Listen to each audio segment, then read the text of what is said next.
If you stand here today on the Alamance battlefield, the only sounds you'll hear are the rustle of wind in the Carolina pines and the distant hum of a highway. It's a quiet, solemn place. The monuments here tell a story of rebellion, of backcountry farmers who rose up against a corrupt government and were crushed for it. Most people think the story ends here in the blood and the smoke of May 1771. But they're wrong. The real war, the one that history forgot, was just beginning. Today, we're going to listen past the roar of the battle to the whispers that followed, the story of a war fought not by men with guns, but by women with nothing left to lose. Let's go back. Back before the battle, before the monuments. Picture a small cabin nestled in a clearing, carved from the deep, unforgiving woods of the North Carolina backcountry. The air hangs thick with the smell of wood smoke and damp earth. A man, his clothes stained with the infamous red clay of the Piedmont, works a stubborn plot of land, his axe ringing a steady rhythm against the silence of the forest. This isn't a life of riches. It's a life of pure, back-breaking self-reliance. Every crop pulled from the ground, every log shaped for the cabin wall, is a victory. Inside, his wife moves in a constant practiced dance of survival. She is churning butter, mending clothes by the light of a tallow candle, tending to a pot of stew over the hearth, and keeping one eye on the children playing on the packed dirt floor. Her hands are rough, her days are long, but this life, this family, this small patch of earth, it is everything. It is a world they built themselves, beholden to no one but God and the seasons. But a shadow was stretching from the coast, a shadow cast by men in powdered wigs and silk coats. Governor William Tryon and his network of appointed officials saw these hardy folk not as subjects to be governed, but as a resource to be bled dry. A sheriff, smelling of perfume and entitlement, would ride into a clearing like this one, his horse trampling the family's kitchen garden. He wouldn't ask for a share of the crop. He demanded hard cash for taxes, a thing as rare as diamonds on a frontier that lived and breathed on trade and barter. Imagine the bitter injustice. A farmer, unable to produce the coins he simply doesn't have, is forced to watch as that same sheriff seizes the tools he needs to plant next year's corn, or the milk cow that keeps his children from starving. This wasn't law. It was extortion, plain and simple. Justice in the courts was a farce, sold to whichever man had the heaviest purse. So the men did what honest men do when the law becomes the criminal. They organized. They called themselves regulators because all they wanted was to regulate the government's greed, to demand an honest accounting for their taxes. They weren't traitors dreaming of a new flag. They were fathers and husbands trying to protect their homes. They petitioned, they protested, and they prayed for fairness. But in the halls of power, their pleas fell on deaf ears, and the stage was being set for a confrontation that would burn their world to the ground. In a quiet corner of the state archives, history feels like a physical thing. You can smell it in the dry, brittle paper. And here, under the low, humming lights, is a document that was supposed to be the final word on the Regulator Rebellion. It's a proclamation issued by Governor William Tryon in the days following his victory at Alamance. The script is elegant, the language is absolute. It lists the names of men now branded as outlaws, fugitives to be hunted down. For all others, it offers a pardon, but only if they come forward and swear a humiliating oath of allegiance to the very government that had been robbing them blind. On the surface, this paper is a victor's decree. It's the official story etched in ink. The rebellion is over, the king's authority is restored, order has returned to the backcountry. To most, this document is a period at the end of a sentence, a historical footnote. But it's not. If you read between the lines of this cold, legalistic text, you find something else entirely. You find a threat. This isn't just a pardon, it's a weapon. By demanding the men come out of hiding and swear an oath, Tryon was turning every cabin into a potential trap. He was leveraging the family, the bond between husband and wife, father and child. This piece of paper was a declaration that the war was no longer on the battlefield. The war was now moving to the hearth, to the kitchen, to the conversations whispered in the dead of night. It raises a terrifying question, one that this official document completely ignores. What happens to the women? What happens when their husbands are ghosts in the forest and the government is at their door, holding a piece of paper that promises either submission or ruin? The smoke from the Alamance battlefield had barely cleared when a new kind of army descended upon the backcountry. This wasn't the formal militia of Governor Tryon. These were smaller, crueler patrols sent to enforce the peace with the tip of a bayonet. They rode from farm to farm, the jingle of their bridles and the creak of saddle leather announcing a new, more intimate kind of terror. In the hand of every officer was a copy of the governor's proclamation, that promise of pardon twisted into a cudgel. Imagine a woman named Martha Bell standing in the doorway of her small cabin. Her husband Samuel fought with the regulators. He hasn't been seen since the battle. She hears the horses before she sees them, and her heart turns to a cold stone in her chest. A half-dozen militiamen ride into her yard, their faces slick with arrogance. The officer, a man whose uniform is far too clean for these dusty parts, dismounts and approaches her. He doesn't ask how she is. He doesn't offer condolences. He unrolls the proclamation. He reads the words, his voice dripping with condescending authority. He speaks of the king's mercy, of the offer of pardon for any man who presents himself and swears the oath. Then his eyes narrow. "Where is your husband, madam? This document says he has until the 10th of July to submit. If he does not, he is declared an outlaw and a traitor."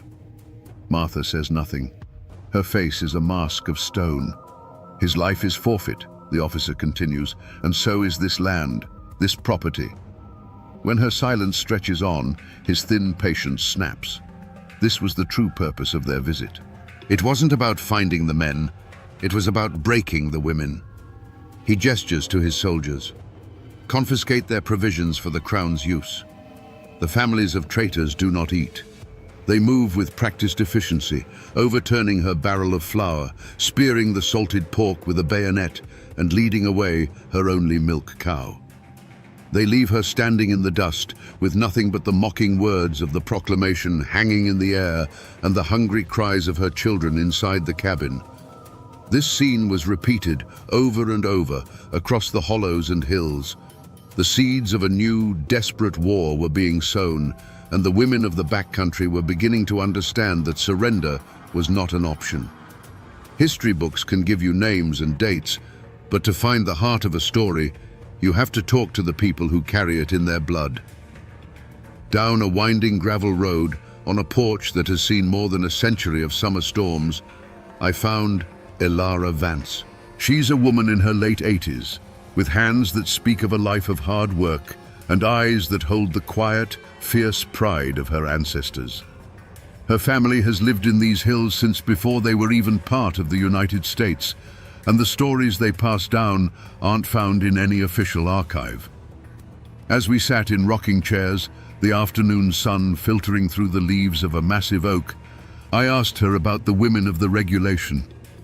A slow smile touched her lips. She told me that the history books get it all wrong. They paint the women as passive victims, as weeping widows waiting to be saved or pardoned. "That wasn't it at all," she said, her voice a low, steady hum. "They weren't victims. They were soldiers in a different kind of war. They just didn't use muskets." She leaned forward, her gaze distant, as if she were looking back through time itself. She told me the story of her great-great-great-grandmother, Sarah, whose husband was one of the men with a price on his head. One day, a patrol of militia rode right up to her cabin, their officer demanding to know where her husband was hiding. Sarah knew he was less than 20 feet away, concealed in a cramped root cellar beneath the floorboards. One wrong word, one flicker of fear in her eyes, and they would all be lost. "My grandmother always said," Elara told me, her voice dropping to a near whisper, "that Sarah learned that day that a fool with a gun is still a fool. And the greatest trick a woman had was letting a man believe he was smarter than her. Sarah didn't cry or plead. She put on a look of weary defeat, told the officer her husband had fled west towards the mountains, and then, with a sigh, offered the patrol the last of her cornmeal and bacon. It was a calculated risk. It was an act of profound defiance disguised as one of total submission. That single moment, that quiet, terrifying decision, was the point of no return. It was the moment Sarah, and hundreds of women like her, stopped being survivors and became spies. Let's follow that story Alara told, back into the shadows of that cabin. Imagine the suffocating stillness. Sarah moves with a forced, unnatural quiet, hushing her children with a look, her ears straining for any sound from outside. Every creak of the floorboards above the root cellar must feel like a drumbeat to her husband, huddled in the damp darkness below. The air is thick with fear, a living thing that presses in on them from all sides. Then she hears it, the rhythmic thud of hoofbeats growing closer, the jingle of metal. They are here. The officer fills the doorway, blotting out the light, his polished boots a shocking intrusion on her simple dirt floor. He speaks his rehearsed lines about outlaws and oaths, his voice a tool of intimidation. Sarah feels the floor beneath her feet, the thin planks of wood that separate her world from annihilation. She sees the faces of her children, wide-eyed and silent. In that moment, something inside her shifts. The fear doesn't vanish, but it crystallizes into a cold, sharp-edged resolve. Weeping would be a weakness. Pleading would be an invitation for cruelty. And so, the performance begins. She looks up at the officer, not with defiance, but with a carefully crafted emptiness, the look of a woman whose spirit has already been broken. "He is gone, sir," she says, her voice just a little too quiet, a little too weary. Heard the news from Alamance and fled west, towards the mountains. She doesn't overplay it. She just offers the simple, believable lie of a terrified wife whose husband has abandoned her to face the consequences.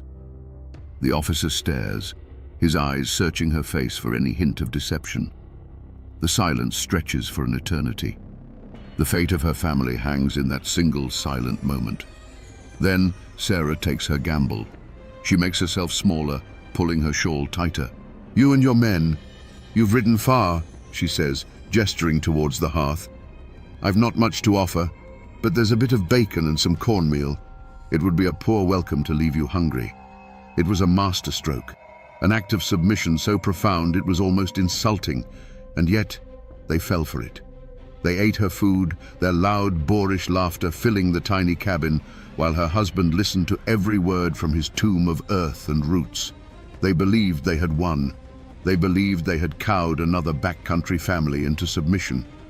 But as they rode away, bellies full and egos satisfied, they had no idea what they had truly done. They had not created a victim. They had forged a weapon. When the sound of their horses faded, Sarah secured the door, lifted the floorboard, and helped her husband back into the world of the living. No words needed to be said. The old life was over.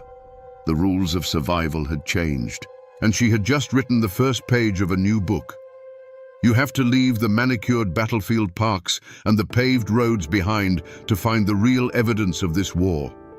Out here, where the woods have tried to reclaim what they lost, you can still find the scars if you know where to look. All that's left of what was once a thriving homestead is this, a single, stubborn chimney stack, built from fieldstone and red clay mortar. It stands like a tombstone for a family, a monument to a life that was deliberately dismantled. 250 years ago, this wasn't a ruin. It was a home. It was the center of a woman's world. But the most important evidence here isn't the stone and mortar. It's the land itself. Look just beyond the chimney, down at that steep creek bank, the one tangled with ancient roots and overgrown with wild honeysuckle. That soft earth was the last line of defense. That's where they dug the hideouts, the regulator caves as they came to be called, damp, dark holes in the earth where a man could lie motionless for days, breathing through a hollow reed while a patrol searched the cabin just yards away. This quiet, forgotten patch of ground. This was the real battlefield, not Alamance. Here, every day was a potential climax, every footstep a possible discovery. Imagine a woman, right where Im's standing, pretending to gather herbs, her eyes never straying far from that creek bank. She's listening, not just for the sound of soldiers, but for the carefully disguised bird call that was the signal from her husband that it was safe or that he was starving. This chimney wasn't just for warmth, it was a watchtower.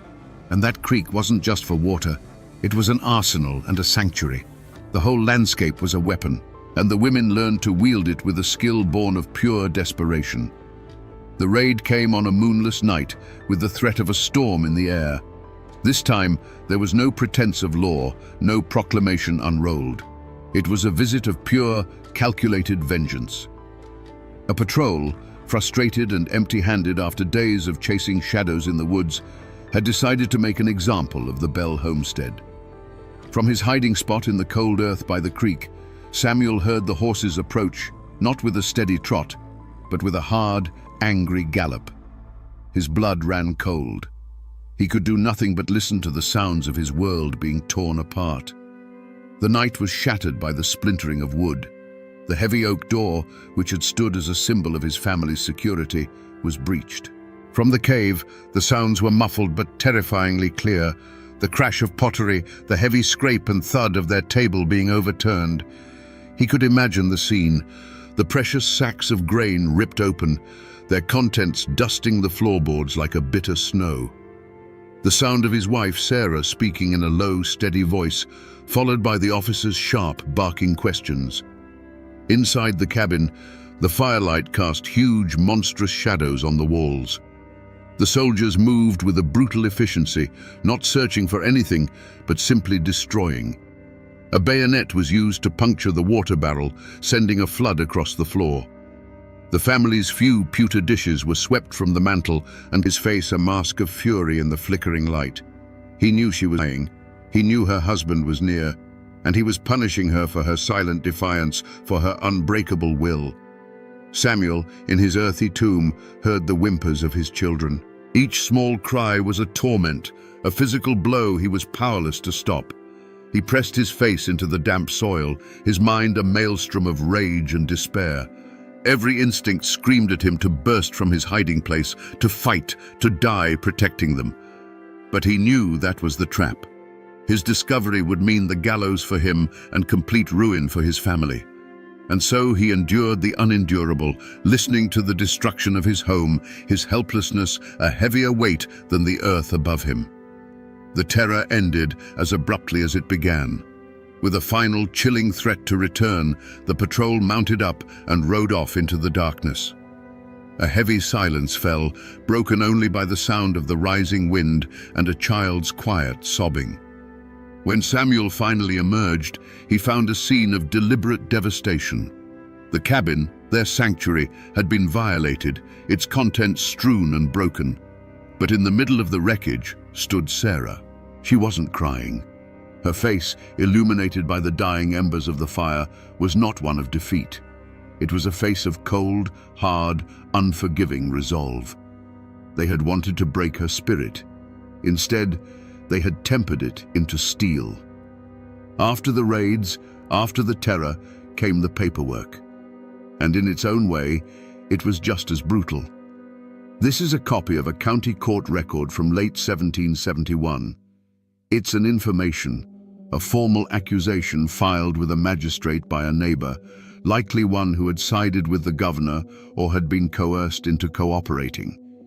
It's filled with the dry, dispassionate language of the law, but what it describes is the very heart of the women's resistance.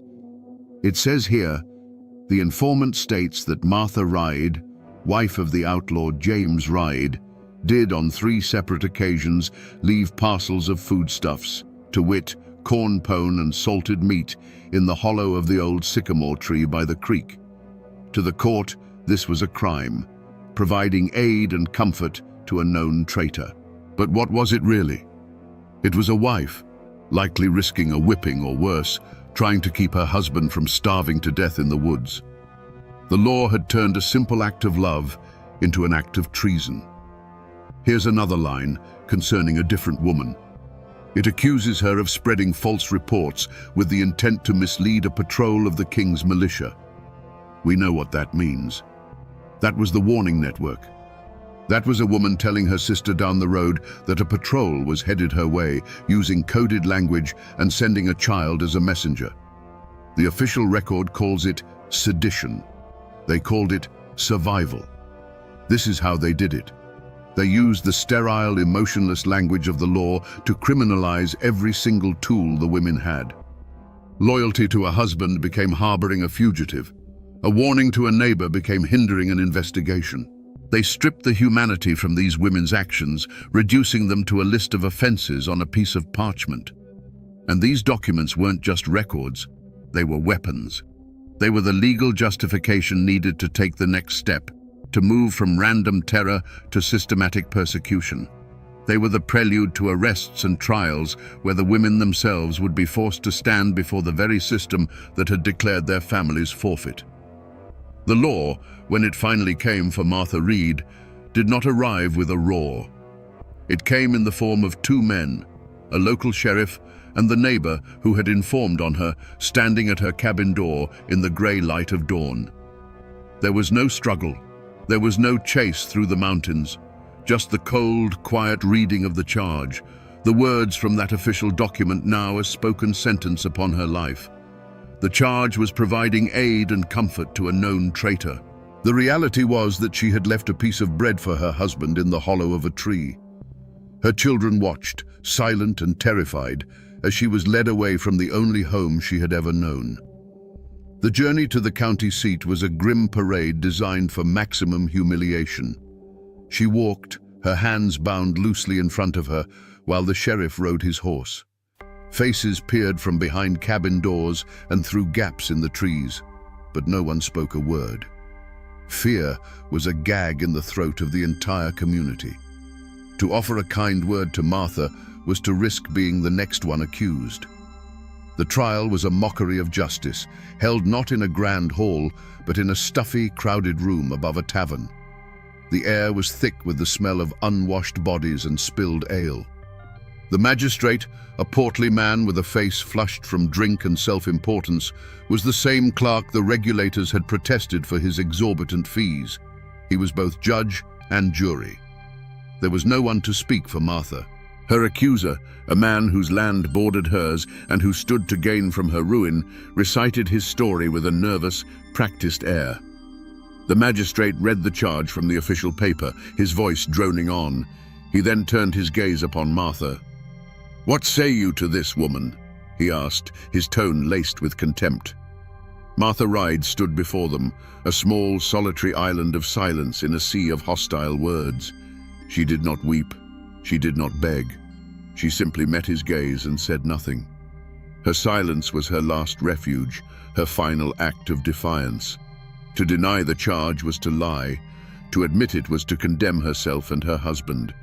And so she stood, mute, and let them judge her. The verdict was a foregone conclusion. The magistrate cleared his throat, enjoying the small moment of absolute power. He found her guilty. But he didn't sentence her to the gallows. That would create a martyr. He chose a colder, more practical punishment, one designed to send a clear message. She was to be placed in the public stocks for 2 days, to be shamed and scorned. And, as per the governor's proclamation, her land, her cabin, her livestock, every last thing she owned, was declared forfeit to the crown. The dry words on the paper had become a living reality, and the law had just officially erased her life's work with the stroke of a pen. To find the final chapter of their lives, you have to come here, to this old churchyard, sinking slowly back into the earth. The names and dates on many of these fieldstone markers have been scrubbed away by 2 centuries of wind and rain. They are a congregation of ghosts, their stories lost to all but the roots of the ancient oaks that stand guard over them. It took me a long time, but I finally found her. Right here. This small, tilted stone, half swallowed by moss. The carving is simple, done by a hand that was likely more familiar with an axe than a chisel. It just says, "Martha Ryde, beloved wife and mother." That's it. No mention of her defiance, no record of her trial, no hint of the home and the life that was stolen from her. The stone is a testament to her endurance, but it is silent on the subject of her courage. It tells you how she died, but not how she lived. And then, the final bitter irony of this place. You only have to walk about 20 paces over towards the main path to find this one. It's a larger stone made of imported slate, the inscription still sharp and clear. It belongs to the magistrate who signed the order, the man who declared her life forfeit. His epitaph speaks of his civic virtue and his loyal service to the colony. In life, he was a man of power, and she was a woman with none. He held her fate in his ink-stained hands. And now, they lie in the same Carolina clay, enemies in a forgotten war, neighbors for all eternity. It makes you wonder, what happened after the ink on that court order was dry? How did their stories truly end? When Martha Ryde was released from the stocks, bruised and humiliated, she was a woman with nothing. The law had taken her home, her land, and her name. But the law did not control the hearts of her neighbors. In the days that followed, the community's silent support became her lifeline. No one could be seen helping the wife of an outlaw, but a sack of potatoes would be left on the doorstep of the cousin who took her in. A freshly dressed deer, the work of a nighttime hunter, would be found hanging in a nearby tree. The shadow network that had once smuggled lead and gunpowder now smuggled charity and hope. Her husband James saw her one last time. A whispered meeting in a dark patch of woods, a final, heartbreaking farewell. He was a ghost in his own life, and to stay was to risk the gallows for himself and further persecution for his family. Like so many other broken regulator men, he turned his face towards the setting sun and walked west, over the great wall of the Appalachians, to carve a new life from the raw wilderness of the frontier. The promise, a desperate prayer whispered into the night, was that one day he would send for them. In the short term, it seemed that injustice had won. The magistrate continued his reign of petty tyranny, his pockets lined with the fines and fees he levied against the powerless. The neighbor who informed on Martha worked the land that was once hers, though it was said he never had a single prosperous harvest from that bitter soil. They were on the winning side of a conquered rebellion, secure in the favor of a distant king and his governor. But they had misjudged the people they lived among. They mistook silence for submission. The resentment from Alamance didn't disappear. It went underground, a simmering coal bed waiting for a wind to fan it into a flame. And in just a few short years, that wind began to blow from places like Boston and Philadelphia. The whispers against corrupt local officials became open shouts against the king himself. When the war for independence finally erupted, it was a firestorm in the Carolina backcountry. The old battle lines were drawn anew. The men who had been called traitors in 1771 were now hailed as the first patriots. And men like the magistrate, who had built their careers on loyalty to the crown, were now branded as Tories. His power evaporated overnight. He lived his final years in fear, a reviled figure in the very community he once ruled. The neighbor who took Martha's land found himself an outcast, his betrayal never forgotten nor forgiven. The story ends not with a single dramatic act of revenge, but with the slow, grinding justice of a community's memory. Martha Ryde never got her land back, but she lived long enough to see the world turn right side up again, and to be remembered not as a criminal, but as a hero. You would think that after 2.5 centuries, a story like this would settle into a single, agreed-upon truth. But it hasn't. Not here. The Battle of Alamance may be a footnote in the national history books, but in these quiet counties, the divisions it created still cast a long, faint shadow. The story of the regulation is not one story. It is two, and which one you hear depends entirely on which family's porch you happen to be sitting on. If you talk to the descendants of the regulator families, people like Elara Vance, you hear the story we've been piecing together. It's a foundational epic, a tale of righteous fury against tyranny. They'll tell you with a burning pride that their ancestors weren't just farmers. They were the first American revolutionaries, the ones who bled for liberty 5 years before the shot heard round the world. To them, Martha Reid is a saint of the resistance, a symbol of quiet, unbreakable strength. The women of the Shadow Network are the unsung heroines of a guerrilla war for freedom. But if you find your way to the descendants of the families who sided with the crown, the story inverts itself completely. It's not a tale they tell loudly, but in hushed, careful tones, they will paint a very different picture. In their history, the regulators were not heroes. They were a dangerous, lawless mob. They were tax evaders and anarchists who threatened to drag the entire colony into chaos with their violence and their refusal to respect authority. From their perspective, Governor Tryon and the magistrates weren't villains. They were the forces of law and order, bravely trying to hold civilization together on a wild frontier. The informant who turned in Martha Reid wasn't a traitor. He was a good citizen doing his civic duty. And Martha herself? She wasn't a hero. She was a criminal, knowingly aiding a fugitive and participating in a conspiracy against the legitimate government. Her punishment wasn't an injustice, it was the necessary consequence of her actions. These two versions of the past cannot coexist, yet they do, living side by side in the collective memory of this place. It proves that the deepest wounds aren't left on the battlefield, but in the stories we choose to tell our children. Facts are brittle things. They can be burned in a courthouse fire or buried under a faded tombstone. But stories in these mountains are different. They're like river stones, tumbled and worn by generations of telling until all the sharp, inconvenient edges are smooth, and what's left is a piece of pure, powerful myth. And the story of the regulator women, in time, became one of the most enduring legends of all. The court records called them criminals, but the people called them the Alamance witches. The soldiers, most of them outsiders who thought the backcountry was a savage wilderness, started whispering.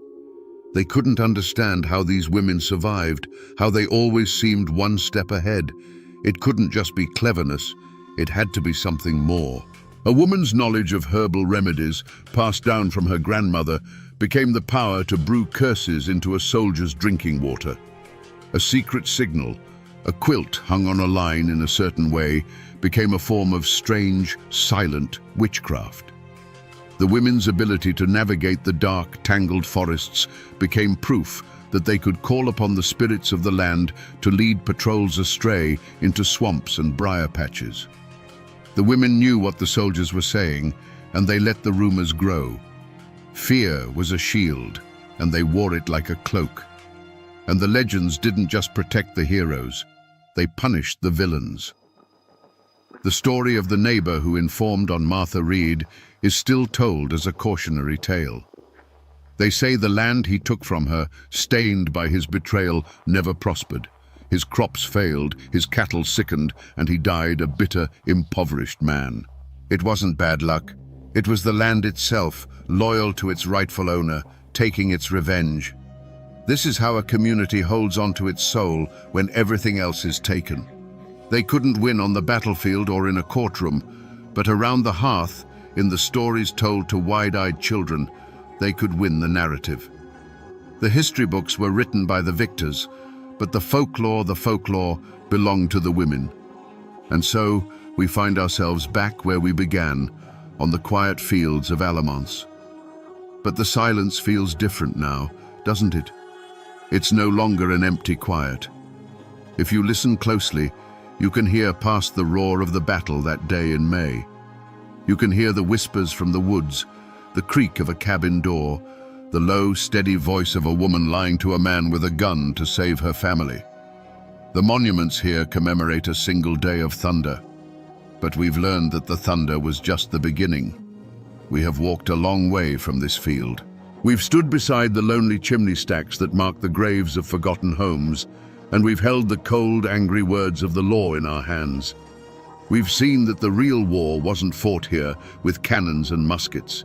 It was fought in 1,000 small, desperate moments in occupied kitchens and dark root cellars by women whose names were never meant to be remembered. So the next time you pass a forgotten country graveyard or see a patch of daffodils blooming in the middle of the woods where a house once stood, stop for a moment. Remember that these aren't just empty places. They are libraries filled with stories of courage that were never written down. They are monuments to the wars that are fought in the long, hard years after the soldiers have gone home. The battle is over. The soldiers are dust. The cause they fought for has been won and lost and won again 12 times over. But the story of the women who refused to break that story remains.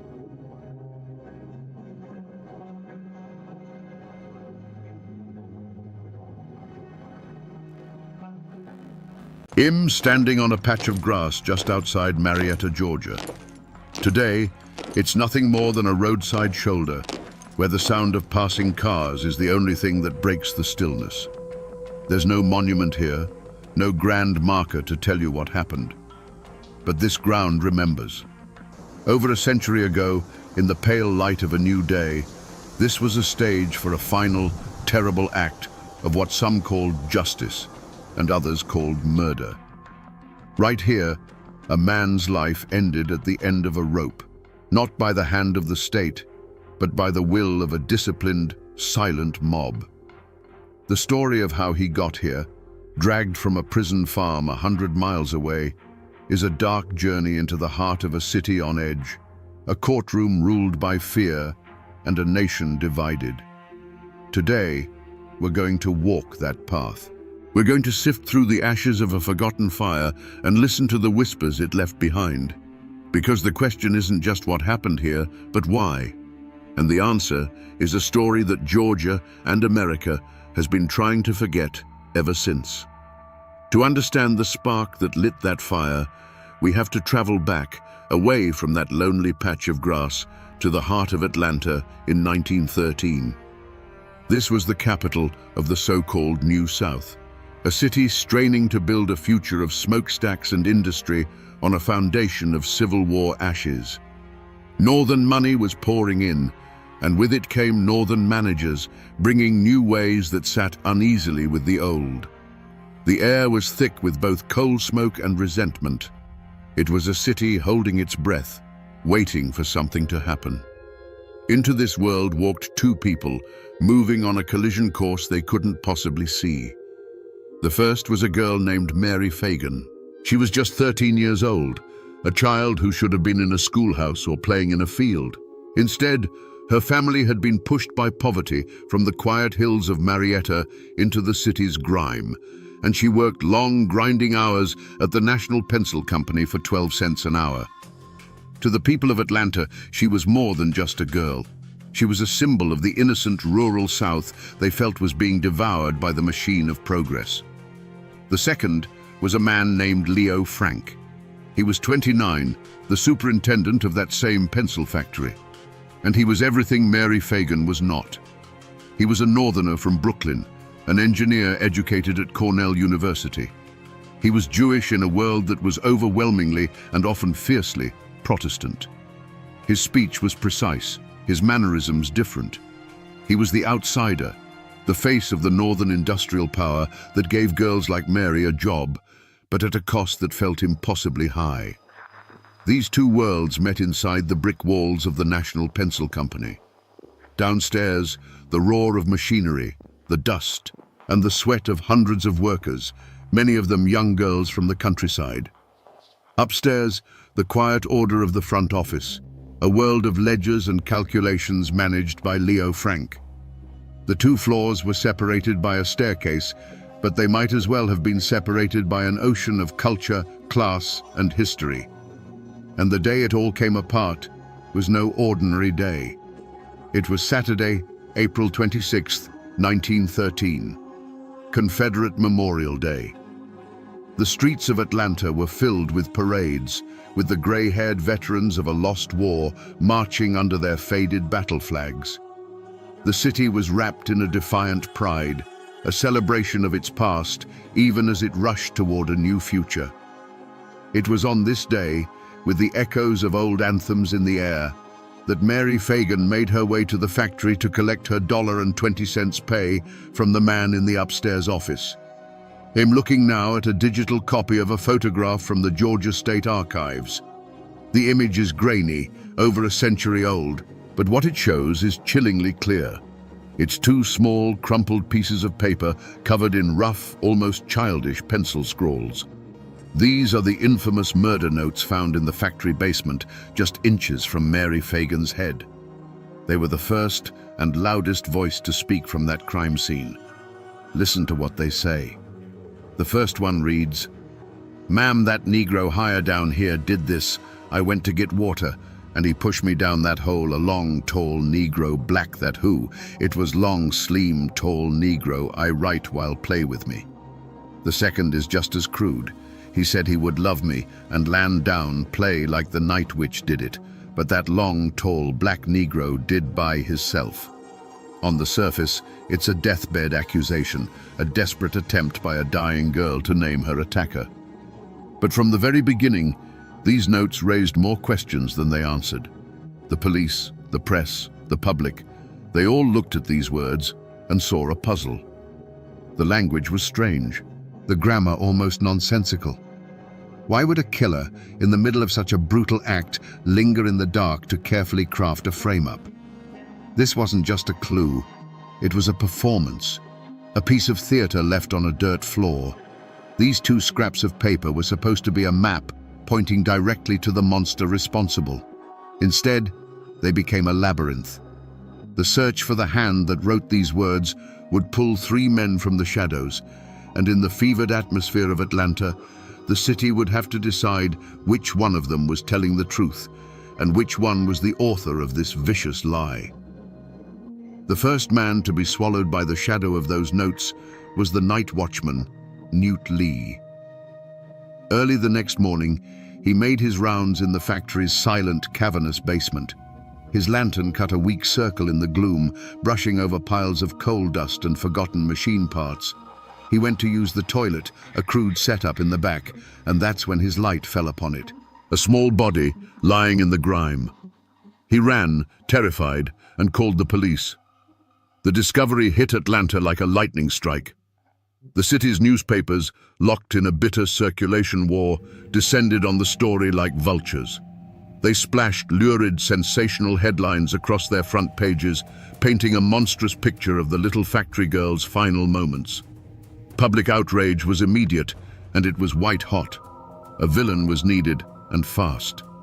The police, working under the immense pressure of that public fury, quickly rounded up their first suspects. There was Newt Lee, the man who found the body, the night witch seemingly named in the notes. There was Jim Conley, another black employee, a factory sweeper with a criminal record who was seen washing a stained shirt soon after the murder. And there was Leo Frank, the superintendent, the last person known to have seen Mary Fagan alive. His nervous, twitchy demeanor during questioning immediately put him on the police's radar. At first, suspicion swirled around all three, but those notes, they were the problem. They didn't feel right. To the detectives, and soon to the public, the idea that a black man would have the presence of mind to write such elaborate notes to frame another black man seemed unlikely. A new, more sinister theory began to take root in the city's mind, a theory whispered on street corners and then printed in the papers. What if the notes weren't a clumsy frame-up, but a brilliant one?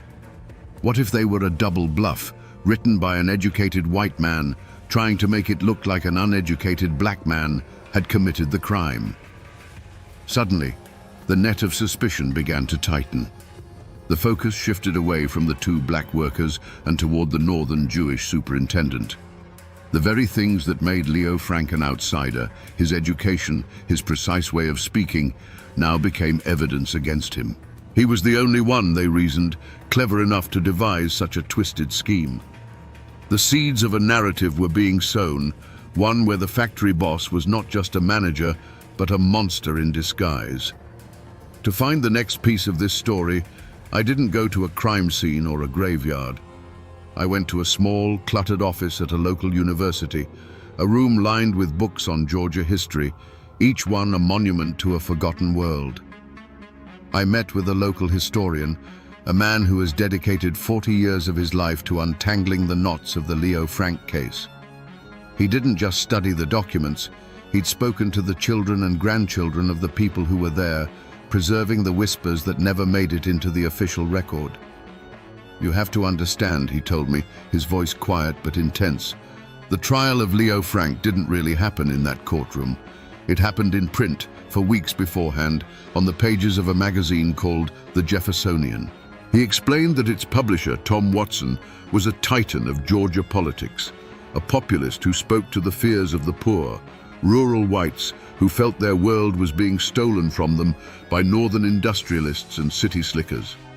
And in Leo Frank, Watson found the perfect villain. This historian showed me copies of those old papers, their pages yellow and brittle. The words printed on them were pure venom. They didn't just report on the case, they created a myth. Frank was painted as a monster, a lecherous Jew who preyed on the innocent Christian girls who worked for him. Rumors, many of them sourced from disgruntled former employees, were printed as fact.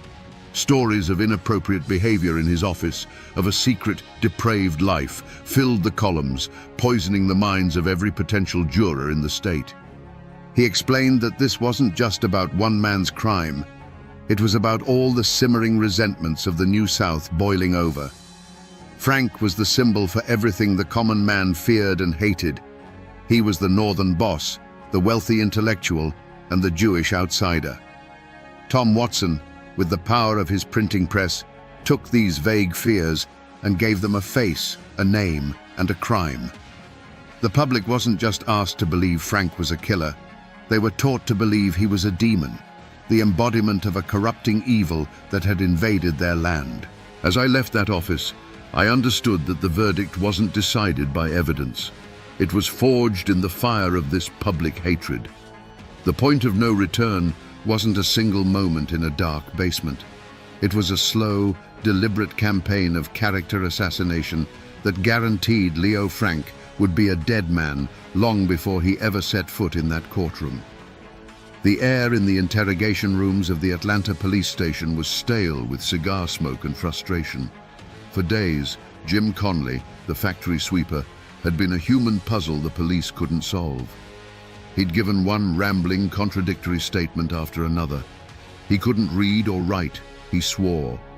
Then, caught in a lie, he admitted he could. Each story he told was a dead end, and the investigators were ready to dismiss him as a chronic liar, a nobody caught in the blast radius of a bigger crime. But then, after nearly a week of relentless questioning, something shifted. Backed into a corner, his lies exhausted, Jim Conley didn't just confess to something, he offered the police a revelation. It was the story they and the city of Atlanta had been secretly hoping for. Yes, he admitted, he had written those murder notes, but he hadn't done it alone. He had written them at the direction and under the terrified orders of his boss, Leo Frank. Suddenly, the investigators leaned in. The frustrated scribbling stopped, and Conley, seeing he finally had their full attention, began to perform. He spun a tale that was both gruesome and cinematic. He claimed he was standing watch for Frank that Saturday afternoon, while Frank took Mary Fagan into his private office. He told them he heard a scream. A few minutes later, he said, a trembling Frank called him in and showed him the girl's lifeless body on the floor. In Conley's telling, Frank was a panicked, sweating mess, confessing the murder and begging for help. He claimed Frank dictated the notes to him, word for word, and then ordered him to help carry the body down the ladder to the basement, a detail later changed to a rickety elevator when the ladder proved impossible. He described the journey into the dark, the body slung over Frank's shoulder, and the final act of leaving the girl's body and the incriminating notes in the filth and coal dust. It was a story filled with holes, a narrative that would change and warp with each retelling. But it didn't matter. It was perfect. It had the villain the newspapers had already created, the cold, calculating Jewish mastermind. And it had the simple-minded accomplice, a black man too scared and too weak to do anything but follow orders. For the prosecutor, Hugh Dorsey, this was more than a breakthrough. It was a gift. He now had his star witness. From that moment on, the search for other truths ended. The investigation snapped shut like a steel trap around a single narrative. The path was now set in stone, leading from that interrogation room directly to a courthouse, a jury, and a hangman's noose. There would be no turning back. The machinery of justice now had its fuel, and it was roaring toward a single, preordained destination. I'm standing in downtown Atlanta now, at the corner of Forsyth and Marietta Street. It's a place of steel and glass, of corporate towers that scrape the sky. Businessmen and women with briefcases and coffee cups hurry past, their footsteps echoing on polished stone plazas. You won't find the National Pencil Company here anymore. There's no plaque, no historical marker, not even a trace of the old brick and mortar. The city has paved over its memory, burying the scene of the crime under the foundations of a new, gleaming skyline. But this is the place, right here, where this glass atrium catches the afternoon sun, once stood a 4-story brick factory, its windows clouded with a fine grey dust from the graphite within. It was a place of noise and labor, filled with the roar of machinery and the shouts of children earning a few cents an hour. And it was a building of stark contrasts: the loud, chaotic factory floors, the quiet, orderly superintendent's office on the 2nd story, and down below, a basement that was little more than a dirt-floored cave, dark, damp, and forgotten. This modern plaza is a scar, a smooth, clean surface hiding a wound that never truly healed. Because we know what this ground was used for.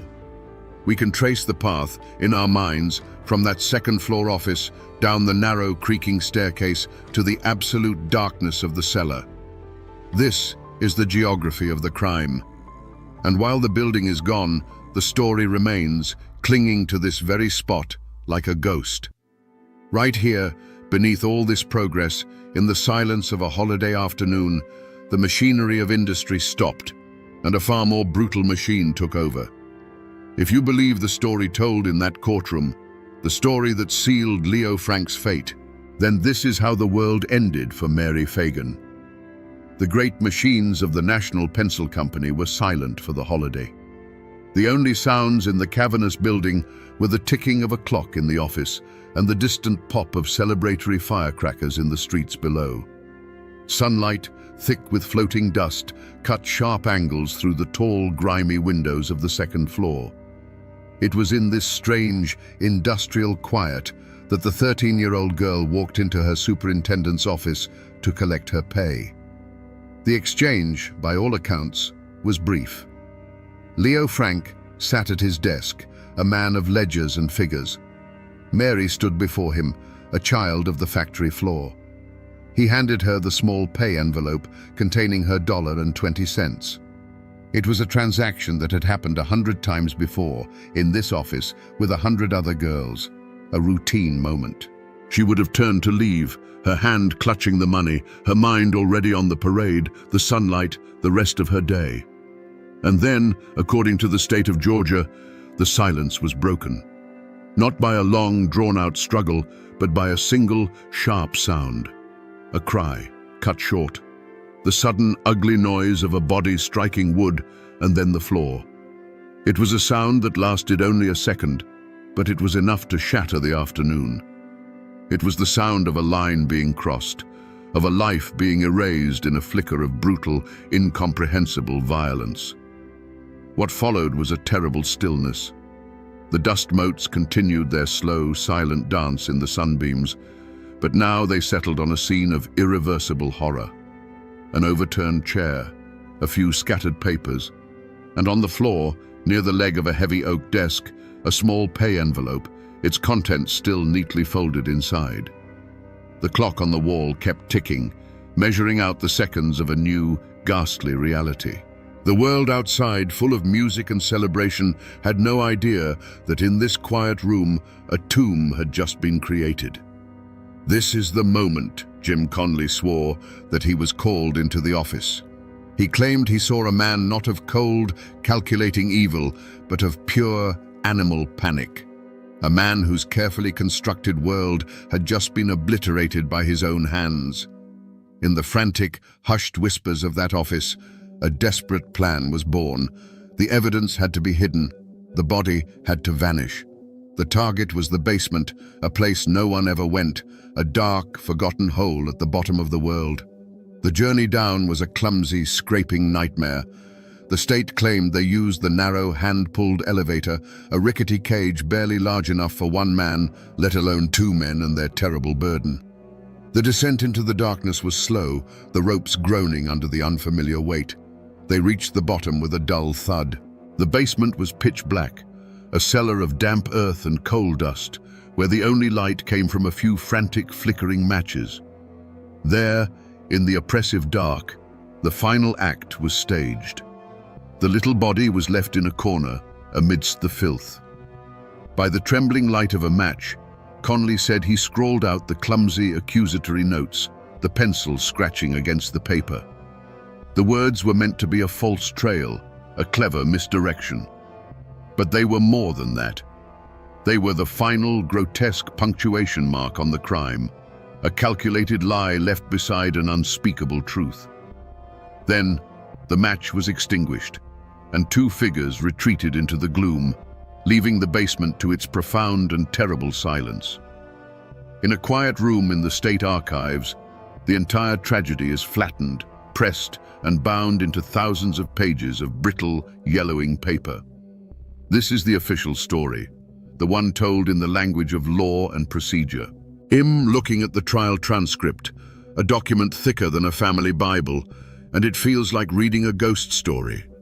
All the heat, the rage, and the terror of 1913 has been boiled down to a sterile series of questions and answers printed in neat black ink. You can read the coroner's report. It's a clinical inventory of a nightmare. It lists the cause of death as strangulation by ligature and notes the various wounds to the victim's body. The language is precise, medical, and utterly devoid of emotion. It reduces Mary Fagan to a collection of physical facts, a piece of evidence to be catalogued. It tells you how she died, but it cannot begin to tell you what it means for a child to be erased from the world in such a way. Then you turn to the testimony of Jim Conley. On the printed page, his story is a mess. It's a swamp of contradictions. The timeline he gives for the afternoon of the murder shifts and buckles under the slightest pressure. Key details of his story changed multiple times during his interrogations. Reading it now, in the silence of this archive, it seems almost impossible that a jury could have believed it. But this transcript, this cold collection of words, is a liar. It's a liar because it's incomplete. It cannot capture the sweat dripping from the jurors' faces in that sweltering, unair-conditioned courtroom. It cannot make you hear the roar of the mob in the streets outside, chanting for a hanging. And most importantly, it cannot show you the electrifying, charismatic performance that Jim Conley delivered on the witness stand. The jury wasn't reading a document. They were witnessing a confession, and to them, it felt like the raw, unvarnished truth. This is the great paradox of the official record. It preserves the facts, but loses the feeling. The words on these pages are the bones of the story, but the soul of it, the fever that gripped Atlanta and condemned Leo Frank, lived and died in the air of that courtroom. And that fever was about to be given the full force of the law. The trial of Leo Frank began in the suffocating heat of a Georgia July. But the real trial, the one that truly mattered, was happening on the streets outside.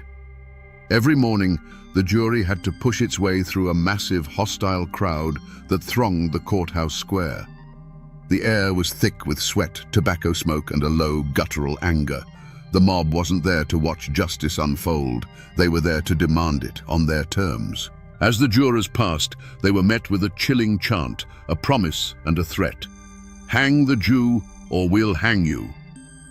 Inside, the courtroom was a pressure cooker. The prosecutor, Hugh Dorsey, a man with his eyes on the governor's mansion, put on a masterclass of theatrical outrage. His case rested almost entirely on the shoulders of one man, Jim Conley. For 3 days, Conley sat on the witness stand, and under Dorsey's careful guidance, he gave the performance of a lifetime. He was by turns frightened, remorseful, and defiant. He acted out the murder, mimicking Frank's voice, describing the girl's final moments in lurid, horrifying detail. The defense attorneys hammered at his inconsistencies, but it was like trying to punch smoke. Conley stuck to the core of his story, and the jury was mesmerized. When it was Leo Frank's turn, his lawyers, fearing the cross-examination would play into the public's perception of him as a smug intellectual, advised him to make an unsworn statement. For over 3 hours, he stood before the court and spoke. He calmly, logically, and methodically dissected the state's case, proclaiming his innocence. But in that superheated atmosphere of emotion and prejudice, his calm came across as coldness. His logic felt like arrogance. He was speaking the language of a Cornell classroom to a jury that was fluent in the language of the mob outside. He was trying to solve a math problem while the room was on fire. The jury was out for less than 4 hours. The members could hear the crowd roaring outside, a constant, menacing reminder of the city's will. When they returned, the verdict was a foregone conclusion. Guilty. The sentence, death by hanging. The moment the word was spoken, the city of Atlanta exploded, not in relief, but in wild, triumphant celebration. Justice had been done. The law had bent to the will of the people, and Hugh Dorsey had secured his political future on the life of Leo Frank. Walking through Oakland Cemetery in Atlanta now. It's one of the city's oldest, a sprawling city of the dead, where stone angels weep over the graves of Confederate generals and forgotten pioneers. This is where Mary Fagan was laid to rest. Her grave is easy to find. It's a site of pilgrimage, marked by a handsome stone, etched with a poem calling her a little factory girl whose innocence and faith were her shield and buckler. Flowers are often left here, even now, a century later. She remains a symbol, frozen in time as the eternal victim. To find Leo Frank's final resting place, you have to travel 1,000 miles north to Mount Carmel Cemetery in Queens, New York. His body was brought home, back to the Brooklyn he left behind. His grave is marked by a simple, dignified stone bearing his name, his dates, and the words, "Truth shall spring out of the earth." Unlike Mary's grave, his is a quiet place, far from the land that condemned him. It's a stone of exile. And what of the others? Hugh Dorsey, the prosecutor, rode the fame of the trial all the way to the governor's mansion, just as he'd planned. He is buried here in Atlanta as well, remembered as a statesman. Jim Conley, the star witness, served just 1 year in jail for his role as an accessory. He faded back into the obscurity from which he came, dying of drink and disease decades later, buried in an unmarked pauper's grave. But the most tragic figure in this story of endings might be Governor John Slayton. He's buried here in Oakland Cemetery too, under a grand monument befitting a man of his stature. The stone speaks of his service, his honor, but it doesn't tell the full story. It doesn't mention that for one act of incredible moral courage, commuting Leo Frank's sentence because he believed him to be innocent, his political career was annihilated, and he and his wife had to flee their home state under the threat of death. He now lies just a short walk from the girl at the center of the storm. Enemies and saviors, victims and villains, all of them neighbors now, equals under the silent, watchful gaze of the Georgia pines. The guilty verdict was not an end.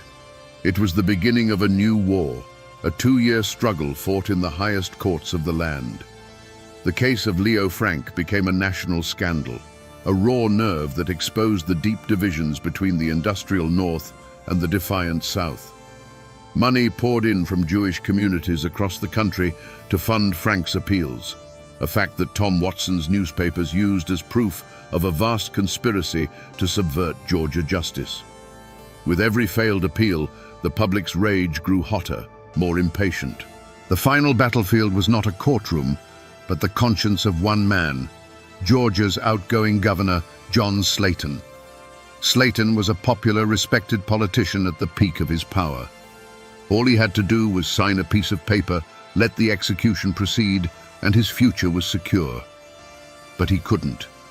He waded through a sea of paper, the 10,000 pages of the trial record, and the inconsistencies of Jim Conley's story screamed at him from every page. He even went to the factory himself and concluded that Conley's story of moving the body was physically impossible. On June 21, 1915, just days before his term ended, Governor Slayton made a choice that would define him forever. He chose his conscience over his career. Citing his grave doubts, he commuted Leo Frank's death sentence to life in prison. He knew what was coming when he said, "I can endure the rabble's fury, but I cannot endure the death of my own conscience." He had committed political suicide to save his own soul. The rabble's fury was instantaneous. An enraged mob of thousands swarmed his mansion, forcing Slayton to declare martial law. The state's highest office became a gilded cage. He and his wife were prisoners, eventually smuggled out of Georgia under armed guard. His political career, once so bright, had been turned to ash. For his own safety, Leo Frank was taken from Atlanta in the dead of night and moved to the remote Milledgeville State Prison farm. But the shadow of the verdict followed him. Soon after arriving, another inmate, a convicted murderer, slashed Frank's throat with a butcher knife, nearly killing him. He survived that attack, but it was a clear message. The state could not protect him. And in Marietta, Mary Fagan's hometown, a group of men decided that if the state would not deliver the justice they demanded, they would deliver it themselves. This was no disorganized rabble. This was a disciplined conspiracy of vengeance, organized by some of the most powerful men in Georgia, lawyers, judges, businessmen, and politicians. They called themselves the Knights of Mary Fagan, and they began to draw up a plan, a military-style operation to finish the job the governor had interrupted. The hanging of Leo Frank on that August morning didn't end the story. It broke it in two, and for over a century those two broken halves have been at war. The event didn't create closure. It created a schism in the memory of Georgia, a wound that to this day has never properly healed. The conflict is no longer about one man's guilt or innocence, but about which version of the past we choose to believe. For a long time, and even now in the quiet corners of this state, one version of the story was held as gospel. It's the story of a community's righteous anger, of good men forced to do a terrible thing because the system had failed them. In this telling, the men who drove to Milledgeville weren't a lynch mob. They were the final jury, delivering a verdict a corrupt, city-slicker governor had tried to steal. To them, Mary Fagan is the only victim that matters, and Leo Frank got the justice he deserved, just a little later than scheduled. It's a legacy of local honor, a grim fairy tale about protecting one's own.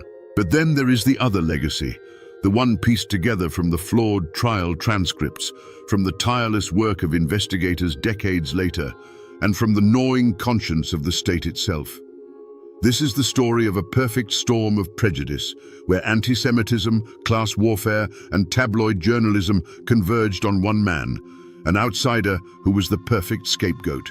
It views Leo Frank not as a monster, but as a martyr, and the Knights of Mary Fagan not as patriots, but as a well-organized death squad whose members included the community's most powerful men. These two stories cannot both be true. Leo Frank cannot be both a depraved killer and an innocent victim. The lynching cannot be both an act of popular justice and a calculated act of murder. And so, the legacy of this case becomes a choice, and that choice often depends on who you ask and where you ask them. Do you trust the story whispered from one generation to the next, a story of local pride and swift retribution? Or do you trust the story pieced together from dusty archives and a deathbed confession, a story of a horrific, unforgivable mistake? The truth of what happened that day in Frey's Gin has been buried under a century of argument and anger. The case became a mirror, and what different people see in it has always said more about them than it does about Leo Frank. In the mountains and hollows of the South, the ugliest truths don't just get written down in books, they get sung. Before the ink was even dry on the newspapers, the tragedy of Mary Fagan had been smoothed into the verses of a folk ballad. The Ballad of Mary Fagan was soon played on fiddles and sung on front porches from Georgia to Tennessee. The song was simple, heartbreaking, and brutally effective. It told the story of a little girl, an angel of innocence, who went to the city and was murdered by a monster. There was no room for doubt or ambiguity in its verses. For generations of people who never read a single page of the trial transcript, this song was the truth. History had dissolved, and a legend as powerful and unshakable as a hymn had taken its place. But the story of Leo Frank didn't just curdle into a sad song. It mutated into something far more organized and far more dangerous. The disciplined, successful lynching by the Knights of Mary Fagan was seen by some not as a crime, but as an inspiration. 3 months later, on Thanksgiving night of 1915, a man named William J. Simmons took 15 followers to the top of Stone Mountain, a massive granite dome just outside Atlanta. There, under the cold stars, they lit a towering wooden cross, its fiery arms visible for miles around. This ceremony marked the official rebirth of the Ku Klux Klan. The story of Leo Frank was its founding myth, its genesis story. The Klan of the 1920s was no longer just an anti-black organization. It was now virulently anti-Jewish, anti-Catholic, and anti-immigrant. The tale of the innocent Christian girl murdered by the lecherous Jew boss became their single most powerful recruiting tool. The story was no longer a story, it was a weapon. The legend, born from the death of one girl and one man, would now be used to ignite a fire of hatred that would spread across the entire nation, casting a long, dark shadow that would take decades to fade. And so, here we are again, back where we started, on this quiet roadside shoulder just outside Marietta. The cars still rush past, their drivers oblivious, their tires humming on the asphalt. A century ago, the only sound here was the creak of a rope and the collective held breath of a crowd that had gathered to watch a man die. After our journey, this place looks different. It's no longer just a patch of anonymous ground. It's a wound in the earth, a final destination. We can almost see them now, the silent convoy of cars arriving in the pre-dawn light, the grim-faced men, the terrified figure pulled from the back seat. We have followed the whispers from this spot all the way back to their source. A dusty factory floor, a sweltering courtroom, a governor's mansion under siege. We've seen how a city's simmering anxieties about the future could be focused into a burning hatred for one man. We've seen how the power of a printing press could convict a man in the public mind long before a jury ever heard his name. And we've seen how a group of powerful men, convinced of their own righteousness, could take the law into their own hands and call it justice. This story serves as a chilling reminder. It shows us how fragile truth can be in the face of a story people want to believe. It took 70 years for a deathbed confession to surface, for a man named Alonzo Mann to finally break his silence. And it took even longer for the state of Georgia to issue a pardon, not for innocence, but for its own failure to protect a prisoner from the mob. A piece of paper issued decades too late to correct a wrong that could never be undone. So the next time you pass a forgotten spot on a lonely road, a place with no marker to tell its tale, listen.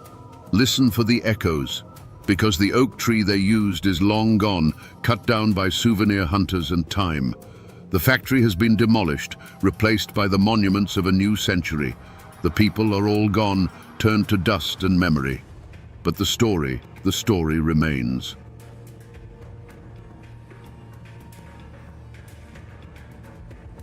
In the dead of a Tennessee night, Two gunshots rip through the silence of a lonely log inn. Inside, a man lies bleeding on the floorboards, a man who mapped a continent and gazed upon the Pacific Ocean. It's Meriwether Lewis, a national hero. History tells us a simple, tragic story. A great man, broken by depression, took his own life. But the whispers along the old Natchez Trace tell a different tale. A story of robbery, of political assassination, of a truth so dark it had to be buried. What really happened at Grinder's Stand on that awful night? Was it the final act of a desperate man, or the perfect murder of an American icon? To understand the darkness of that end, you must first remember the brilliance of the beginning. Just 3 years earlier, Meriwether Lewis was not a broken man, but the nation's brightest star. He returned from the great unknown not just as a survivor, but as a conqueror of myth. He was the man who had walked to the edge of the world and come back, bringing an entire continent with him, folded neatly onto maps drawn by his own hand. Parades were thrown in his honor, women swooned, and children whispered his name like that of a folk hero sprung to life. He was America's Odysseus, the living embodiment of its boundless ambition. This was no simple soldier. Lewis was a scholar of the wild, handpicked and mentored by President Thomas Jefferson himself. He was a man who could navigate by the stars, identify 1,000 new species of plant and animal, negotiate with dozens of native tribes, and command the unwavering loyalty of his men through brutal winters and starvation. His mind was a finely tuned instrument capable of holding the vast, unmapped West in its grasp. He was quiet, introspective, and prone to melancholy even then. But it was a poet's melancholy, the thoughtful burden of a man who saw the world with a piercing, almost painful clarity. His reward for this monumental achievement was the governorship of the vast Upper Louisiana Territory.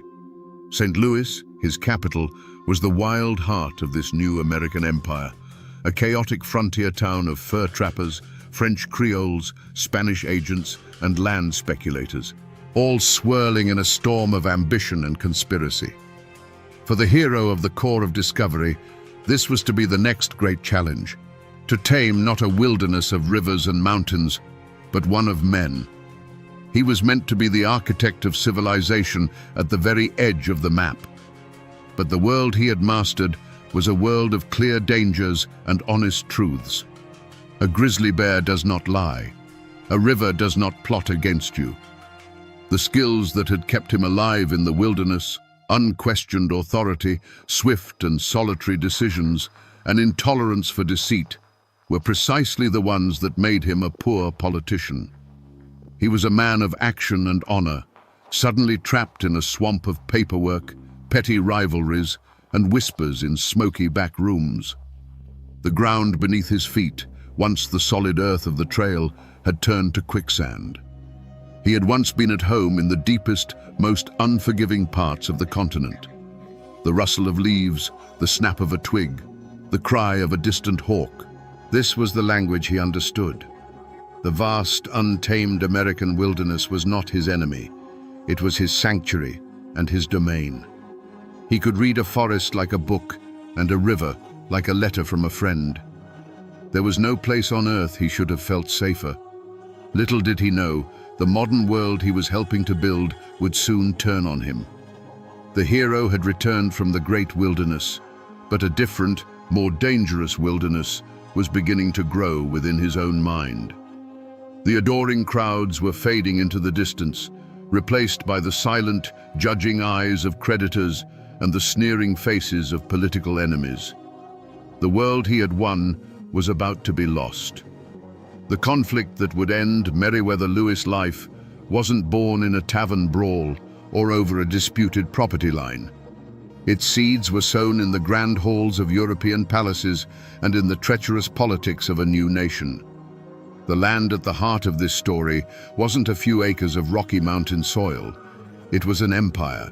The Louisiana Purchase of 1803 wasn't just a transaction, it was the acquisition of a ghost, a vast, undefined territory haunted by the ambitions of France and Spain. Lewis was the man sent to give that ghost a body, to map its rivers and mountains, to make it truly American.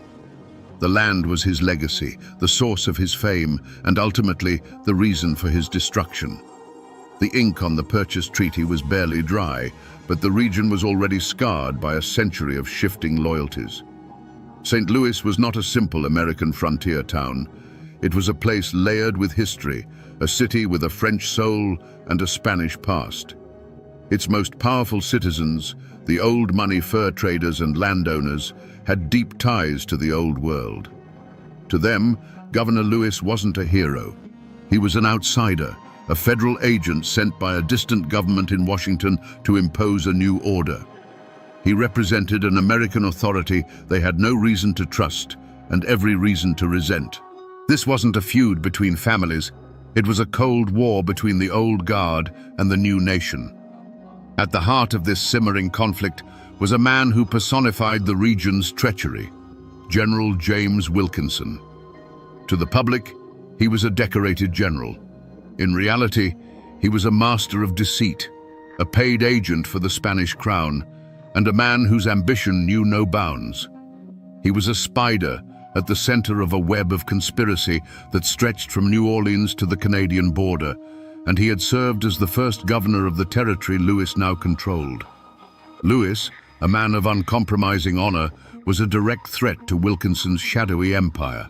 He wasn't just an obstacle, he was a potential witness, a man who, by virtue of his office, had access to documents and records that could expose Wilkinson's treason and send him to the gallows. In these mountains, a family name can be a heavy burden. But for Meriwether Lewis, his own name had become a curse. The name Lewis was supposed to mean courage, integrity, and triumph over the wilderness. But in the viper's nest of St. Louis, his enemies worked tirelessly to redefine it, to associate it with incompetence, instability, and financial ruin. Every rejected expense report, every political maneuver that undermined his authority, was a deliberate blow against his honor. To be Meriwether Lewis meant you could not fail. And as he set out on that final journey, he knew he was fighting for more than his career. He was fighting for the very meaning of his name. The world of Meriwether Lewis had shrunk from a vast continent to the suffocating confines of his own office, and the most venomous snake in St. Louis was the one who sat across the hall. His name was Frederick Bates, the territorial secretary and Lewis' second in command. Bates was a man made of paper and ink, a bureaucrat who saw the world in rules and regulations. He resented Lewis' fame, disdained his decisive, often unilateral style of command, and coveted his position. He became the quiet, meticulous architect of the governor's downfall. The deepest wounds were not inflicted by a knife, but by a bookkeeper's pen in a distant Washington office. Lewis, acting as governor, had issued drafts to pay for militias, for Indian affairs, and for government supplies, all necessary expenses to manage a wild and unruly territory. But the War Department, perhaps nudged by Bates's poisonous letters, began to reject them. One protest after another came back, branding the hero of the nation as financially irresponsible. The most galling was the refusal to pay for the expedition to return the Mandan chief Shehike to his people, a matter of national honor that Lewis had personally guaranteed. These weren't just numbers in a ledger, they were stones being thrown at his good name, each one chipping away at the foundation of his reputation. From his desk in St. Louis, Frederick Bates spun a web of insinuation that reached all the way to the Capitol. He wrote letters to his powerful friends, painting a picture of Governor Lewis as erratic, extravagant, and possibly corrupt. He framed Lewis's decisive actions as reckless overreaches of authority and his bouts of melancholy as evidence of a complete mental breakdown. The rumors took on a life of their own, whispered in the halls of Congress and the offices of the War Department. The hero who had once been praised for his boldness was now being condemned for it.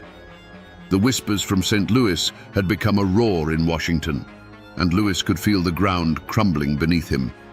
He was a man isolated. Beyond Bates, He had made powerful enemies among the old guard of St. Louis by challenging their dubious, often fraudulent, Spanish land grants. These were wealthy, influential men who saw Louis not as a governor, but as a threat to their fortunes. They formed a silent chorus of approval for brightest's campaign of character assassination. Everywhere Louis turned, he saw a smiling face with daggers hidden behind its back. His few allies were far away, and his mentor, Jefferson, was now retired. His influence diminished. The hero was alone, surrounded by a closing circle of enemies who wanted nothing more than to see him fall. As Meriwether Lewis left the civilized world behind and plunged into the autumn twilight of the Natchez Trace, he entered a different kind of wilderness. This wasn't the majestic, untamed West he had once conquered. This was a place of dark folklore, a path said to be haunted by the ghosts of murdered travelers. Rivermen and traders called it the Devil's Backbone, and they told stories around their campfires of spectral highwaymen and strange, unsettling cries that echoed through the cypress swamps on moonless nights. The trace itself felt like a bad omen, a place where the veil between the living and the dead was thin, a place where a man's worst fears could take solid form in the oppressive shadows. The human omen on this journey was Lewis himself. The hero of the Corps of Discovery was gone, replaced by a tormented figure whose mind was unraveling. At Fort Pickering, near modern-day Memphis, the darkness had surfaced with terrifying force. He had tried to take his own life, not once, but twice. His traveling companion, Major Neely, found him so utterly deranged that he had to be placed under watch. The men around him no longer saw a governor or a great explorer. They saw a man possessed, his eyes wild, his speech frantic and paranoid. He was a storm cloud moving across the land, and everyone in his path could feel the chill in the air. Inside Lewis's own mind, the premonition of dread was a constant screaming torment. Every snap of a twig in the forest was an assassin sent by Wilkinson. Every shadow that danced at the edge of his vision was a debt collector sent from Washington. The papers he carried, the very documents meant to be his salvation, felt like a physical weight, a death warrant, marking him as a target for his enemies. He was caught in a gut-wrenching spiral, unable to trust anyone, not even his own servant. This wasn't just a journey to clear his name, it was a desperate flight. He spurred his horse on, riding ahead of his companions in a frantic burst of energy, as if he could outrun the demons that were chasing him, both from behind and from within. He was riding hard toward a rundown little inn called Grinder's Stand, a place that was waiting in the gloom to claim him. The point of no return wasn't a dusty crossroads or a declaration of war. It was the moment Meriwether Lewis, alone and haggard, rode out of the darkening woods and into the small, squalid clearing of Grinder's Stand. The inn was little more than a pair of crude log cabins huddled against the immense, indifferent wilderness. For a weary traveler, it should have been a sanctuary. For Lewis, it was to be his Gethsemane. The proprietor, Robert Grinder, was gone, leaving his wife, Priscilla, to manage the place alone with her children. She was a simple frontier woman, accustomed to hardship, but she was not prepared for the storm that was about to break upon her doorstep. The confrontation began not with a drawn pistol, but with a gaze. Lewis dismounted, his face flushed, his eyes holding a wild, feverish light that unnerved Mrs. Grinder instantly. He asked for some spirits, and as she served him a simple supper, the governor's torment began to spill out. He couldn't sit still. He paced the dirt floor of the cabin, from the hearth to the door and back again, his movements sharp and erratic like a caged wolf. He would stop, stare into the fire, and then burst into frantic, disjointed monologues. The words tumbled out, a torrent of grievances about the government, about the protested drafts, about the ruin of his good name. He wasn't speaking to her. He was a man arguing with ghosts only he could see. Mrs. Grinder watched, her initial unease curdling into genuine fear. This was not the celebrated explorer she had heard tales of. This was a man on the ragged edge of sanity. She saw his hand tremble as he raised his cup. She heard the desperation in his voice as he muttered about his enemies and the destruction of his honor. This wasn't a guest seeking lodging. It was a man's soul coming apart at the seams right there in her cabin. The conflict was no longer a matter of distant politics and letters. It was a raw, terrifying human crisis unfolding just feet away from her. The escalation was silent, but decisive. When Lewis retired to the room she offered him, the atmosphere in the main cabin was thick with dread.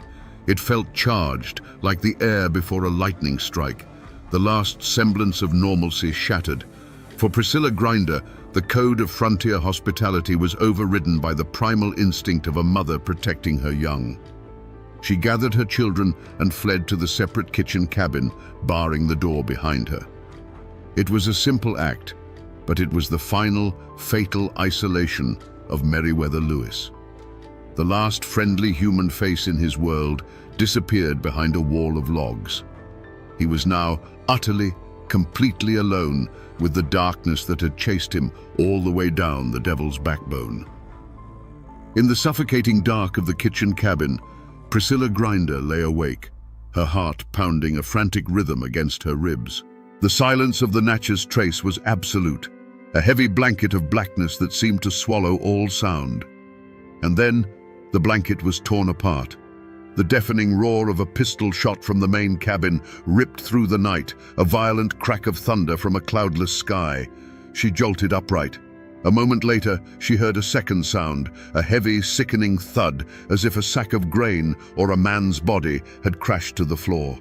Silence rushed back in, now more terrifying than before. It was a listening silence, charged with the question of what had just happened. And then another shot rang out, echoing the first, a brutal exclamation point on the night's violence. Fear, cold and sharp, pierced Mrs. Grinder. She didn't dare move. She didn't dare breathe. She was a woman alone with her children, with a terrible violence unfolding just a few yards away. What came next would be seared into her memory forever. It wasn't the sound of fighting or shouting. It was the sound of pure agony.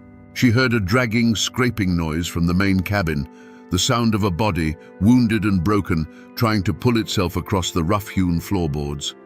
It was a sound of desperate, animalistic struggle. And then a voice, strained and hoarse with pain, cried out into the darkness.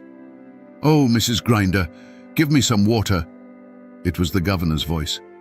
Paralyzed by a terror she would later call a woman's fear, she remained frozen in the dark. The pleas continued, rising and falling with ragged gasps for air. Through the chinks in the logs of her cabin, she claimed she could see a shadowy figure stumbling outside, reaching for the water bucket before collapsing. For what felt like an eternity, she did nothing but listen to the low, tortured groans of a dying man just beyond her door, a sound that would surely haunt her for the rest of her days. The nightmare only ended with the grey light of dawn. Lewis's servants, finally arriving, found him. He was still breathing. Propped against the cold logs of the cabin, he was a ruin of a man, his clothes stained dark, his body a testament to the night's horrific violence. He had endured for hours. As the sun's first rays touched the clearing, he looked at his servant and whispered his last words, a final, desperate plea for his honor. "I am no coward," he said, "but I am so strong. It is so hard to die." And then, as the sun climbed above the Tennessee wilderness he had helped to claim for his nation, the great explorer's light went out forever. If we are to believe the official story, then the beast that cornered Meriwether Lewis in that cabin was not an assassin or a robber. It was a phantom that had been stalking him for years, his own mind. To understand its twisted logic, you have to understand the code of honor that governed men like Lewis. His reputation was not just a part of his life, it was his life. In his mind, the protested drafts and the whispers from Washington were not just financial problems, they were a mortal wound to his soul. The beast, his depression, his paranoia, told him that a slow, public death by 1,000 cuts of disgrace was an agony no man of honor could endure. It whispered a poisoned logic, that a quick, violent end by his own hand was not an act of cowardice, but the last defiant act of a man refusing to be broken by lesser men. The point of transformation likely came in the suffocating solitude of that cabin after Priscilla Grinder had retreated. That simple act of her leaving, of barring a door against him, was the final proof his paranoid mind needed. He was utterly alone, an outcast. The switch flipped. The methodical, brilliant explorer who had charted a continent was gone, consumed by a storm of shame and despair. The beast took the reins, and its only goal was to silence the torment. This wasn't a calculated decision. It was a surrender. The cool-headed commander who had faced down grizzly bears and stared into the abyss of starvation now faced an enemy he could not intimidate, an enemy that lived behind his own eyes. And so, the violence began. But the beast inside him made one fatal miscalculation. It underestimated the sheer physical resilience of Meriwether Lewis. The body that had survived the Rocky Mountains and the Dakota winters refused to surrender easily. The first shot, a devastating wound that would have felled an ordinary man, only crippled him. This sparked a new kind of horror, a frantic, desperate rage against his own vitality. The second shot, the razor cuts, these were not part of a plan. They were the savage, chaotic acts of a mind trapped in a body that was simply too strong to die. It was a gruesome, bloody battle, not for life, but for the release of death. After the frenzy passed, as he lay bleeding on the cold dirt floor, there was no triumph. There was no relief. There was only a chilling, agonizing clarity. The beast had retreated, and the man, Meriwether Lewis, was left in the wreckage. His desperate cries for water were not the ravings of a madman. They were the most basic, human plea of a person in excruciating pain, a return to the simple, desperate need for life at the very moment he had tried to destroy it. In those final, agonizing hours, he likely felt not the peace of a Roman falling on his sword, but the horrifying, empty truth. His last great expedition, a journey into the uncharted wilderness of his own despair, had ended in nothing but ruin and pain. When the sun was fully risen, it illuminated a scene of profound desolation. The clearing at Grinder's Stand was no longer just a poor, remote inn. It was a gravesite. The unnatural silence that followed Lewis' last breath was broken only by the quiet grief of his servants and the unnerved whispers of Priscilla Grinder, who had finally emerged from her hiding place. The body of the great explorer, the man who had dined with presidents and stood as a titan of American expansion, lay in the Tennessee dirt, his grand legacy reduced to a bloody spectacle in a place of utter squalor. Into this grim tableau rode Major James Neely. He arrived to find his worst fears realized. He saw the body, the pistols, the razor. He listened to Mrs. Grinder's harrowing, disjointed account of the night's events. For Neely, there was no mystery here. He saw the tragic but logical conclusion to the mental decay he had witnessed just days before at Fort Pickering. He was not a detective arriving at the scene of a crime. He was an officer arriving to confirm a casualty. His mind was already made up. The fate of the survivors began to solidify in those first few hours. Priscilla Grinder's story, born of terror and confusion, became the one and only official account. She was the sole eyewitness, and her narrative of Lewis's madness and self-destruction provided a simple, horrifying explanation that answered every question, even if it created a dozen more. Her fight was not for justice for the governor, but for a version of the truth that would allow her and her family to survive the terrible event that had landed on their doorstep. For Lewis' servant, John Pernier, the fight was over. He was a man adrift, his master and protector gone, left with the grim task of attending to the remains. There was no manhunt. No posse was formed to scour the woods for land pirates or assassins. The authority on the scene, Major Neely, saw no need for one. The immediate task was simply to deal with the body. Meriwether Lewis was buried with a haste that defied his station. He was placed in a crude coffin and interred just a few dozen yards from the cabin where he died.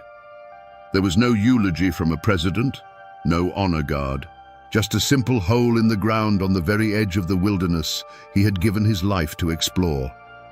His final resting place was as lonely and desolate as his death. And here, my friends, is where the door to any other possibility was slammed shut and bolted. Major Neely took charge of Lewis's belongings, his trunks, his papers, his remaining money. Then he sat down and composed a letter to Thomas Jefferson. In it, he laid out the story just as he saw it. A clear case of a brilliant but deranged mind finally succumbing to its own demons.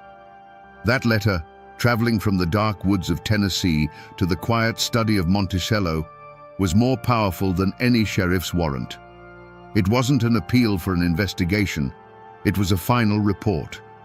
It sealed the governor's fate in the pages of history, burying any suspicion of foul play under the immense weight of his own mentor's grief and acceptance. The news of Lewis's death traveled fast, but the truth got left behind on the dark and muddy road. As the story spread from the trace to the halls of power, it immediately fractured the world into two camps. In one camp stood the establishment, led by the powerful voice of Thomas Jefferson himself. Grieving the loss of his protege, he accepted Major Neely's report without question. His public declaration that it was an unquestionable suicide, born of hereditary melancholy, became the official history. It was a neat, tragic, and above all, final explanation. For a nation that revered its heroes, it was easier to mourn a fallen angel than to hunt for a mortal demon. But in the other camp, there was a raw, angry disbelief. This was the camp of the Lewis family, led by his mother, Lucy Marks. A mother knows her son, and she refused to accept that the strong, resilient boy she had raised, the man who had faced down the entire continent, would end his own life in such a brutal, clumsy manner. Her conviction was absolute. He was murdered, she stated plainly, a cry of maternal certainty against a chorus of official pronouncements. This wasn't a debate for them. It was a desecration of his memory. They drew a line in the dirt, a line of loyalty and love that has not faded to this day. In St. Louis, a different kind of division took place, a division between public mourning and private relief. For Frederick Bates and Lewis's other political rivals, the news was not a tragedy, it was a solution. The troublesome governor, the man whose honor they had so carefully dismantled, was gone. A collective, unspoken sigh of relief went through the city's old guard. No one in power there had any interest in asking difficult questions that might lead back to their own intrigues. Their silence was a powerful endorsement of the suicide verdict, a quiet conspiracy to let the matter die with the man. Meanwhile, back along the Natchez Trace, the community of settlers and frontiersmen drew their own conclusions. These were practical, often brutal people who understood the dangers of the road. To them, a high-profile traveler getting killed for his money was a story that made perfect sense. The complex tale of a hero's mental collapse seemed far less plausible than simple, bloody-minded greed. A dark cloud of suspicion settled over Grinder's stand. Whispers turned Robert Grinder into a murderer and his wife into a liar, their poverty seen not as proof of their innocence, but as a sign of a curse for the blood they had spilled. This is how the story was buried. Priscilla Grinder, the only witness, was trapped in a conspiracy of silence by her own testimony. To change it would be to invite suspicion upon her own family. The politicians in Washington and St. Louis remained silent out of self-preservation. And so, the only person left to scream for justice was a grieving mother whose voice was drowned out by the official narrative. An act of profound courage on her part was dismissed as the predictable denial of a heartbroken parent. The community had been irrevocably split, not just over the facts of a death, but over the very soul of the man they thought they knew. There was no posse, no sheriff riding out with a warrant, no official manhunt for the killers of Meriwether Lewis. The law had closed its eyes and declared the case solved. But a different kind of hunt began, a quiet, phantom pursuit that took place not in the sunlit woods, but in the dark corridors of rumor and suspicion. The prey wasn't a man on the run, it was the truth itself. The ones who took up this chase were not lawmen, but Lewis's family and the handful of people who could not stomach the official story. The hunt was led by a ghost, the ghost of General James Wilkinson. For those who suspected murder, every path led back to him. He was the man with the most to gain from Lewis' permanent silence. The papers Lewis was carrying were a loaded gun pointed directly at Wilkinson's treacherous career. Had he dispatched assassins to the trace? The hunters in the shadows, men like Lewis' own kin, looked for clues. They spoke to travelers who had been on the road at the same time. They listened to the whispers in river towns and frontier forts. They were searching for a trail that had gone cold the moment it was made, trying to connect the shadowy general to the bloody clearing at Grinder's Stand. This hunt played out not against the backdrop of the mountains, but on the pages of newspapers and in private letters. It was an ordeal against an enemy you couldn't see. For every claim of foul play, a dozen official voices rose to defend the suicide theory, citing Jefferson as their unassailable source. The hunters found themselves chasing whispers, trying to prove a conspiracy against a powerful establishment that had already declared its verdict. The wilderness they navigated was one of innuendo and political influence, a landscape far more treacherous than the Bitterroot Mountains. The moment of capture never came. There was no fierce firefight, no dramatic arrest. Robert Grinder, the most obvious suspect, lived out his days in obscurity, neither punished nor exonerated, forever trapped in the amber of local suspicion. General Wilkinson, the spider at the center of the web, not only escaped justice but thrived, his treason not fully exposed until decades after his death. The truth, if it was murder, was the perfect crime. The assassins, if they existed, simply melted back into the shadows of the frontier, their identities lost forever. The hunt failed because the quarry was too powerful, the trail was too cold, and the keepers of the official story had no interest in seeing it found. The shadows won. But my friends, the most chilling part of this story is the trial that never happened. There was no packed courtroom with armed guards, no cunning lawyers arguing points of law. The courthouse doors in Hickman County, Tennessee, remained shut. The justice system, the great institution of American law, never once looked into the violent death of one of the nation's most prominent citizens. The trial of Meriwether Lewis was conducted not by a judge and jury, but through private correspondence, and the verdict was sealed before his body was even cold. The courtroom where this case was decided was the quiet study of Thomas Jefferson. The star witness was Major James Neely, whose letter provided the only testimony that mattered. The evidence was not a bloody pistol or a torn shirt, but Jefferson's own memories of his friend's hypochondriac affections. There was no cross-examination, no defense attorney to challenge the narrative. The most powerful and respected man in the country, acting as judge, jury, and executioner of his friend's memory, declared the case closed.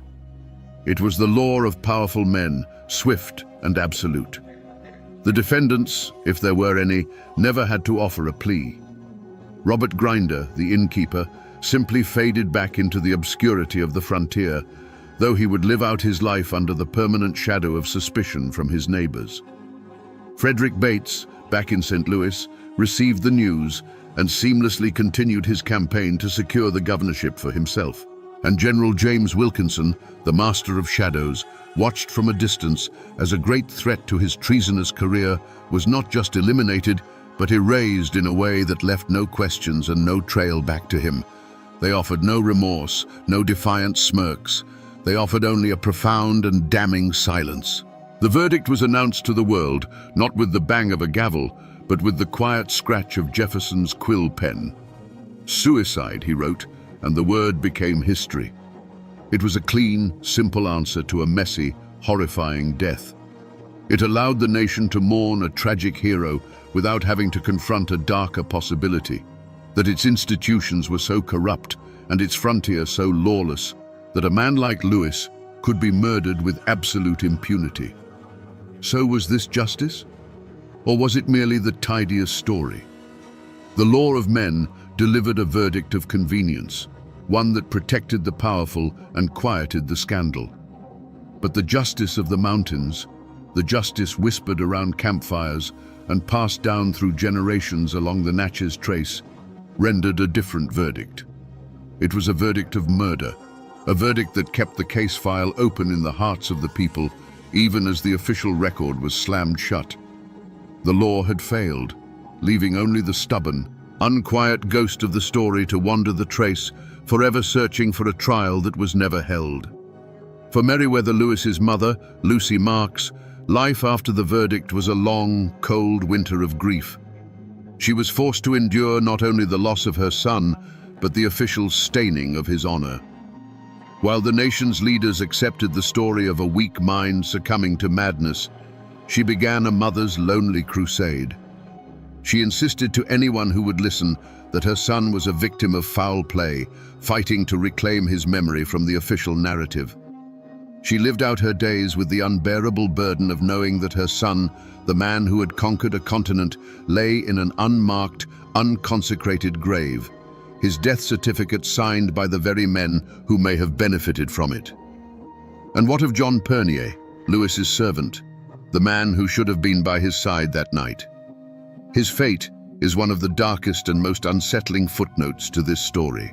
He eventually made his way back to civilization, reportedly carrying some of Lewis's final possessions, but he never made it to Washington to deliver them. Shortly after his return, Pernier himself was dead. The official cause was a sudden illness, but rumors immediately swirled that he had been poisoned. Was he a loose end that needed to be tied up? A man who knew too much about who his master was meeting, or what was in those papers he carried? His quiet death feels less like a tragedy and more like the final chilling act of a cover-up. For Robert and Priscilla Grinder, there was no atonement, only a curse. They did not profit from the governor's death. In fact, their life spiraled downward. Their remote inn, once a simple stopover, became a place of infamy, a landmark of horror that travelers began to avoid. They lived out their lives in poverty, forever branded by the whispers of their neighbors.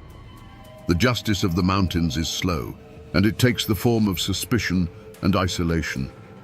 Whether they were guilty or innocent, the blood that soaked into their floorboards that night left a permanent stain on their lives, a ghost that would haunt their family for generations. But for the men in the halls of power, there was no curse, only reward. Frederick Bates, the meticulous schemer, got exactly what he wanted. With Lewis out of the way, he became the acting governor of the Upper Louisiana Territory, his ambition finally realized. And far away, the master of shadows, General James Wilkinson, breathed a sigh of relief. A great danger had been neutralized.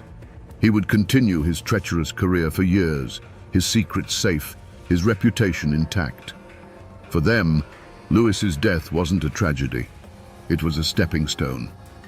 And so, the community did what communities always do in the face of an uncomfortable truth. It tried to forget. The story of what happened at Grinder's stand was pushed down, relegated from a national scandal to a local ghost story. The grave of the great explorer became overgrown, the wooden marker rotting away, his final resting place nearly reclaimed by the same wilderness he had once mapped.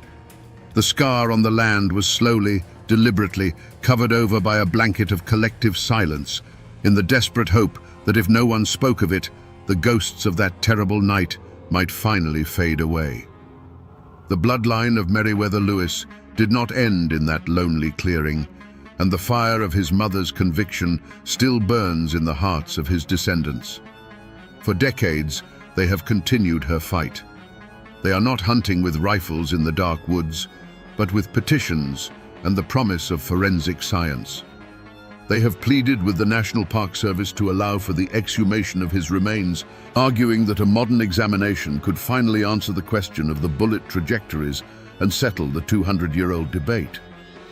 But just as Lewis was blocked by the bureaucracy of the War Department, so too are his descendants, met with a wall of resistance that prefers to let the past lie undisturbed.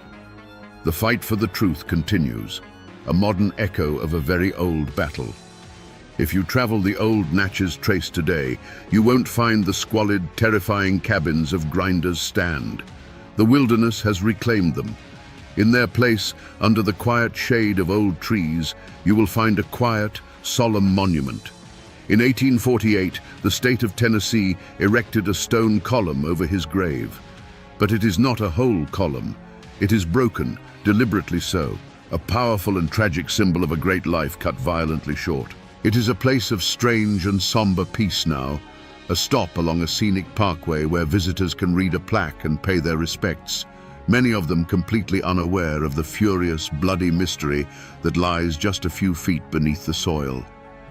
But the monument is not the only thing that remains. For 200 years, the people who live in these hills and hollows have told another story, an echo that refuses to fade. They say the site is haunted. Travelers report seeing a spectral figure in early 19th century dress, pacing frantically near the grave, his face a mask of torment. They tell of phantom gunshots that ring out on cold October nights, and some swear that if you listen closely, when the wind is just right, you can still hear a desperate, disembodied voice crying out for a simple cup of water. They say his spirit cannot rest, because the truth of his end has never been brought into the light. So you see, my friends, the story never really ended. It is etched into stone, carried in the blood of his family, and whispered on the wind. The official documents may gather dust in an archive, and the politicians may prefer a tidy, simple history. But the land itself has not forgotten the blood that was spilled upon it. The mountains remember everything. And so we come back to the question that has haunted this patch of Tennessee ground for 2 centuries. Was it the final, desperate act of a broken man, or was it the perfect, cold-blooded murder of an American icon? The truth is, the trail has gone cold. The physical evidence is buried 6 feet deep. The only eyewitness told a story riddled with fear and contradiction, and the men who had the most to gain are long since turned to dust. In the end, we are left with 2 ghosts. The ghost of a hero whose mind, like an unmapped territory, contained shadows he could no longer navigate. And the ghost of a man of honor, silenced by assassins before he could expose the treason at the heart of the new nation. Which one you choose to believe depends on how much you trust the official story and how much you believe in the darkness that so often lurks just beyond the firelight. But this is more than just a murder mystery. It's a cautionary tale about the cost of greatness and the brutal transition from the wilderness of nature to the wilderness of men. Meriwether Lewis was a man who could face down a grizzly bear, but who was ultimately torn apart by whispers, paperwork, and the quiet betrayals of so-called civilization. His story is a chilling reminder that our greatest heroes are still just men, vulnerable to the same darkness that touches us all, whether it comes from within or from the barrel of an enemy's pistol. This is a profoundly Appalachian story. It teaches us that the most important truths are rarely written down in official reports or history books. They are kept alive in the hills and in the hollows. They are whispered from one generation to the next, becoming part of the land itself. The government closed its file on Meriwether Lewis over 200 years ago, but for those who listen to the whispers on the wind along the old Natchez Trace, the case is far from closed. And now, my friends, you know why.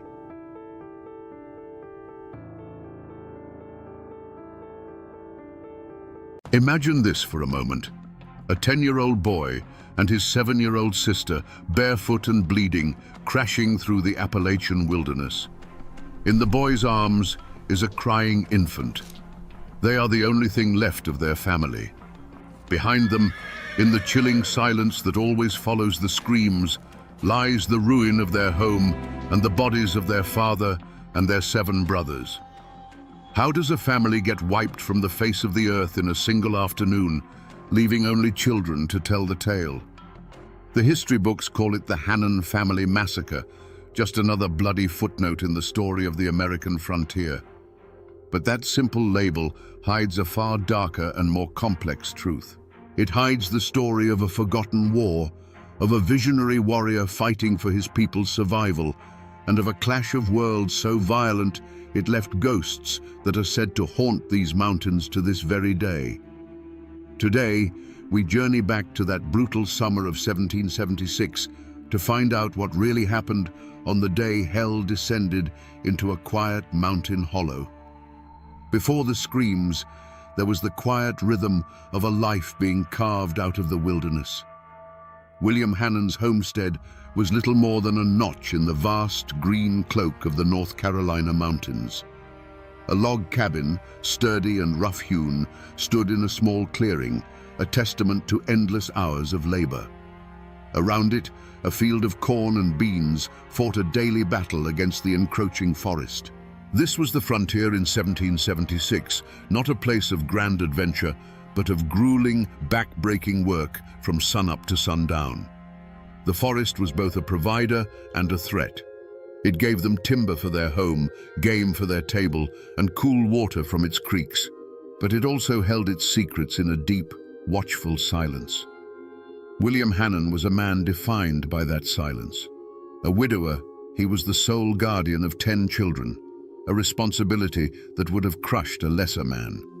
His 5 eldest sons were already turning into men themselves, their hands calloused from the axe and the plow. They worked beside their father in the fields, their shared sweat watering the very ground they hoped to one day call their own. They weren't invaders in their own minds. They were builders, planters, men chasing the simple, universal dream of leaving something behind for their children. Inside the cabin, life was a hum of smaller chores. 10-year-old Edwin was already learning the weight of responsibility, while his 7-year-old sister Winnie was more mother than child to the 2 toddlers and the new baby, Elizabeth.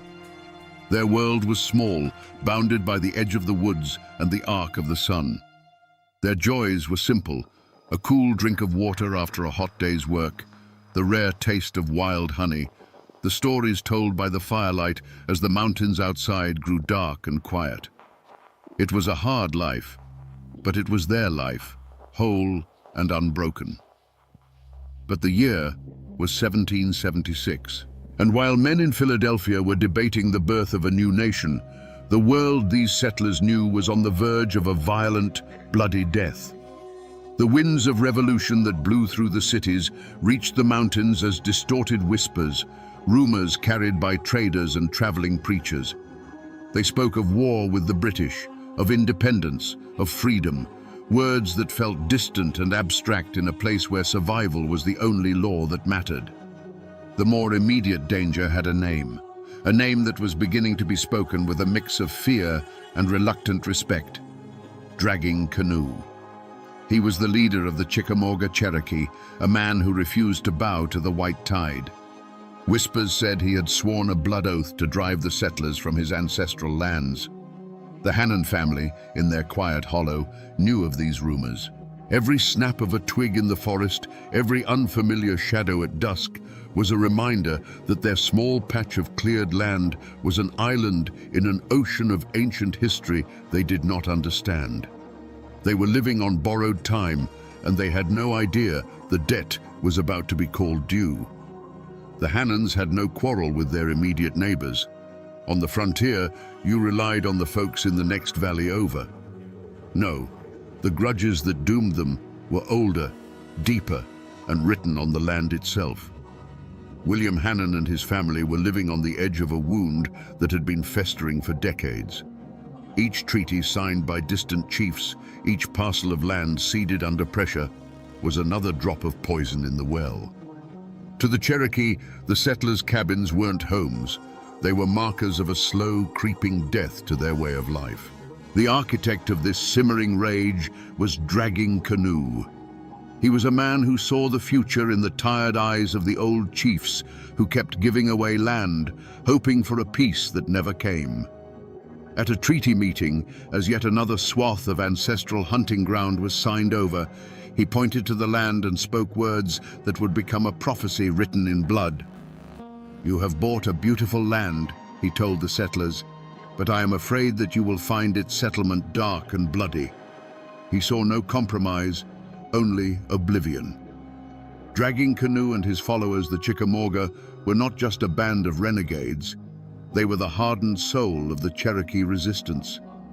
They saw the American Revolution not as a fight for freedom, but as a chaotic opportunity.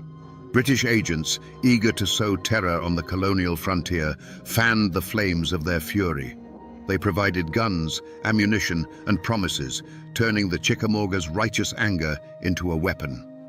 For Dragging Canoe, this wasn't about fighting for the British king. It was a holy war for the mountains themselves.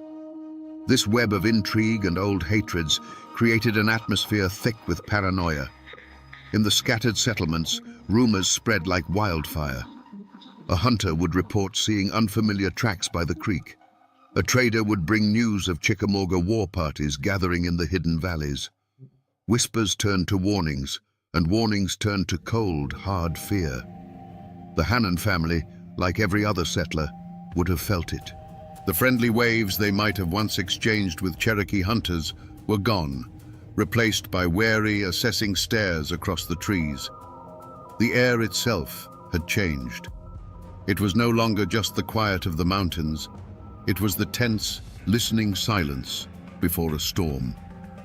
The point of no return wasn't a shouted argument or a line drawn in the dirt.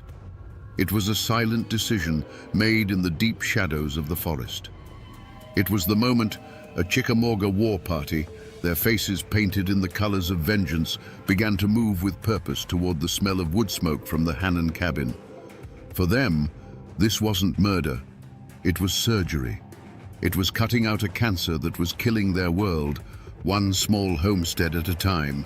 Every snapped twig under their moccasins was a drumbeat of inevitability. On the other side of that thin veil of trees, life continued in blissful ignorance. It was a hot, heavy summer afternoon. William Hannon and his 5 oldest boys were in the field, likely bent over their work, their backs slick with sweat. The rhythmic thud of a hoe against the earth, the drone of insects in the thick air, these were the sounds of their world. Their rifles, the essential tools of frontier survival, were likely propped against a stump at the edge of the clearing. In the quiet rhythm of their labor, the danger that had been a whisper for months had faded to a dull background hum. This was the fatal miscalculation of the frontier, the belief that because the morning was peaceful, the afternoon would be too. The Hannon men were tired, focused on the soil, their senses lulled by the heat. They didn't see the flicker of movement in the tree line.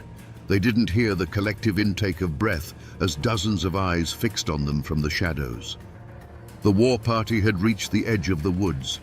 They could see the unsuspecting figures in the field, see the faint outline of the cabin beyond. There was no turning back now.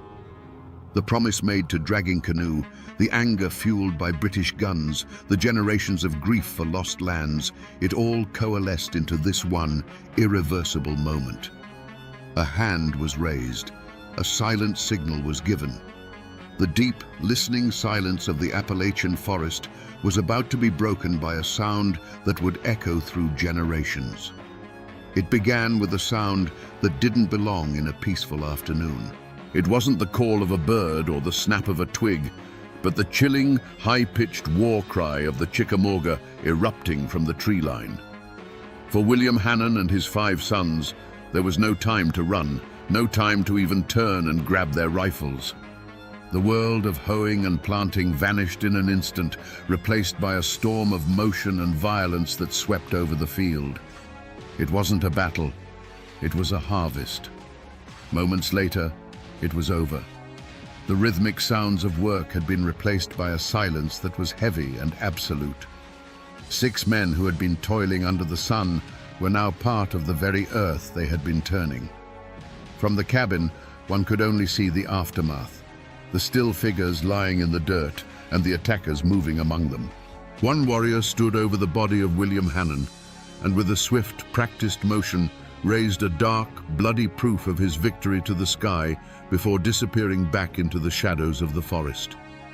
Inside the cabin, the screams from the field had been cut short, leaving a ringing void that was even more terrifying.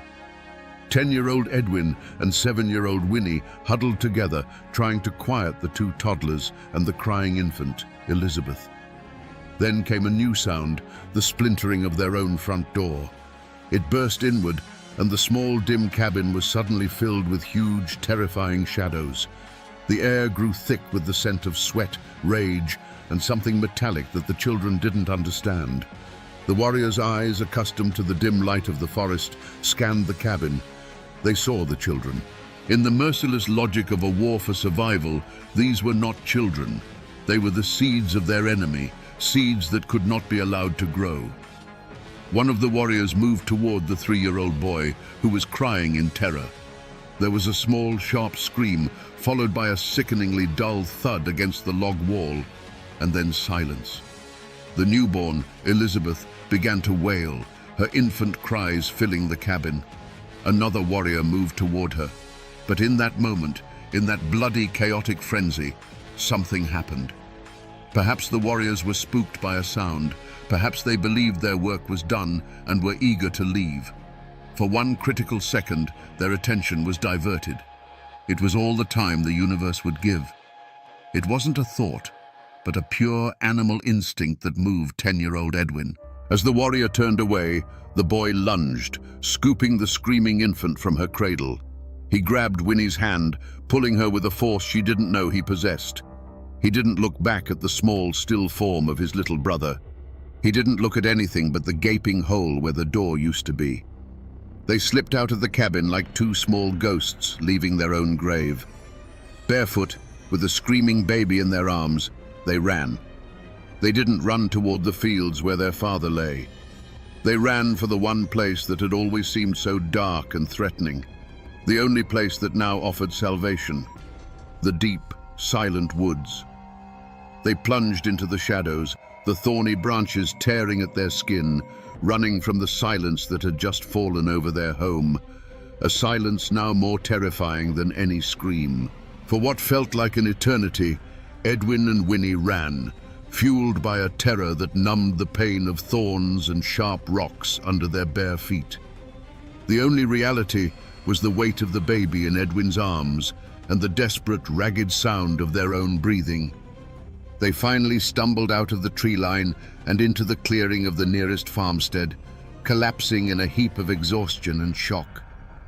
They were a horrifying sight. Two children covered in scratches, their eyes wide with a horror no words could yet explain, and a wailing infant. But the message they brought didn't need words. It was carried in their silence and their tears. Within the hour, a grim-faced party of neighbors, rifles in hand, made their way cautiously toward the Hannon homestead. The first thing they noticed was the silence. The familiar sounds of a working farm, the chop of an axe, the call of a voice were gone. All they could hear was the buzzing of flies in the oppressive summer heat. They found William and his sons in the field, lying where they had fallen, the earth around them stained a dark, terrible color. The scene spoke of a swift, merciless violence that left no room for a fight. The men's faces hardened as they approached the cabin.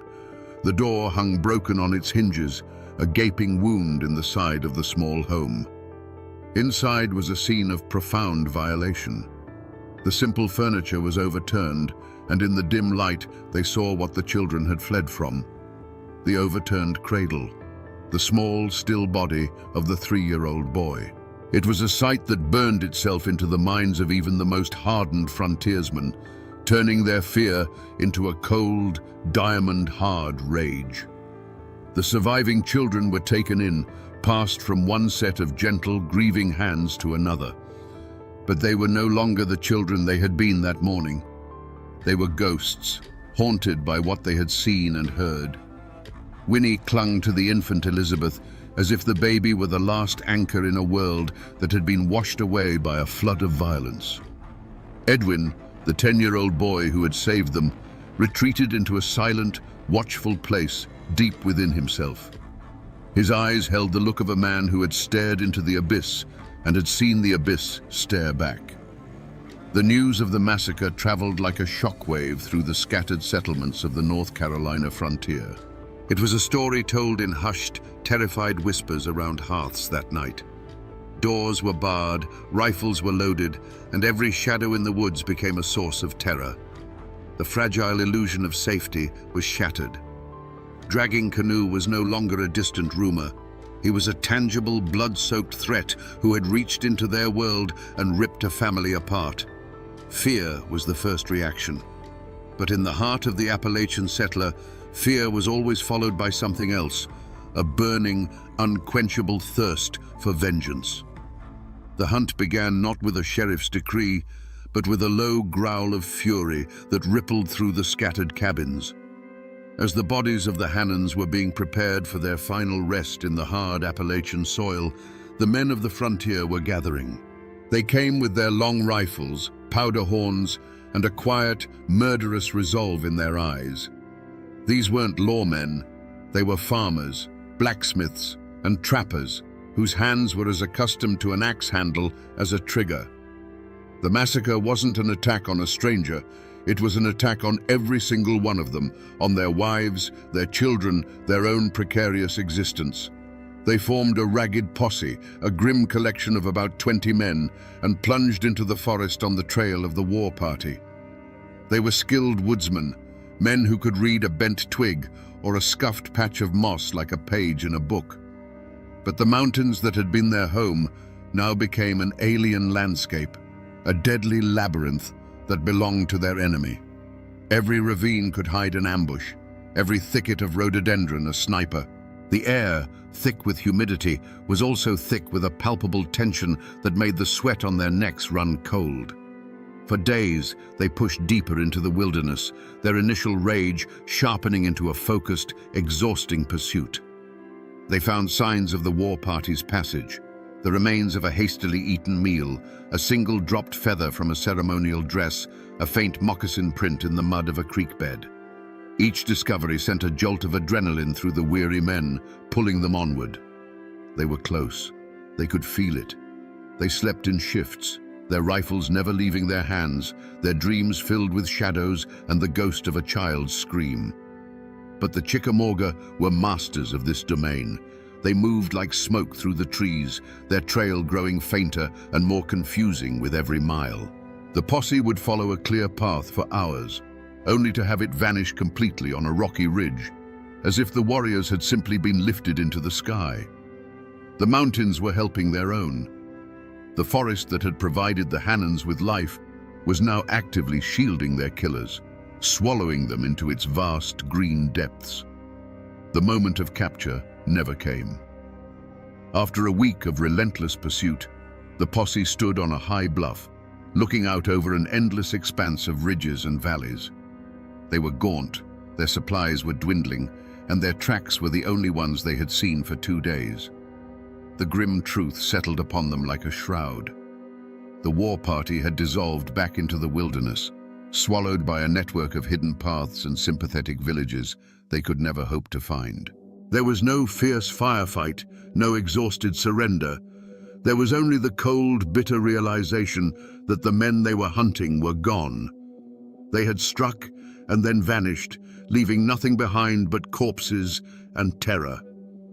The posse returned to their homesteads, not with prisoners, but with a new, chilling certainty. The war had just begun, and the enemy was a ghost they could not catch.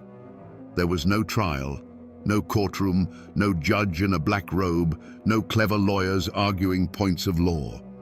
To expect such things would be to misunderstand the brutal reality of the frontier in 1776. The courthouses of the new nation were far away, beyond the mountains, and their laws felt as distant and irrelevant as the king across the sea. The men who killed the Hannons were never arrested, never identified, never brought before a jury of their peers. They were simply phantoms who had emerged from the forest and returned to it. The only verdict delivered was the one declared in the hearts of the settlers. The war party that had attacked the Hannans was, in their eyes, guilty beyond any doubt. The evidence was not in testimony, but in the freshly turned earth of 9 graves on a hillside. The sentence was not imprisonment, but death. Death not just to the specific warriors who had wielded the hatchets, but to the entire idea of a shared land. The massacre became a justification, a rallying cry that hardened hearts and erased any lingering thoughts of peaceful coexistence. In the place of a formal trial, there was a trial by rumor and fire. The name of Dragging Canoe became a curse, a name synonymous with savagery and evil. Any Cherokee, whether they followed Dragging Canoe or the peace-seeking chiefs, was now viewed with suspicion and hatred. The act of a single war party was laid at the feet of an entire people. This was the justice of the mountains, swift, absolute, and unforgiving. It wasn't about finding individual culprits, it was about identifying an enemy. The lack of a formal verdict was, in its own way, the most damning verdict of all. It signified that the Hannan family lived and died in a place where the rule of law had not yet taken root. Their lives were governed by a more ancient and brutal code, the code of survival and retribution. The failure of the posse to capture the killers meant there would be no clean resolution, no moment of state-sanctioned justice to close the wound. Instead, the wound was left to fester. It fueled a cycle of retaliatory raids and counter-raids that would stain the Appalachian soil with blood for another 2 decades. A brutal, undeclared war where every man was his own judge, jury, and executioner. What became of the children who ran from a cabin of ghosts? They survived, but they never truly escaped that summer afternoon. They grew up in the shadow of that day, carrying a silence that others could not understand. Legends in these mountains say that Edwin, the boy who had to become a man in a matter of seconds, grew into a hard, quiet frontiersman whose eyes were always scanning the tree line. He was a man forever at war with the memory of what he had lost. Winnie and Elizabeth, the sister and the infant she helped save, grew to become wives and mothers themselves. They built new families, and their bloodline continues to this day, woven into the fabric of Appalachia. But those who knew them said there was always a sadness that never quite left their eyes, a memory of a lullaby that ended in a scream. If you were to go looking for the Hannan homestead today, you wouldn't find it. There is no preserved cabin, no historical marker by the side of the road. The forest has long since swallowed the scar of their small field. The logs of their home have rotted back into the earth from which they came.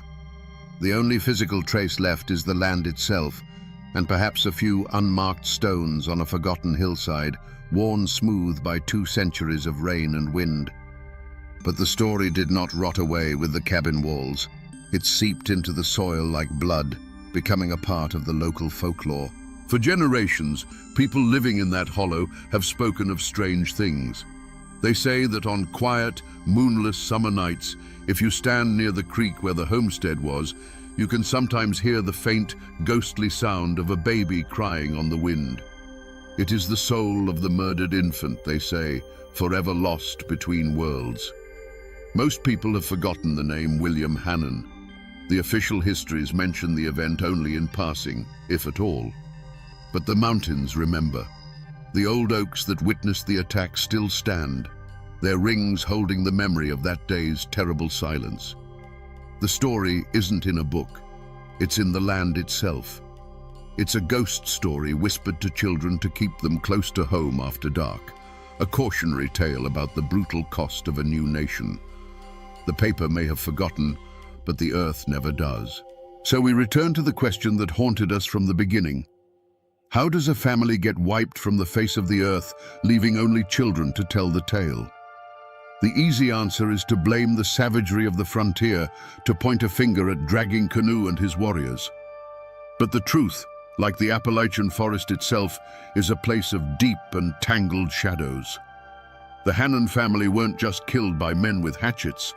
They were caught in the grinding gears of history, crushed between one people's desperate dream for a new life and another people's even more desperate struggle to save their ancient world from disappearing forever. This story is not just an account of a brutal massacre. It is a parable of how America was born. For every noble word written in the Declaration of Independence that summer, there was a silent, bloody chapter being written in a forgotten mountain hollow. It reminds us that progress is never clean, and the foundations of a new world are often laid upon the graves of the old one. The Hannons were pioneers, but they were also trespassers. The Chickamauga were defenders of their homeland, but they were also the agents of a nightmare. There are no simple heroes or villains here. There are only human beings pushed to the limits of their endurance, their fear, and their fury. The real legacy of this tragedy isn't just the ghost of a crying baby on the wind. It's in the resilience of those who survived, the children who ran from hell and somehow managed to build new lives. It is a story not just of cruelty, but of the unyielding strength of the human spirit. It is a wound on the soul of Appalachia that has never fully healed, a quiet reminder that the land we walk on is layered with stories, sorrows, and blood we have long since forgotten. The mountains hold these memories, locked away in their silent, stony heart. They remember the laughter of children in a sunlit field, the chilling war cry that shattered the peace, and the terrible silence that followed. And now, my friends, so do you.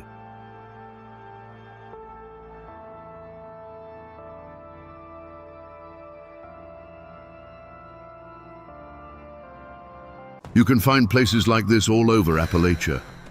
A quiet spot on the edge of town where a creek whispers over smooth stones and the only sound is the rustle of leaves in the canopy above.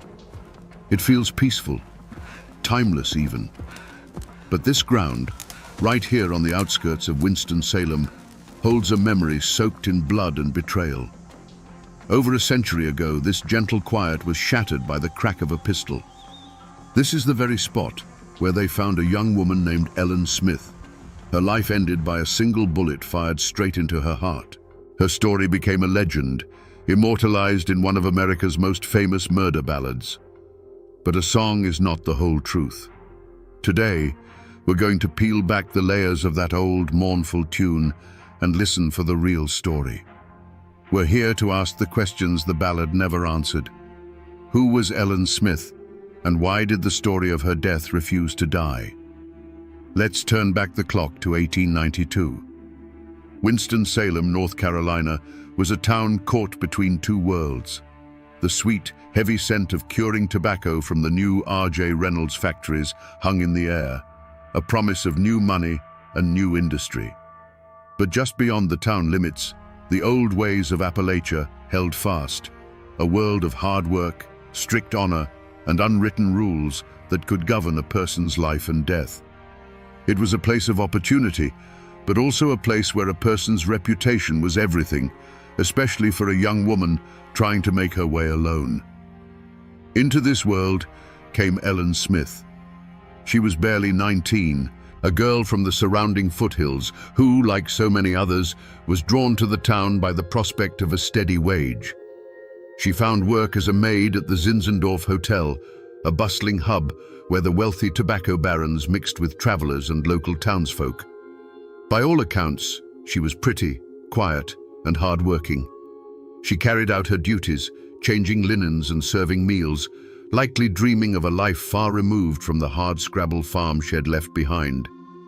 She was just one of hundreds of anonymous girls hoping for a bit of luck, maybe even a bit of love.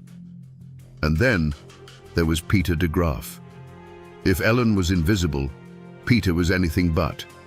He was handsome, always dressed in fine clothes, and moved with the easy confidence of a man whose father was a well-respected citizen. He had a place in society, a name that carried weight. But beneath that polished surface, a different reputation festered. Peter was known to be a heavy drinker, a gambler, a man with a taste for women and trouble. He was charming, yes, but it was a dangerous charm. the kind that promised excitement but often delivered ruin. Their worlds collided within the walls of the Zinzendorf Hotel. He, the privileged customer, she, the humble servant. It was a classic, perilous dynamic. A man like Peter de Graaf would have seen a girl like Ellen Smith as a simple conquest, a dalliance with no consequences. But for Ellen, the attention of such a man, someone so far above her station, must have felt like a fairy tale. He was a glimpse into a world of comfort and status she could only dream of. And so, it began. An affair that was, for a time, an open secret whispered about in the hotel kitchens and the town's back alleys. Peter would visit her. They'd be seen walking together near the edge of town, away from judging eyes. To the rest of the world, it was a familiar, predictable story. But for the two people living it, it was a path that was quickly leading them toward a dark and unforgiving horizon, a point from which neither of them would ever truly return. A story like this isn't just found in the dirt and leaves of a crime scene. The real evidence, the kind that survives a century, is often buried in a different kind of silence, the quiet hush of a library archive. That's where the whispers from the past are preserved, pressed between the pages of old books and captured on reels of microfilm. And that's where I found this, a newspaper clipping from the summer of 1892, just a few days after Ellen's body was discovered. At first glance, it's what you'd expect. The headline is sensational, talking of a dastardly deed and a shocking murder. It names Peter de Graaf as the prime suspect. But the official facts are not the most important thing on this page.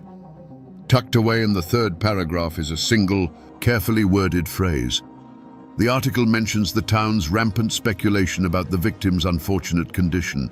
You see, this isn't just a piece of paper. It's a fossilized rumor. In the polite, coded language of the Victorian era, unfortunate condition meant only one thing.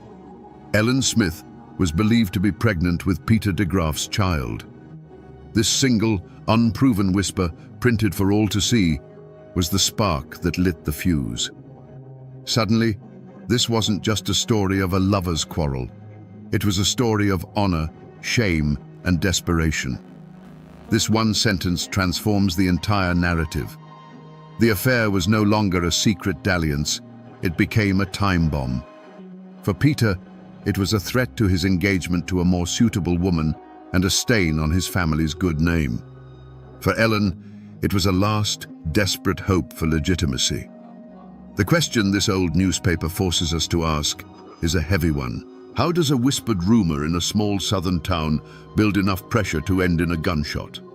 That newspaper clipping only reported what everyone was whispering. But for Ellen and Peter, that rumor was a stark, terrifying reality. Imagine a hushed, desperate conversation in a shadowed corner of the hotel, away from the prying eyes of guests and staff. This is where the love story, if it ever was one, truly died, and the countdown to tragedy began. Ellen, likely terrified but resolute, would have told Peter about the child. For her, it was a plea for salvation. In that moment, she wasn't just his lover. She was the mother of his heir. And in the unwritten code of the mountains, that demanded action. She would have asked him to do the right thing, to marry her and give their child a name. Peter de Graaf, however, was already promised to another woman, Fanny Faust, a bride his family approved of. Ellen's news was not a blessing, it was a catastrophe. It was a threat to his reputation, his inheritance, and his entire future. The easy charm he had used to woo her would have vanished, replaced by a cold panic. To him, her plea for marriage was not a request for honor, but an ultimatum that could unravel his entire world. The days that followed must have been a private hell for both of them. Their secret meetings would no longer have been filled with affection, but with bitter arguments. He likely offered her money, told her to leave town and never come back, to solve the problem on her own. But Ellen wouldn't have backed down. For her, this was not a problem to be disposed of. It was her life, her child's life. Her desperation would have made her bold, perhaps even threatening to expose him to his family and his fiancée. What started as a whispered secret between two people was now a festering conflict. Every denial from him would have fueled her resolve. Every tearful plea from her would have deepened his fear. The seeds of conflict were sown not in jealousy or simple hatred, but in a clash of two inescapable realities. She needed a husband to avoid ruin, and he needed to get rid of her to avoid the very same fate. The air between them grew thick with unspoken violence, and time was running out. Newspaper clippings and court records can give you the skeleton of a story, but they can't give you its soul. For that, you have to talk to the people who keep the memories alive. I found that soul in a conversation with a local historian, a man whose great-grandfather had known the de Graaf family. He wasn't a professor in some university. He was a man whose family had lived on this soil for 200 years, and whose memory was a library of local lore.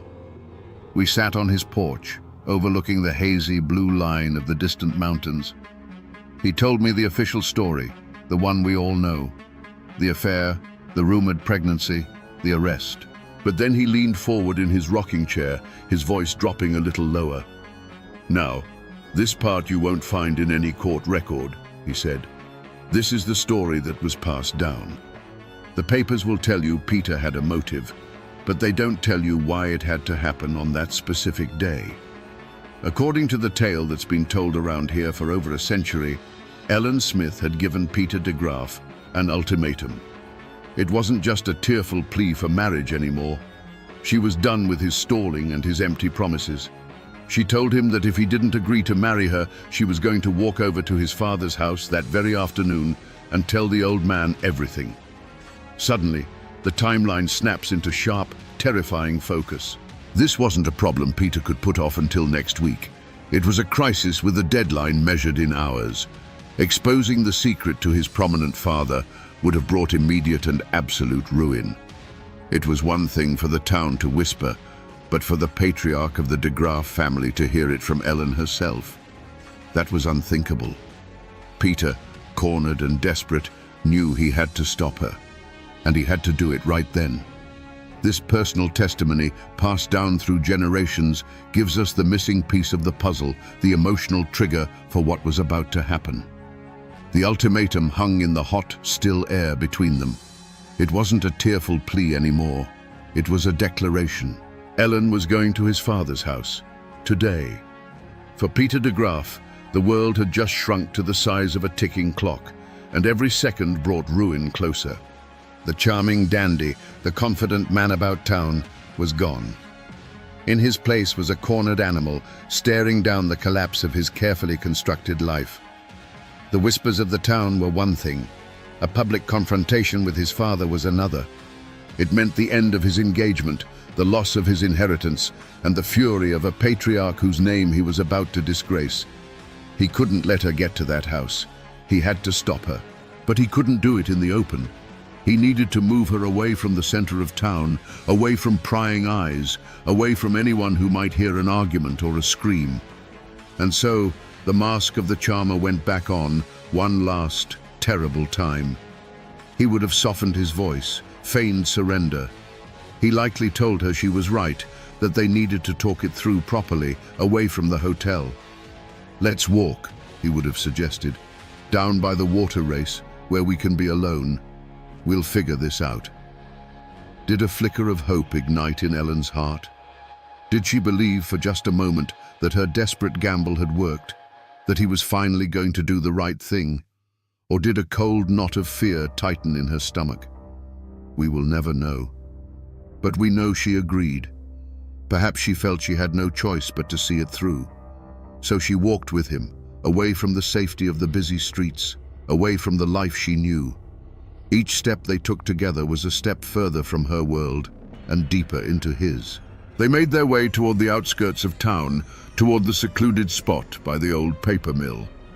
The path would have grown quieter, the sounds of the town replaced by the buzz of insects and the steady rush of the water in the race. It was a sound loud enough to swallow other sounds. It was a place for secrets. They were alone now. No one to see them, no one to hear them. The pretense could finally be dropped. This was not a place for reconciliation. It was a place for a final, brutal resolution. The time for talk, for lies, for empty promises was over. The time for consequences had arrived. Standing there, with the sound of the water in his ears and the threat of his ruin standing before him, Peter de Graaf made his choice. In that moment, the path forward narrowed to a single violent act. There was no turning back. And so, I've come back to this place. The old paper mill is long gone, its foundations swallowed by a century of weeds and vines. But the path is still here, and the water race, though now just a shallow, meandering creek, still whispers the same story to the stones. There are no historical markers, no monuments. This place has been allowed to forget, to let nature cover up the memory of what happened here. But the scar is the landscape itself. There are no bullet holes in a wall to show you, no faded bloodstains preserved under glass. The evidence is the geography of the crime. Look how secluded it is, even now. You can see how the thicket of trees would have swallowed them, hiding them from the road. You can hear how the constant rush of the water would have been just loud enough to muffle the sound of a raised voice or a single sharp crack of a pistol. This is the real, physical proof. This clearing was not a random spot. It was chosen. This was the end of the line. Standing here, in the same oppressive summer humidity they would have felt, you can almost hear the final desperate words exchanged. This wasn't a sudden burst of rage. This was an execution, planned in the desperate few minutes it took to walk from the edge of town into this green, silent tomb. Right here, in this quiet, forgotten clearing, the final brutal act of our story unfolded. The time for lies was over.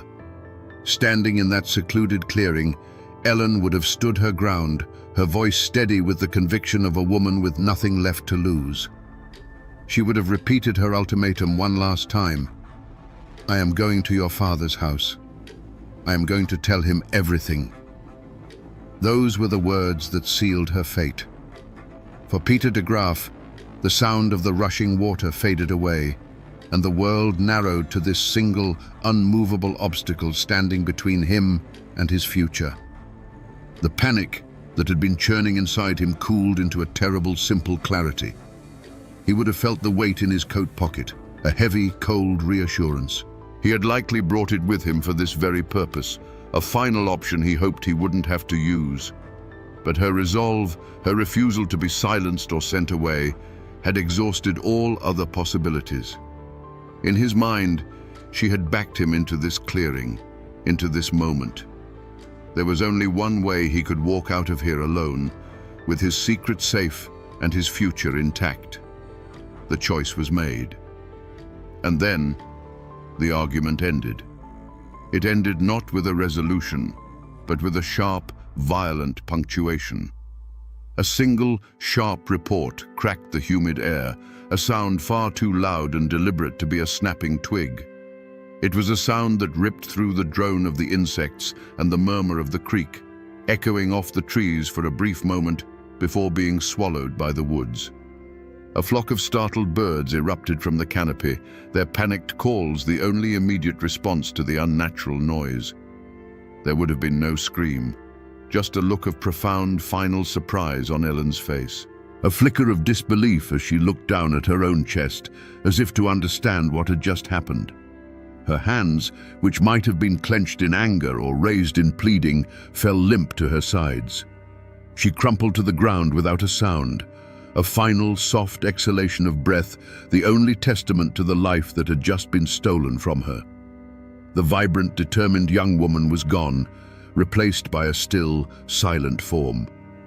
For a long moment, there was only the sound of the creek and the slow settling of dust motes in the shafts of afternoon sun. The air grew thick with the acrid smell of burnt powder. Peter would have stood there, his heart hammering against his ribs, staring at what he had done.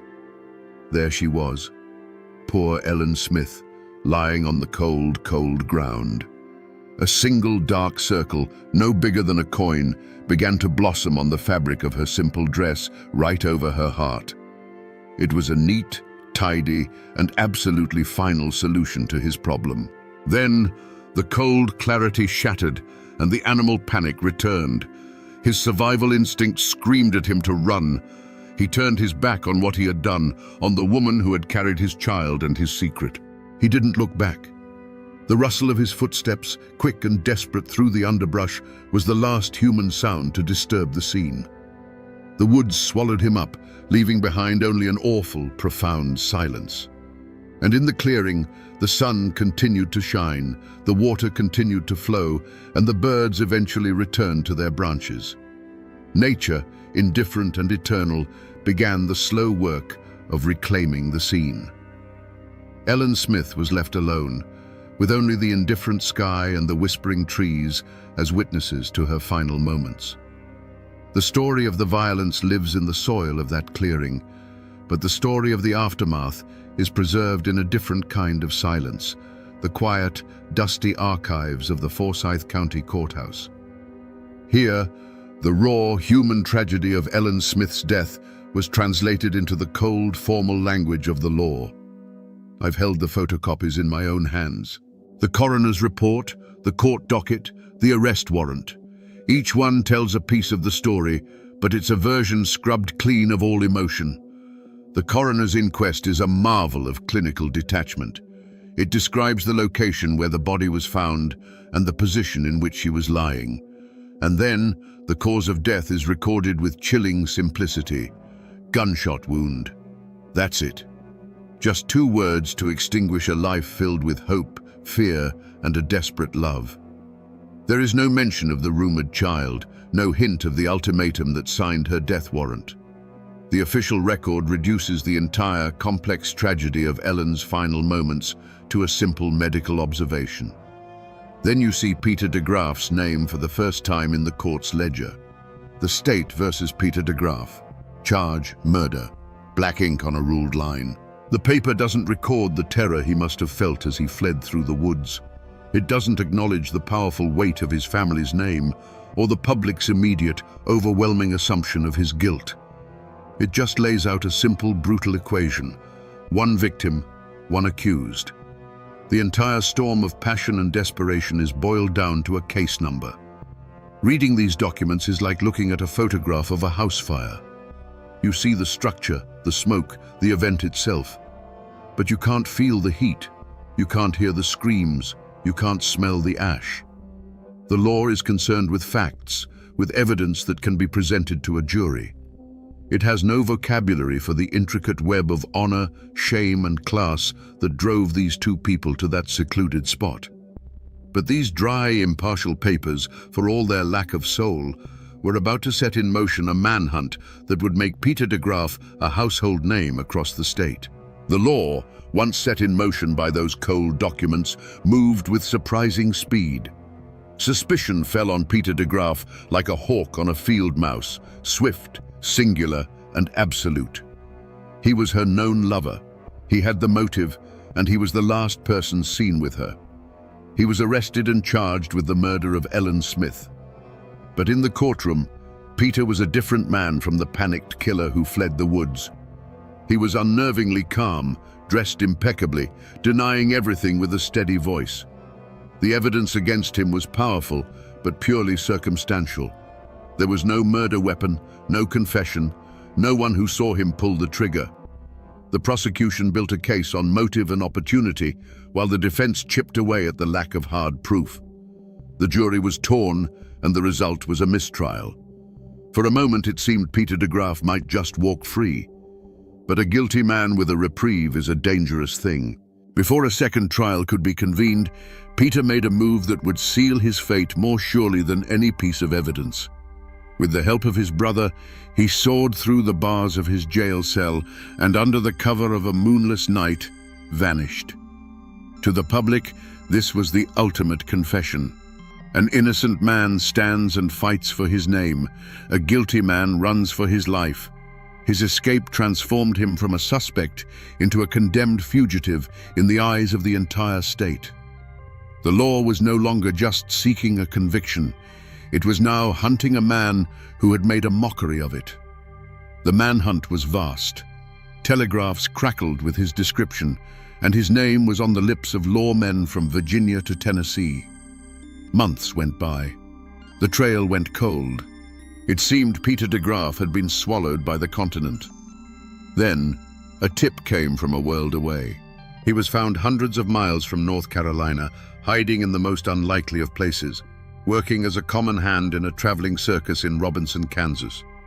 The dapper man about town had become a ghost, living amongst the clowns and the carnies. The long arm of the law finally closed around him there, and he was brought back to Winston-Salem in chains, the spectacle of his capture only fueling the public certainty of his guilt. His second trial was a formality. The courtroom was packed, the air thick with condemnation. This time, there was no doubt, no hesitation. The prosecution now had the most damning evidence of all: his flight from justice. The jury didn't need to see a weapon. They saw a man who had run, and they knew why. The trial was swift, the arguments a foregone conclusion. The jury filed out and returned in what must have felt like a heartbeat. The court clerk asked for the verdict. A silence fell over the room, so heavy you could feel the weight of it in your chest. The foreman, a grim-faced farmer, rose to his feet, unfolded a small piece of paper, and spoke the single word that everyone had come to hear: guilty. The dry legal process that began with a line of ink in a ledger had found its final, brutal endpoint. Peter de Graaf was sentenced to hang by the neck until dead. Every story has an end, and for the people who live them, that end is often found in a place like this, the old Salem Cemetery. It's a quiet library of stone, where the final chapters of thousands of lives are etched into granite and marble.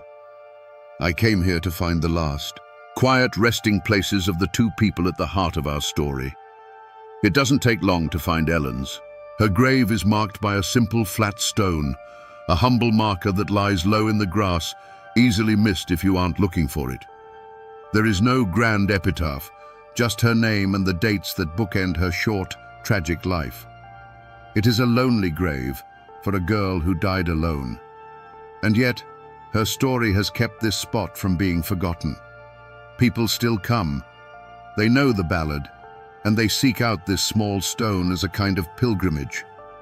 Her final resting place is as modest as the life she lived, but the legend that grew from it is monumental.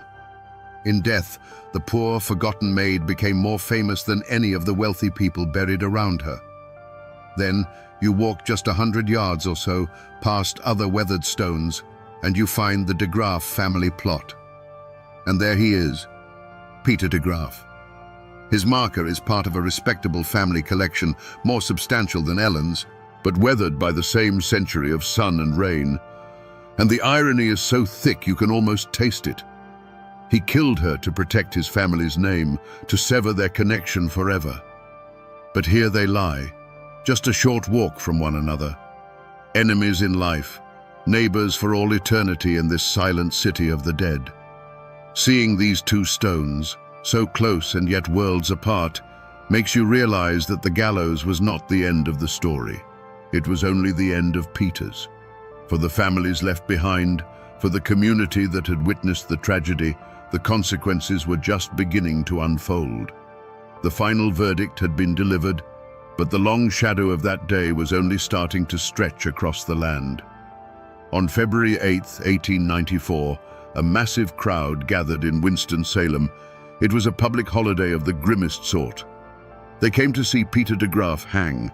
He was led to the gallows, and even in his final moments, he maintained his unnerving calm. He refused to confess. He did not ask for forgiveness. And here, the history of the event blurs into the legend. The story, the one that truly matters, is that as he stood on the gallows, with the rope around his neck, he handed a note to his brother. Some say it was a poem, a final confession scribbled on a scrap of paper. No one knows for sure if this note ever existed, but it didn't have to. The idea of it was enough. It was the confession the public craved, the final poetic admission of guilt that would become the very soul of the ballad. The trapdoor fell, and Peter de Graaf was gone. But the story was far from over. His execution did not bring peace. For Ellen Smith's family, there was no real victory. Their daughter was still gone, her name still tangled up in scandal. For the de Graaf family, the shame was permanent. Their son was a convicted murderer, his name a stain they would carry for generations. And for Fanny Fost, the woman Peter was supposed to marry, life was irrevocably altered. She had been saved from a marriage to a killer, but she would forever be known as the other woman in a famous murder case. The long shadow of that day fell across all of them. The survivors had to go on living in a town where every whisper, every knowing glance was a reminder of the tragedy. They had to rebuild their lives on the fractured ground of a scandal that was already becoming a local legend. The law had delivered its justice, the guilty party had paid the ultimate price, but the human cost continued to be paid in quiet grief and public shame for years to come. The event was over, but the memory, raw and painful, had just begun its long, slow burn into the community's consciousness. You would think that a story with a body, a killer, a trial, and an execution would have a clear, definitive ending. But it rarely works that way.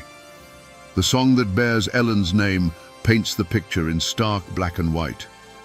There is a villain and there is a victim. Peter de Graaf is the cold-hearted killer, and Ellen Smith is the poor, innocent girl he murdered.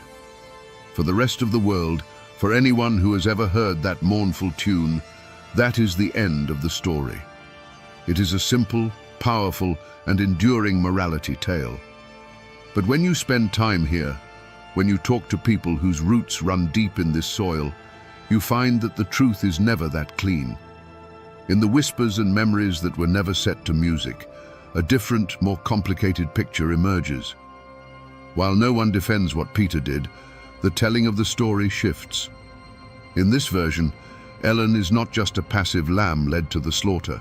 She is a woman who, finding herself in a desperate situation, used the only weapon she had, the threat of public shame. She gave an ultimatum, a high-stakes gamble in a game where she held very few cards. Likewise, in this whispered history, Peter de Graaf isn't a simple monster. He is a weak man, a foolish man, trapped by his own vices and the rigid expectations of his family. He was a coward, driven to an act of unimaginable cruelty, not by pure evil, but by the desperate fear of losing his social standing. This doesn't excuse him. It doesn't absolve him of his crime. But it recasts the story from a simple melodrama into a more complicated and perhaps more human tragedy about two flawed people crushed by the unforgiving social codes of their time. So which version is the truth? Was Ellen the pure innocent from the ballad, or the desperate gambler from the local law? Was Peter a cold-blooded predator, or a cornered coward? The answer is likely lost somewhere in the middle, in the unspoken words that passed between them in that clearing. The official record tells one story, the famous ballad tells another, and the quiet, persistent memory of the community tells a third. The truth, as it so often does, depends entirely on who is telling the story. And this is how a story truly becomes immortal. It's not in the court records or the newspaper clippings. In the mountains, a story survives when it is set to music. Almost immediately after Peter de Graaf's execution, the tale of what he had done was put to a simple, mournful tune. These murder ballads were the lifeblood of Appalachian history, a way of preserving cautionary tales and shocking news in a time before radio or television. They were the people's history, sung on porches and in parlors, passed down from one generation to the next. The ballad of poor Ellen Smith is a masterpiece of the form, chilling because it's told from the killer's point of view. It's not a song of remorse, but a cold, matter-of-fact confession. The lyrics, supposedly taken from that mythical note found on the gallows, captured the entire tragedy in a few unforgettable verses. It tells of the murder, the escape, the capture, and the final, lonely walk to the gallows. The song became so powerful, so definitive, that it completely overwrote the messy, complicated reality of the case. The legal arguments, the circumstantial evidence, the lack of a weapon, all of that faded away. The song became the truth. Over time, history dissolves and legend takes its place. The trauma of Ellen's death seeped into the very soil of this place, sprouting ghost stories.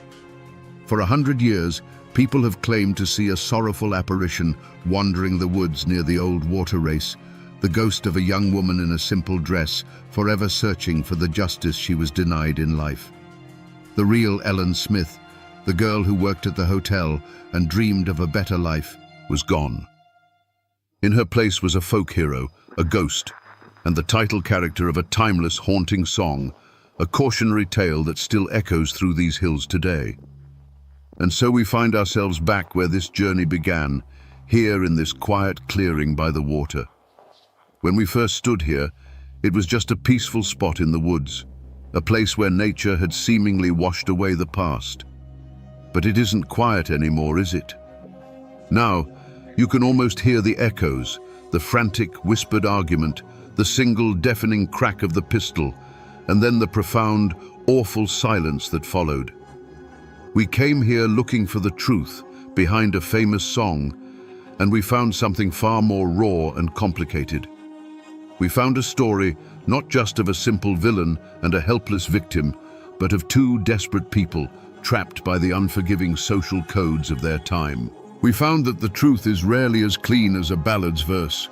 It's a powerful reminder that every forgotten place, every quiet wood like this one, has a story to tell if you're willing to listen. They are silent libraries, filled with tales of love, pride, and the terrible, irreversible choices that can change everything in a single heartbeat. The world that created Peter de Graaf and Ellen Smith is gone. The hotel she worked in, the gallows he died on, they have all vanished into time. The people themselves are little more than dust and whispers. But the ballad is still sung on porches and stages 100 years later. And the story remains. I'm standing on the bank of Wallens Creek, here in the rugged heart of Virginia. Today, the only sounds are the water moving over stones and the whisper of wind through the sycamores. It's a peaceful place, the kind of place you might come to forget the world for a while.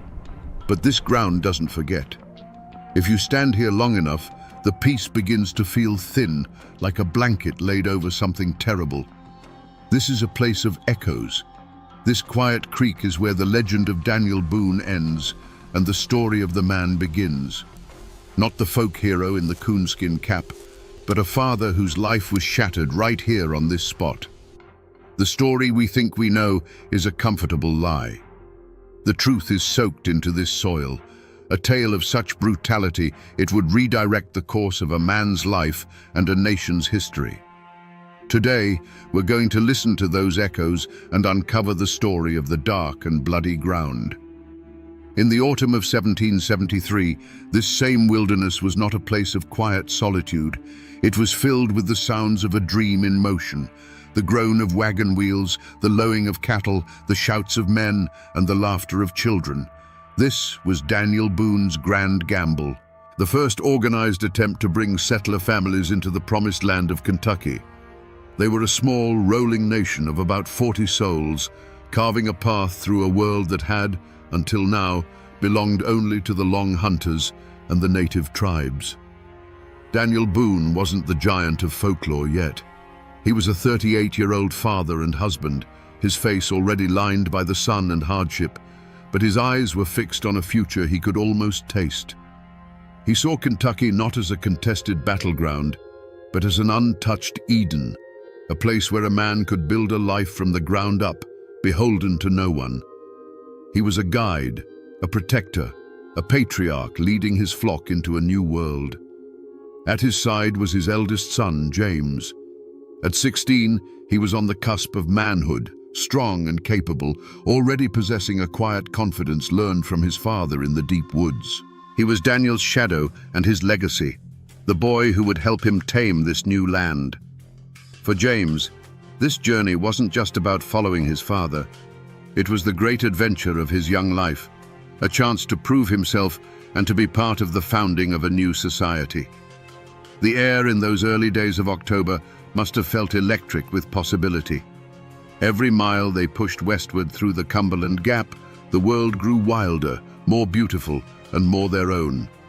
They were leaving behind the crowded lands and the rigid rules of the colonies. Out here, the only law was the law of survival, and the only king was the vast, empty sky.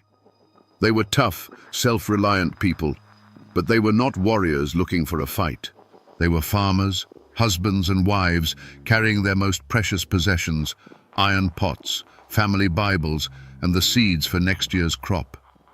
They believed in the promise of the land, a promise whispered to them by men like Boone.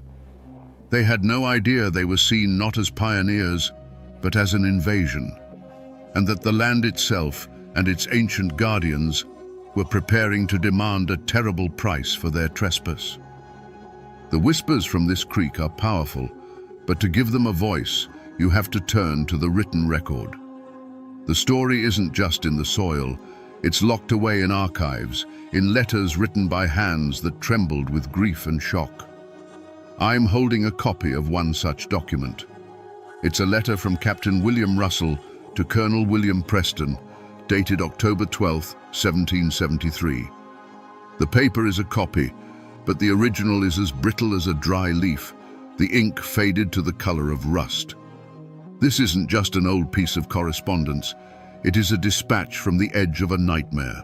William Russell was another leader of the expedition, and his own son Henry was with James Boone that night. This is a letter from one father to the world, trying to make sense of the unthinkable. He writes of the search party and of the discovery. He describes the scene with the stark, horrified clarity of a man who can't unsee what he's witnessed. He calls the perpetrators inhuman and details how the boys were tortured in the most barbarous manner. This document is the key. It's the first official confirmation of the event, transforming local horror into historical fact. It verifies the location, the date, and the sheer savagery of the attack. It is a cold, hard piece of the past that proves the echoes here are real. But this letter, for all its terrible detail, raises a more profound question. It tells us what happened, but it doesn't tell us why. This wasn't just a raid for supplies or a swift, violent skirmish. The level of brutality described here was intentional. It was a message, written in blood. To understand that message, we have to look beyond the settlers' hopes and see this land through the eyes of the people who already called it home. To understand the horror described in that letter, you have to understand the land itself. To the Shawnee, the Cherokee, and the Delaware, Kentucky wasn't an empty paradise waiting for a master. It was Kentar-ten, the land of tomorrow, a sacred and vital hunting preserve. They didn't build their villages there, but it was their great commons, a shared cathedral of forest and meadow teeming with the buffalo, elk, and deer that sustained their people. Its borders were jealously guarded, and they called it the dark and bloody ground for a reason. When Daniel Boone's party of settlers snaked its way through the mountains, they were not seen as brave pioneers. They were seen as a plague. The Long Hunters had been one thing, solitary men who took some game and left. But this was different. This was a tide of axes and fences, of families and cabins. This was an army of permanence, an existential threat to a way of life that had existed for centuries. Every tree they felled, every patch of cane they cleared, was an act of war. Watching this slow-moving invasion was a war party, a coalition of Shawnee, Delaware, and Cherokee warriors. They were not a random band of marauders. They were the guardians of this land, men whose families depended on the game Boone's settlers were about to displace. They would have tracked the party for days, observing them with a mix of fury and contempt. The settlers' noisy, lumbering progress was an insult to the silence of the woods, a clear sign they did not belong. The decision to attack was a calculated one, and the decision to make it a spectacle of cruelty was a strategic one. They needed to send a message so terrifying that it would echo all the way back to the colonies in Virginia and Pennsylvania. They needed to turn the dream of Kentucky into a nightmare. When James Boone's small group separated from the main party, it offered the perfect opportunity. They weren't just going to kill the intruders, they were going to make their deaths a lesson. The barbarism Captain Russell would later describe in his letter wasn't mindless savagery. It was a deliberate act of psychological warfare designed to break the will of the invaders and burn the memory of this failure into Daniel Boone's soul forever. To understand a story this old, the paper trail can only take you so far. You have to find the people who have kept the story alive, not in books, but in memory.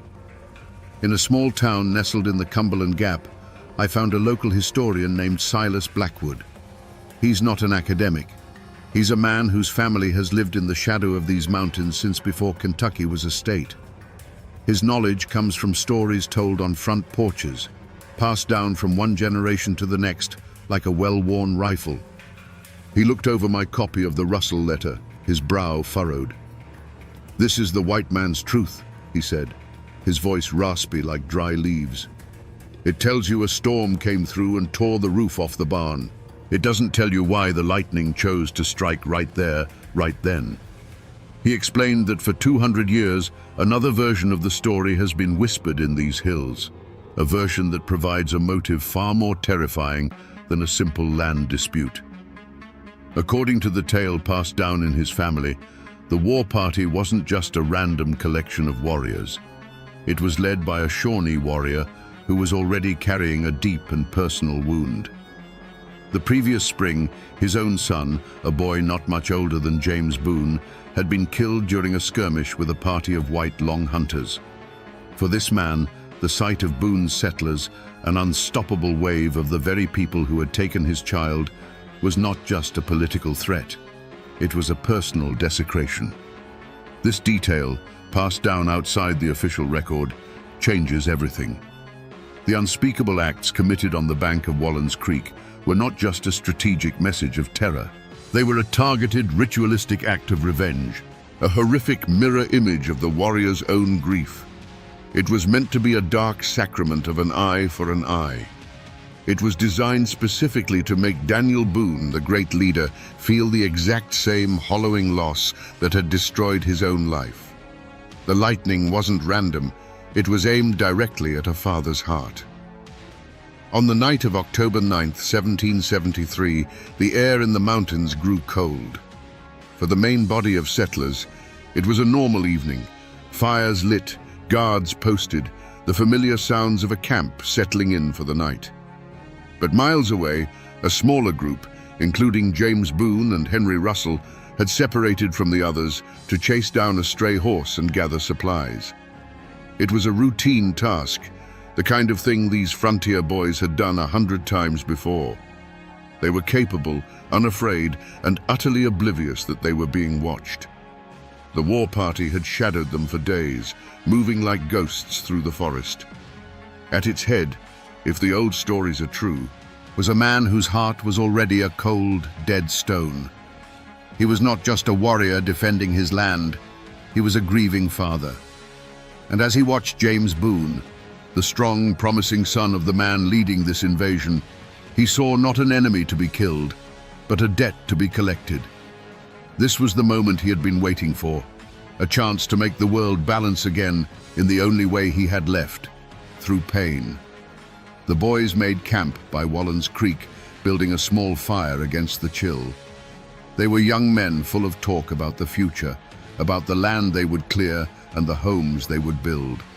They were confident in their skills, secure in their small bubble of firelight, believing the deep, dark woods around them were empty. You can almost hear their last conversation, the easy banter of youth on the edge of a great adventure. They fell asleep under a canopy of ancient trees, dreaming of a Kentucky that would never exist for them. The attack was not a battle, it was an execution. It came in that disorienting pre-dawn gray, a sudden explosion of violence that ripped the sleeping camp apart. There was no time to fight back, only to be overwhelmed by a wave of silent, purposeful fury. Several in the small party were cut down in their bedrolls, their lives extinguished before they were even fully awake. But James Boone and Henry Russell were not killed. They were seized, dragged from their blankets, their arms bound tight. This was the moment that sealed their fate. The skirmish was over. The warriors had won. They could have vanished back into the woods, leaving the bodies as a stark warning. But the leader's eyes fixed on the captured boys. In that instant, the strategic goal of terrorizing the settlers merged with the raw personal need for vengeance. The son of the leader for the son of the leader. A life for a life, a wound for a wound. The decision was made. The remaining captives were quickly and brutally dispatched, but James and Henry were kept alive. They were shoved toward the creek bank. Their pleas and struggles met with stony silence. The point of no return had been crossed. This was no longer about land or resources. It had become a dark ritual, a sacrifice to be performed on the altar of grief. And the dawn that was about to break would bring not light, but a descent into an unimaginable hell. Up on the highway, there's a historical marker, a simple metal sign that gives you the cold, hard facts, the names, the date, the event. It's an official scar, an attempt to nail down this ghost to a specific point on a map. But the sign is for passing cars and tourists. It sanitizes the story. The real marker, the real testament to what happened, isn't up there on the roadside. It's down here by the water. I'm standing on the creek bank now. It's a small, flat clearing, barely big enough for a few men and a campfire. The river stones are smooth and grey, worn down by countless years of flowing water. It's a perfect place to camp, naturally sheltered, which is exactly why the boys would have chosen it. This little patch of ground is the only physical evidence that's left.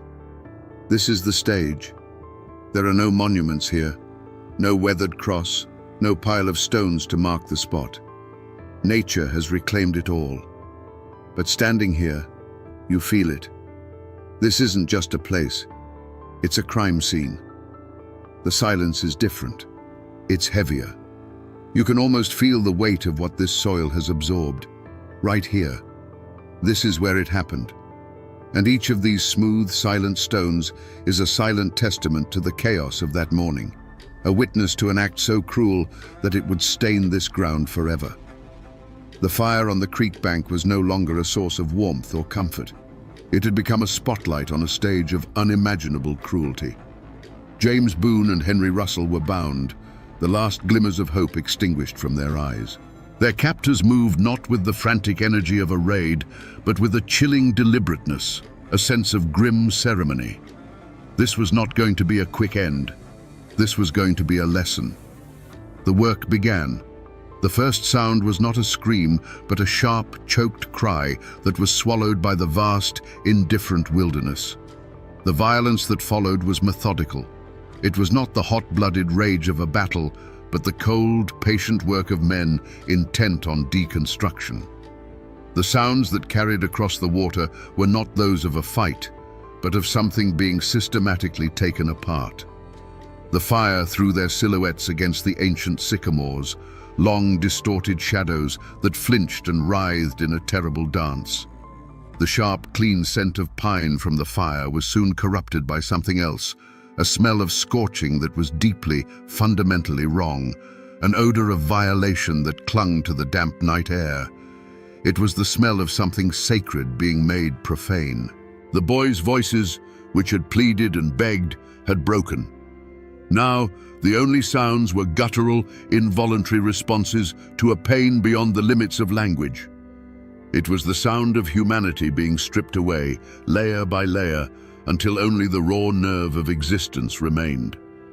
The warriors worked in near silence, their movements economical and precise, as if following the steps of a dark and ancient ritual.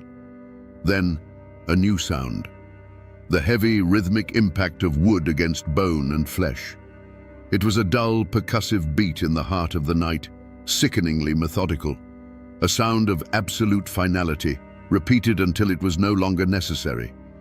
And then, the abrupt and total silence that followed was more horrifying than any of the sounds that had preceded it. The shadows detached from the trees and melted back into the forest as silently as they had come. They left behind a scene of profound devastation. All that remained was the whispering creek, the dying fire casting a weak orange glow, and two shapes on the ground that no longer resembled boys. A single leather moccasin lay on its side, yards from the fire, a small, lonely testament to a final, futile struggle. This was a story told with knives and arrows. Every wound was a word, every desecration a sentence, arranged to form a single, terrifying message. It was a message intended for one reader, Daniel Boone. When he and the search party finally arrived, they would not find the bodies of enemies slain in battle. They would find a carefully crafted monument to hatred, a masterpiece of revenge designed to do more than kill a son. It was designed to kill a father's soul. After the raw horror of a place like Wallen's Creek, you come inside. You go to the quiet, climate-controlled rooms of a historical society where the past is filed away in acid-free folders. You look for the official story. Here, the chaos of that October morning is flattened, pressed between pages, and tamed by the formal language of the 18th century. You find depositions, journal entries, and the same letter from William Russell, now treated as a piece of evidence. The language is always the same. It's stark, formal, and designed to strip away the emotion. A report might state that James Boone, deceased, was discovered by the search party. It lists the names of the dead as if taking inventory. It describes the state of the bodies with a detached, clinical precision that is almost as chilling as the act itself. The report simply lists the cause of death as injuries sustained during an attack by hostile natives. Injuries sustained. It's a phrase meant to create distance. It doesn't mention the fire or the deliberate, methodical nature of the violence. It doesn't capture the image of Daniel Boone kneeling in the dirt next to what was left of his firstborn son, a man whose heart was just ripped out of his chest. The official record has no language for that kind of grief. This is the fundamental conflict of telling these stories. The documents give us the bones, the names, the dates, the locations. But they are silent on the most important truths. They don't record the sound of a father's cry echoing through the woods. They don't capture the cold, calculating fury of a warrior seeking his own dark justice. They record an incident, but they miss the humanity. And for the men on that expedition, the official record wasn't nearly enough. The law of the settlements was slow and distant. The law of the frontier was about to be enforced. There was no manhunt, not in the way we think of one, with a determined posse riding out in a cloud of dust, crying for vengeance. The reality was far more grim. After Daniel Boone and his men buried what was left of their sons in the cold, hard wilderness, the spirit of the expedition was broken. The message of terror sent from the banks of Wallen's Creek had been received, loud and clear. They turned back. The dream of Kentucky was drowned in blood, and the retreat back through the Cumberland Gap was a silent, shuffling funeral procession. But the story traveled faster than they did. It moved from one isolated cabin to the next, a spark in dry tinder. The cold, official language of Captain Russell's letter was transformed on the lips of the frontiersmen. Injuries sustained became torn to pieces. Hostile natives became devils from hell. The names of James Boone and Henry Russell became a rallying cry, a justification for a hatred that had long been simmering. The law's pursuit didn't come from a sheriff's office. It came from the governor's mansion in Virginia. Lord Dunmore, the royal governor, saw the massacre not just as a tragedy, but as an opportunity. The dry reports from the frontier were all the pretext he needed to unleash the full force of the colonial militia. There was no courtroom, no judge, no jury. The courtroom was the War Council, and the verdict had been decided long before the trial. The hunt wasn't for a handful of warriors. It was for the entire Shawnee and Mingo nations. The following year, in 1774, Lord Dunmore's War erupted, a brutal campaign to break the power of the tribes in the Ohio Valley and force them to cede their rights to Kentucky. Thousands of militiamen were mobilized, their resolve hardened by stories like the one from Wallen's Creek. The pursuit was a scorched earth campaign. The verdict was delivered at the Battle of Point Pleasant, a bloody, day-long engagement that shattered the tribe's resistance. The law of the frontier had rendered its judgment not with a gavel, but with the butt of a long rifle. The price for James Boone's life was a war that would change the map of America forever. You might think a story this important, a sacrifice this foundational, would have a marker, a stone cross, a simple plaque by the creek. But you can search the woods around Wallen's Creek all day, and you will find nothing. James Boone has no grave. He was buried where he fell, wrapped in a blanket, and returned to the cold, unforgiving earth of the wilderness he had come to claim. His only tombstone is this creek bank, and his only memorial is the story itself, a ghost that still haunts this patch of ground.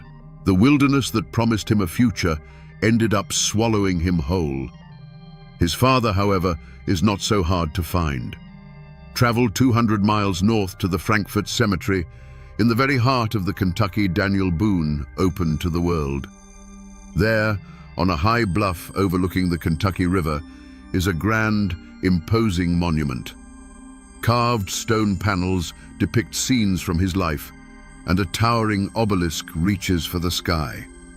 This is where they brought him back, decades after he died in Missouri, a man who had lost all his Kentucky land claims to lawyers and speculators. In death, the state he founded reclaimed him as its primary symbol. The irony is as deep as a mountain valley. The father rests in a place of honor, a tourist attraction where his legend is preserved in stone for all to see. The son, whose horrific death was the bloody price of that legend, has no resting place at all. One is celebrated, the other is anonymous, his bones long since surrendered to the roots of the sycamores. And what of the warriors who took his life? Their graves are scattered across a continent, the unmarked resting places of a people displaced by the very tide Daniel Boone unleashed. This vast distance between the father's monument and the son's lost grave tells its own story. It is the story of what came after the grief, the long, hard years of a man who had to carry the memory of that creek bank with him every day of his life. It raises the final, haunting question: what happens to a man who survives the unsurvivable? For Daniel Boone, the retreat from Wallen's Creek was not an end. It was a vow. The grief from that day settled into him, not like a soft sadness, but like a hard piece of iron in his soul. It became the fuel that would drive him for the rest of his life. He had to go back. He had to finish what he started, as if conquering the land that took his son was the only way to quiet the boy's ghost. 2 years later, in 1775, he was back, blazing the wilderness road and raising the walls of a fort called Boonesborough on the banks of the Kentucky River. But the world he built was not the Eden he had dreamed of. It was a fortress. The hope of 1773 was replaced by the grim reality of survival in a war zone. Life was lived with one ear, always listening for a sound that didn't belong, the snap of a twig, the call of a bird that wasn't quite right. The long shadow of that massacre by the creek fell over everything. Every time a child strayed too far from the fort walls, the memory of what happened to James would have returned to Daniel like a fever. The Shawnee had been forced to cede Kentucky by treaty after Lord Dunmore's war, but a piece of paper meant nothing when their way of life was at stake. The fighting didn't stop. It just became more desperate, more personal. The shadow touched Boone's family again in 1776, when his own daughter Jemima was captured by warriors and dragged away from the fort. Boone led a frantic, relentless pursuit and rescued her, but it was a terrifying echo of the past, a reminder that the war was never far away. The ultimate proof of that long shadow came 9 years after James's death, at the disastrous Battle of Blue Licks in 1782. By then, Boone was a seasoned commander, a living legend. But on that day, against his better judgment, he was goaded into a reckless charge against a combined force of British and native warriors. It was a slaughter, and in the chaos of the retreat, Boone's other son, Israel, who was fighting at his side, was shot from his horse.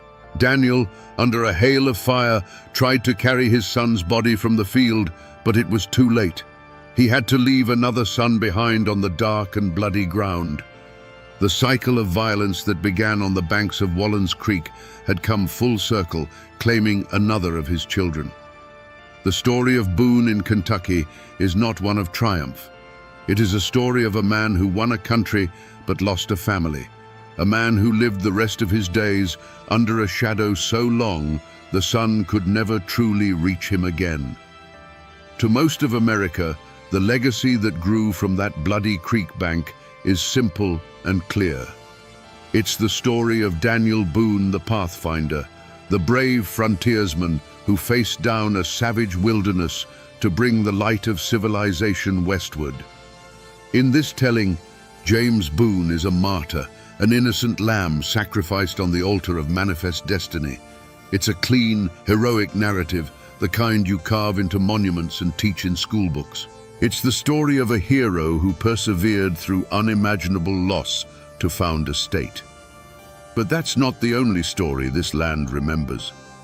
To this day, if you speak to descendants of the Shawnee, the people who were driven from their sacred hunting grounds, you will hear a very different legacy. In their story, Daniel Boone isn't a hero. He's the architect of an invasion. He wasn't a pioneer. He was the leader of a band of trespassers who ignored every warning to turn back. In this version of the story, the attack at Wallens Creek was not an act of random cruelty. It was a desperate, violent act of defense, a last-ditch effort to protect a way of life from being extinguished. And that's where the memory gets truly complicated, tangled up in the tale of the grieving warrior who may have led the attack. Was it an act of unprovoked savagery? Or was it a terrible symmetrical act of revenge, a wound for a wound?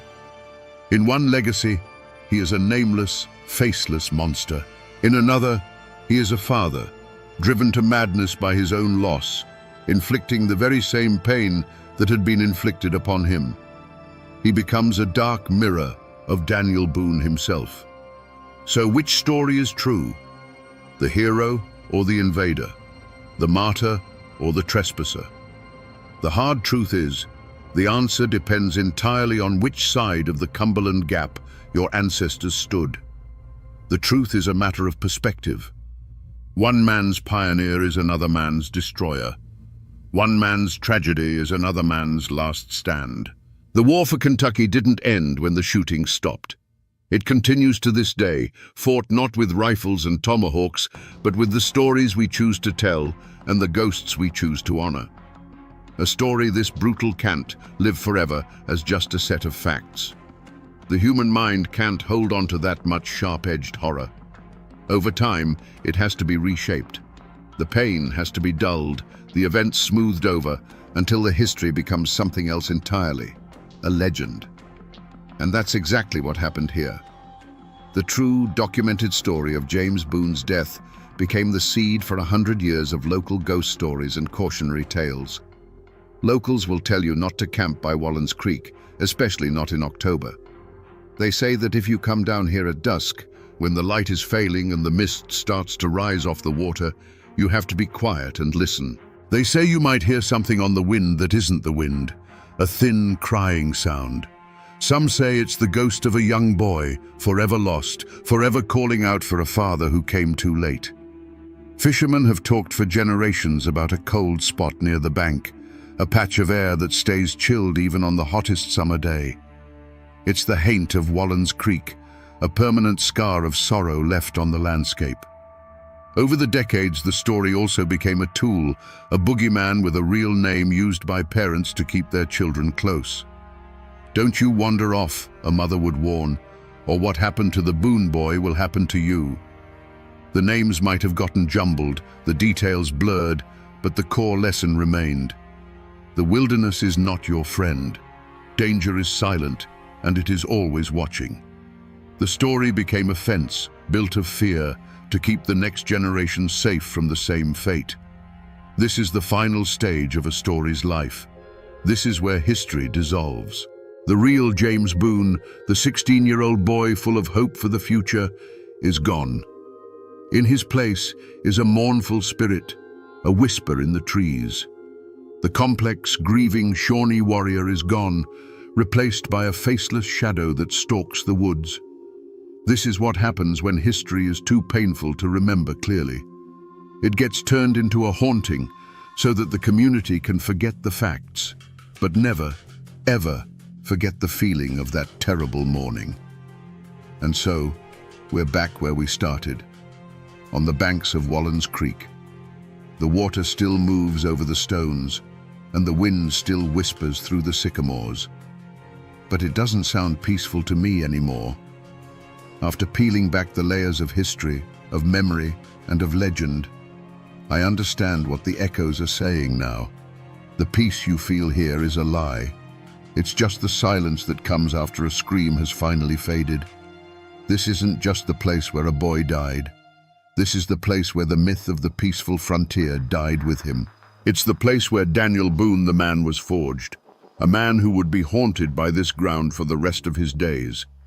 It's a story of grief, a story of revenge, and a story that reminds us that the history of this land wasn't a clean, heroic adventure. It was a messy, brutal, human tragedy, filled with fathers who lost their sons on both sides of the conflict. The next time you drive through these mountains and see a quiet little creek by the side of the road, or pass a forgotten historical marker, remember this one. Remember that these places aren't empty. They are libraries, filled with stories that are more terrible and more true than any legend you've ever been told. You just have to be willing to stop and listen to the silence. The boy is gone. The father's grief has long since turned to dust. The warrior's vengeance is forgotten. But the dark and bloody ground remembers. And the story remains.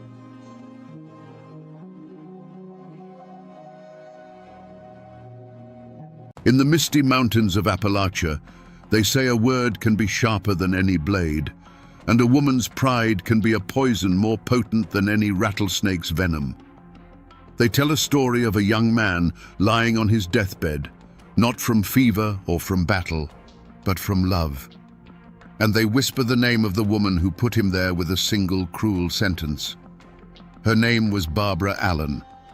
Most folks have heard the song, a sad little tune about a hard-hearted girl.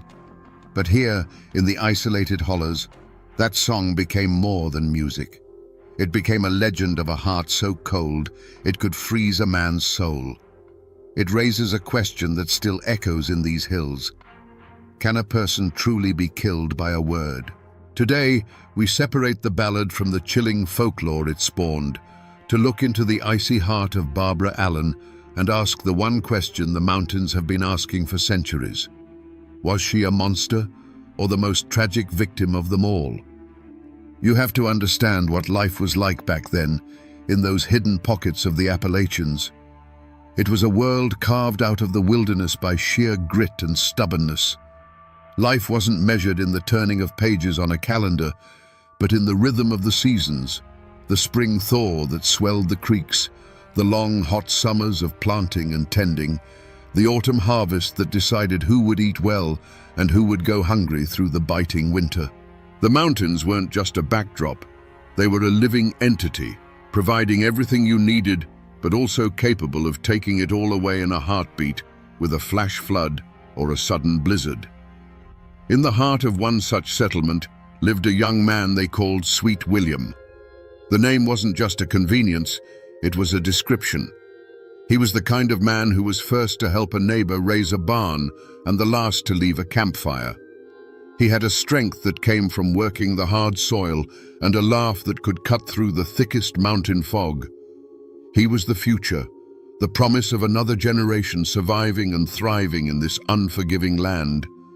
Everyone loved him because he was the best of them, a reflection of the warmth and community that was the only real shield against the cold and the dark. And then there was Barbara Allen. If William was the warm hearth of the community, she was the frost on the window pane. She possessed a beauty that was almost painful to look at, sharp and perfect, like a shard of ice. But it was a remote beauty. She lived with her mother in a small cabin, keeping to herself, her silence often mistaken for arrogance. The other girls whispered about her pride, and the young men who tried to court her came away feeling as if they'd tried to warm their hands on a marble statue. She was a mystery, an outsider in a community where there were no secrets. Yet, as it so often happens, the fire was drawn to the frost. William saw something in Barbara that no one else did. Not coldness, but a guarded sorrow, a strength that had hardened into a shield.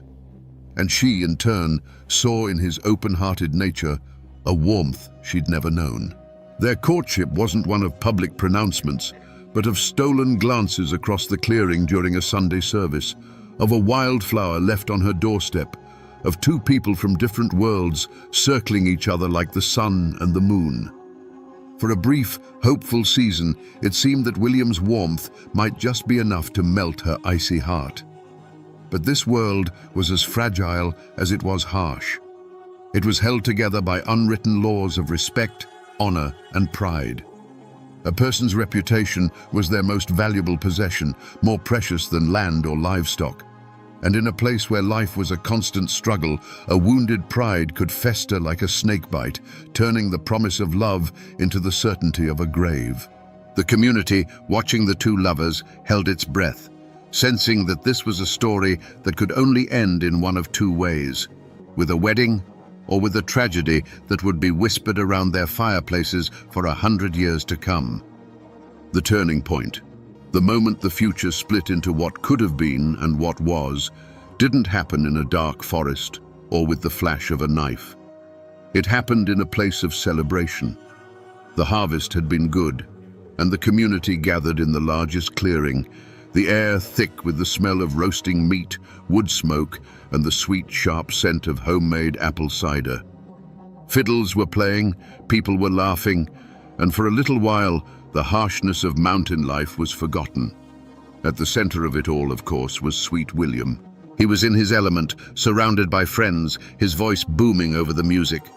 Flushed with cider and the simple joy of the evening, he raised his wooden cup. "A toast!" he shouted, a wide grin on his face. "A toast to the beauties of this valley who make the work worthwhile and the winters warm." Men cheered, and the women, both young and old, smiled at the compliment. It was a simple, clumsy, heartfelt gesture from a young man who loved his home and the people in it. But in a shadowed corner, one pair of eyes didn't smile. Barbara Allen had watched him all evening, a rare warmth in her own heart. She saw him as hers, a private treasure. And in that moment, his toast felt like a betrayal. He hadn't toasted her. He had thrown her into the common lot with every other woman there. To his mind, it was a harmless, all-encompassing compliment. To her proud and guarded heart, it was a public declaration that she was nothing special to him at all. It was a careless flick of the wrist that to her felt like a slap across the face. She didn't scream or cry. Her pain was a cold, quiet thing. The light in her eyes simply went out, replaced by a glacial hardness. Without a word, she stood up, smoothed her dress, and walked out of the clearing, vanishing into the night. Her departure was so silent that at first only a few noticed. But a chill followed in her wake, and soon the whispers started. William, seeing her empty place, felt a knot of dread tighten in his stomach. The laughter died on his lips. He followed her, of course. He went to her cabin that night and the next day, but the door remained barred. He sent friends to plead his case, but they returned with shaken heads, speaking of a coldness they had never seen in a living soul. The community watched as a wall of silent, unforgiving pride rose between the two lovers. William's careless words had been the spark, but Barbara's wounded heart was the tinder. A fire had been lit, a slow, consuming blaze that wouldn't be put out with apologies. It was a fire that would demand a sacrifice. William's life wasn't being taken by disease. It was draining away from a wound no doctor could see, a sickness of the soul. His servants, loyal and terrified, saw their master fading like the last embers of a fire. In desperation, they went to the one person who held the cure or the final poison. They found Barbara Allen at her cabin, and their message was a raw plea. "Our Lord is dying, and he is calling for the one named Barbara Allen." There was no command in their voice, only a prayer.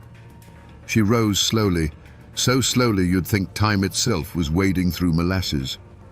Every step she took from her cabin to his bedside was deliberate, a leisurely stroll towards a man's last moments. When she finally entered his room, the servant standing helplessly by the door felt a sudden chill, a damp cold that had nothing to do with the weather. It was as if she had brought the dead of winter into that small, suffocating space with her.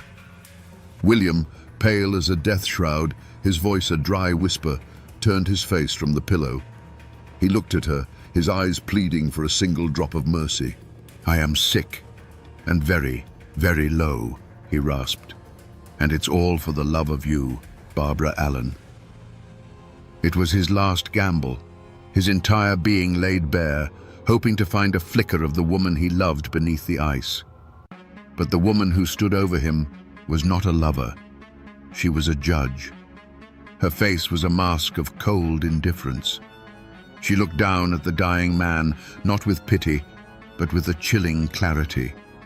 Her voice, when it came, was not loud, but it cut through the silence like a razor. "I remember," she said, each word a perfectly formed drop of venom. "There, in the tavern of the city, when the wine was pouring like a river, you drank to the health of all the beauties, and you neglected me, Barbara Allen." Those words weren't a memory. They were a sentence. They were the final killing blow. The servants watched as the last spark of hope in William's eyes was extinguished. It wasn't a flicker. It was a snuffing out, as sudden and complete as a candle plunged into water. No weapon was raised, no blood was shed, but everyone in that room knew they had just witnessed an execution. William said nothing more. He simply took a shallow breath, and with the last of his strength, he turned his face to the cold, unforgiving wall. It was an act of final surrender. He was turning his back not just on her, but on the world itself, a world where the woman he loved had chosen her pride over his life. A moment later, a profound stillness fell upon the room, a silence deeper and more terrible than any scream. Sweet William was gone. Barbara Allen turned and walked out of that room without a backward glance. She left behind a profound silence, a dead man, and the shattered servants who had just witnessed a soul being extinguished by sheer cruelty. She stepped out into the crisp mountain air, her head held high, the victor in a war only she had been fighting. Her pride was satisfied.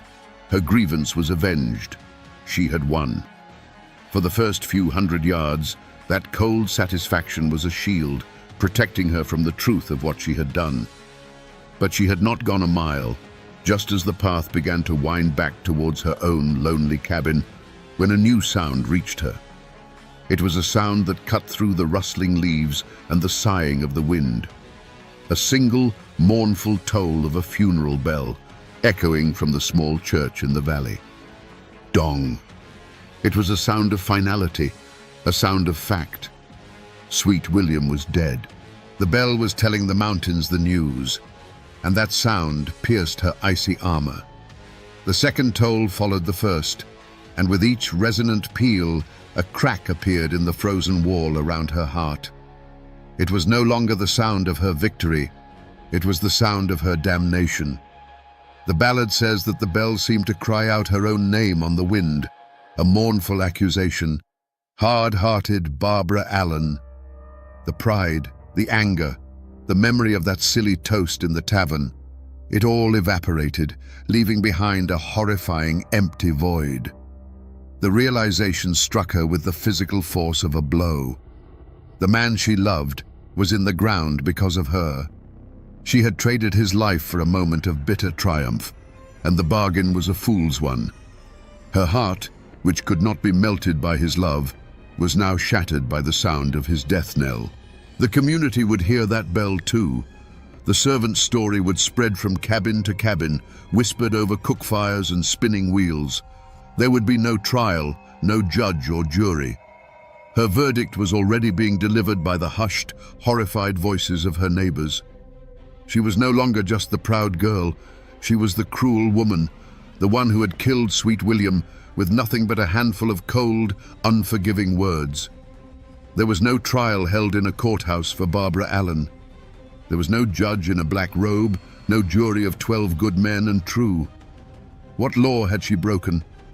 There is no statute against having a heart of stone, no crime on the books for killing a man with a memory and 5 cruel words. The law of men, with its ink and paper, was silent. It had no language to describe what had happened in that death room. But in the mountains, there is another kind of justice, an older and more immediate law. And Barbara Allen's trial had already begun. The courtroom was every cabin, every clearing, every fireside in the valley. The servants who had stood helpless at William's bedside were the sole witnesses, and their testimony, spoken in hushed, horrified tones, was the only evidence needed. The story spread faster than a forest fire, a tale of love turned to poison, of a pride so monstrous it could watch a man die and feel nothing. The community, which had once whispered about her coldness, now spoke of it as a fact, an unnatural blight on the world. The verdict was unanimous. She was guilty. But Barbara wasn't listening to them. She was a prisoner in a different kind of court, the one held in the echoing silence of her own soul. The funeral bell had been the prosecution's opening statement, and it had shattered her every defense. As she ran home, stumbling through the woods, she wasn't fleeing justice. She was rushing to accept her sentence. When she burst through the door of her mother's cabin, her face was a mask of terror and grief. She was no longer a cold-hearted killer. She was a condemned woman. Her confession was not a plea for mercy, but a final, desperate command. She cried out to her mother, the words tumbling from her in a torrent of unbearable guilt. "Mom, Mom, make my bed, make it softly and long.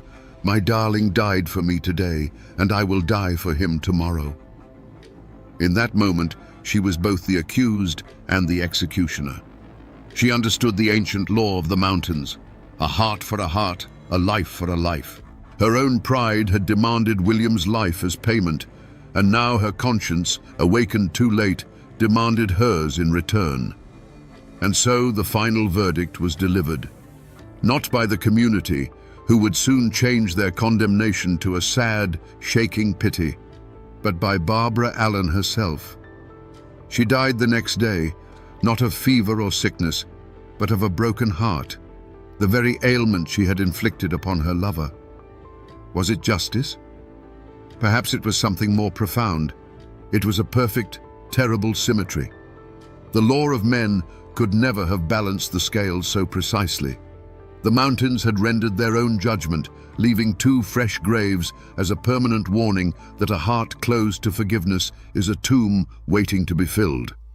And so they buried them in the old churchyard, side by side. He, the victim of a love too strong, and she, the victim of a pride that had turned to poison. In any other story, that would be the end. 2 graves on a lonely hillside, slowly being reclaimed by the wild grass and the passage of time. But in Appalachia, some stories refuse to stay buried in the ground. They grow. Out of Sweet William's grave, the old-timers say, there grew a rose. It wasn't just any rose, but one with petals so deep and red they looked like drops of blood, a symbol of the true and passionate love he'd held in his heart. And from Barbara Allen's grave, there grew a briar, its vines thorny and grasping, a testament to the sharp, tangled pride that had protected and ultimately destroyed her. They grew, reaching up towards the Appalachian sun as if pulled by some unseen force. The rose climbed the old stone wall of the churchyard, and the briar followed. Higher and higher they went, until at the very peak of the wall they met. And there, under the watchful eyes of the mountains, The soft red rose and the thorny green briar intertwined. They wove themselves together into what the ballad calls a true lover's knot, a symbol of forgiveness, a sign that the love that was denied in life had finally found its union in death.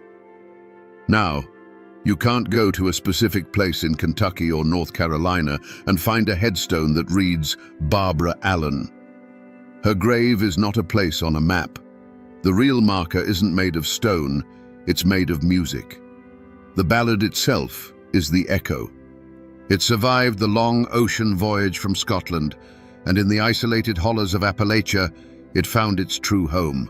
It was passed down like an heirloom, from a grandmother's cracked voice to a child listening on a porch swing, a lesson and a lullaby all in one. The story became a part of the people, and that is what remains today. The traces are not in archives or history books, but in the culture itself. It's in the melancholy bend of a fiddle string, in the lyrics sung by 1,000 different voices over hundreds of years. The mountains do remember, and though most people have forgotten the fine details, the legend of the rose and the briar still hangs in the air of every old, overgrown cemetery, a ghostly reminder that love and pride are two powerful vines that, once tangled, can never truly be separated. So we come back to the question that has haunted this story from the start, a question that the wind still whispers in the high mountain passes. Was Barbara Allen a monster, or was she a victim? The truth, like most truths in these mountains, is not a simple thing. In that death room, standing over the man who loved her, she was a monster.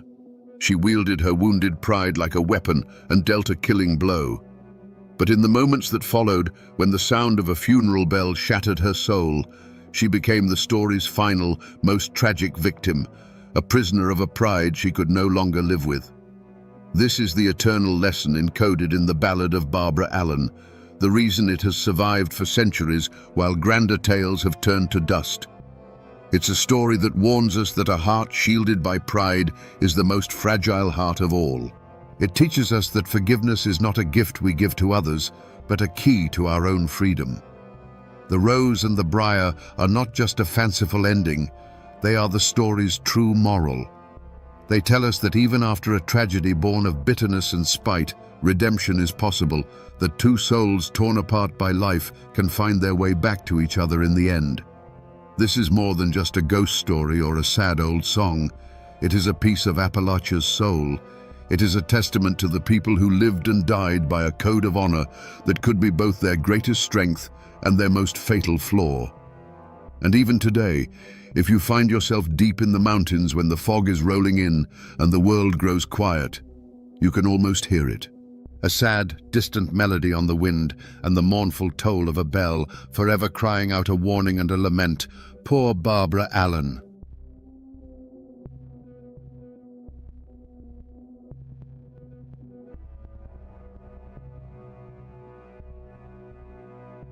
Imagine a man standing in the twilight of the Appalachian Mountains. A shotgun roars, and the buckshot tears through the air, striking him square in the face. But the man doesn't fall. He doesn't even scream.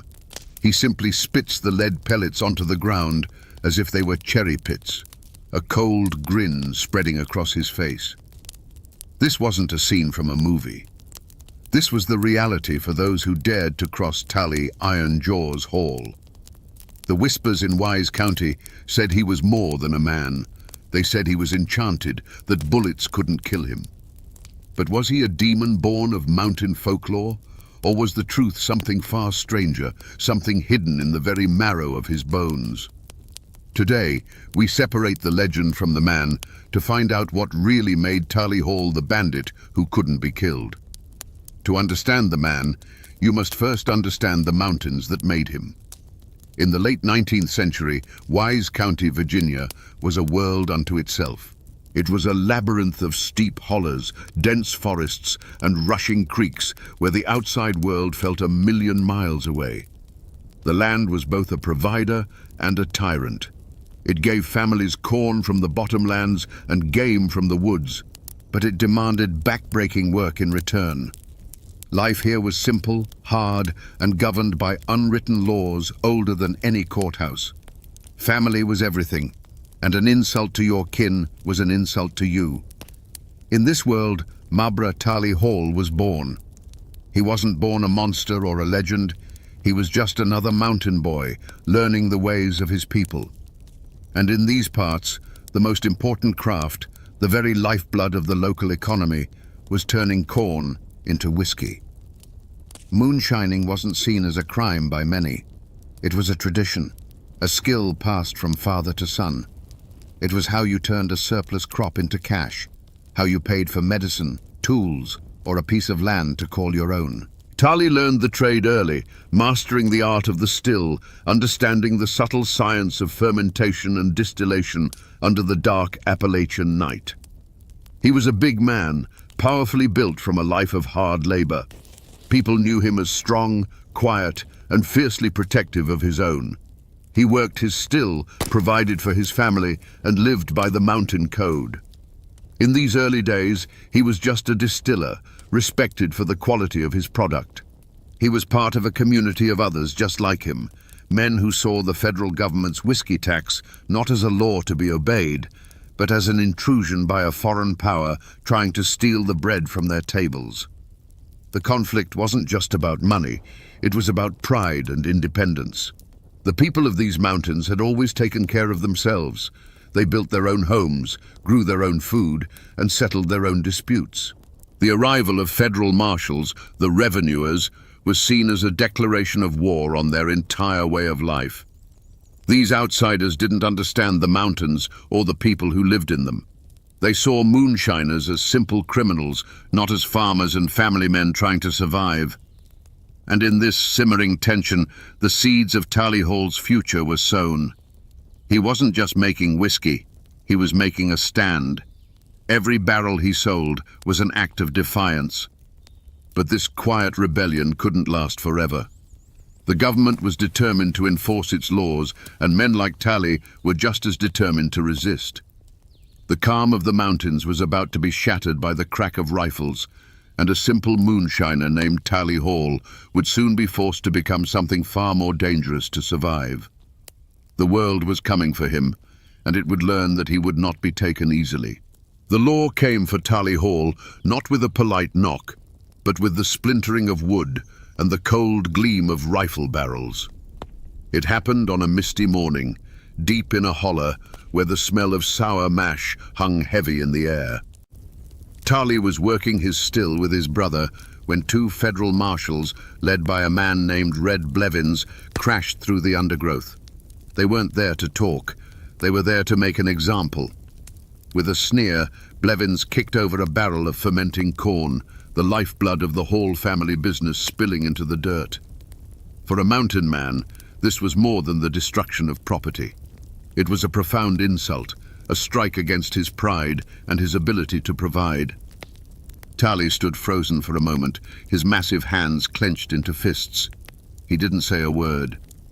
According to the stories passed down, Marshal Blevins then raised his axe, not to the still itself, but to the worm, the delicate copper coil that was the heart of the operation. As the axe came down, something inside Tali Hall snapped. The quiet distiller was gone, and in his place stood something far more primal. What happened next became the first chapter of his legend. Tali didn't reach for a gun. He lunged forward, moving with a speed that was terrifying in a man his size. He met the marshals not with bullets, but with bone and sinew. He broke one man's arm with a single brutal twist and sent the other flying with a blow to the chest that knocked the wind clean out of him. Red Blevins, the leader, found himself lifted off the ground by his throat, staring into eyes that held no mercy. Tali didn't kill him. He simply threw him down the hillside like a sack of grain, leaving him broken and humiliated. The marshals limped back to the town of Wise, carrying with them not just bruises and broken bones, but a story of a man who fought like a cornered bear. The line had been crossed. This was no longer about an unpaid tax.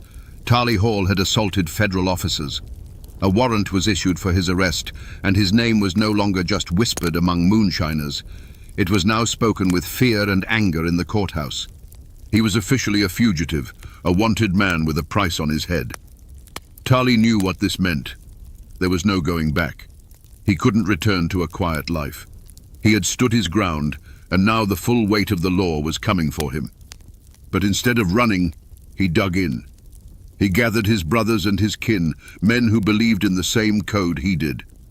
The forest that had been his workshop now became his fortress. The first drops of blood had been shed, not by Tali, but by the government's attempt to break him. And Tali Hall had answered in the only language he knew they would understand. The war had begun. With a price on his head, Tali Hall became the most hunted man in Wise County. But hunting him and catching him were two very different things. The mountains were his kingdom, and he moved through them like a ghost. This drove his rivals, other moonshiners whose business he had crushed with his own brand of violent enforcement, to a point of desperation. They decided to do what the law couldn't. They set a trap on the Pound Gap, a treacherous road that snaked through the mountains, a place where a man could disappear without a trace. They waited in the deep shadows as Tali rode alone, a silhouette against the rising moon. As he passed a narrow bend, the night erupted. A shotgun blast, fired from less than 20 feet away, struck him full in the head and upper body. The sound echoed through the holler, a deafening roar that sent birds scattering from the trees. Tali's horse shrieked and crumpled to the ground, its legs tangled in a dying heap. The ambushers stepped out from their cover, rifles ready, expecting to see a body. But Tali Hall was still standing. He swayed on his feet, stunned by the impact. But he did not fall. The men watched in frozen disbelief as he slowly raised a hand to his face. There was a strange, gravelly sound, and then he spat something dark onto a broadleaf plant on the roadside. He did it again and again. The moonlight caught the objects, and the attackers felt a cold dread creep up their spines. They were lead pellets. Buckshot. He was spitting the bullets out of his own flesh. It was in this moment that the man died, and the legend was born. The attackers weren't looking at a moonshiner anymore. They were looking at something torn from the pages of a dark folk tale, a creature the mountains themselves had made. He took a step towards them, his face a mask of cold fury. One of the men, shaking with fear, raised his rifle and fired again. The bullet slammed into Tali's chest with a sickening thud, a sound like a hammer hitting stone. It barely staggered him. The sounds that followed were not of gunfire. They were the sounds of snapping wood as Tali ripped a rifle from one man's hands and broke it over his knee like a twig. They were the dull, heavy thuds of fists meeting flesh, followed by choked-off cries of pain. He didn't use a gun. He didn't need to. He moved among them like a storm, and when the terrible, frantic noise was over, only silence remained. He left the men broken and scattered on that lonely road, a living testament to his unnatural resilience. From that night on, he was no longer just Tali Hall. He was Iron Jaws Hall. The story spread like wildfire, carried on hushed whispers from one holler to the next. They said he was protected by a witch, that he had made a pact with the devil. The truth, doctors would speculate many years later, may have been a rare medical condition called Paget's disease, which causes bones to become abnormally thick and dense, essentially creating a form of natural armor. But in the dark woods of Wise County, no one cared about a medical diagnosis. The only truth that mattered was the one they saw with their own eyes and heard in the terrified tales of the survivors. Tali Hall was enchanted. He was bulletproof, and if you shot him, you had better pray you killed him with the first shot, because you would not get a second. The silence that fell over Pound Gap after the failed ambush was deeper and more terrifying than the roar of the shotgun that had started it. The broken men who dragged themselves back to civilization did not speak of a botched attack. They spoke of a nightmare. They told a story not of a fight, but of an encounter with something inhuman, something that ate lead and paid it back with crushing force. Their words, laced with genuine terror, were far more potent than any rumor. The legend of Iron Jaws Hall was no longer a whispered bit of folklore. It was now a sworn testimony, sealed in fear. Tarley Hall himself seemed to understand the power of what had happened. He didn't retreat deeper into the mountains. Instead, he did the opposite. He became more visible, more brazen. He knew that fear was a more effective weapon than any rifle. His reputation preceded him, a silent, invisible guard that cleared his path. Other moonshiners, men who had once been his rivals, now fell in line.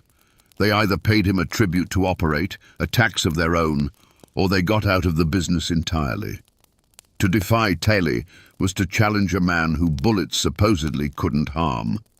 No one was willing to take that chance. The authorities were now faced with an impossible situation.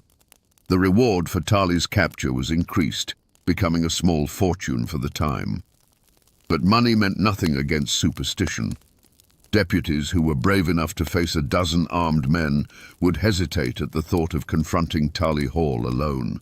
Informants dried up, their fear of the law replaced by a much more primal fear of iron jaws. The manhunt, once an active pursuit, became a cold case file gathering dust on a shelf.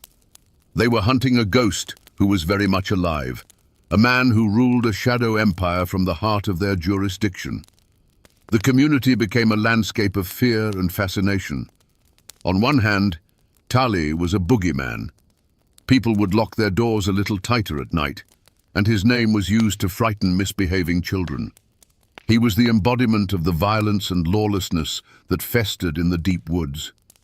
But on the other hand, a quiet, grudging respect grew for him in some corners. He was a mountain man, one of their own, who was single-handedly defying the federal government and winning. He was a symbol, however dark, of Appalachian grit and refusal to bow down. The ashes of that ambush on Pound Gap were not from a fire, but from the smouldering ruin of Tarley Hall's mortality. What was left was a silence born of pure dread. He had become the undisputed king of the Wise County underworld, not just a criminal, but a living legend whose power was rooted in the belief that he could not be killed by ordinary means. The law was powerless, his rivals were terrified, and Tarley Iron Jaws Hall walked the mountains not as a fugitive, but as a conqueror. Tarley Iron Jaws Hall never stood trial in a courthouse. He was never made to sit on a hard wooden bench and listen to lawyers argue over his fate. The law of men, with its warrants, judges and juries, proved utterly powerless against him. His trial was a rolling, years-long affair, held in the dark hollows and on the treacherous mountain roads. The prosecuting attorneys were the bounty hunters and federal marshals who came for him, and the evidence they presented was the buckshot and rifle slugs they fired his way. The bounty on his head grew to be a legendary sum, drawing daring men from neighboring states. They came with new rifles and hardened resolve, dreaming of the fame and fortune that would come from bringing in Iron Jaws Hall. They formed posses, laid intricate traps, and combed the mountains, convinced they would succeed where others had failed. They were, in effect, a traveling court, come to Wise County to deliver a sentence. But Tarley Hall was his own defense attorney, and his arguments were brutally effective. One by one, the posses were outsmarted, the traps were sidestepped, and the bounty hunters were met with a terrifying response. Some were found beaten near to death, left as a warning on the side of a road. Others simply vanished into the woods, never to be seen again. The verdict in each of these violent encounters was the same. Tarley Hall walked away.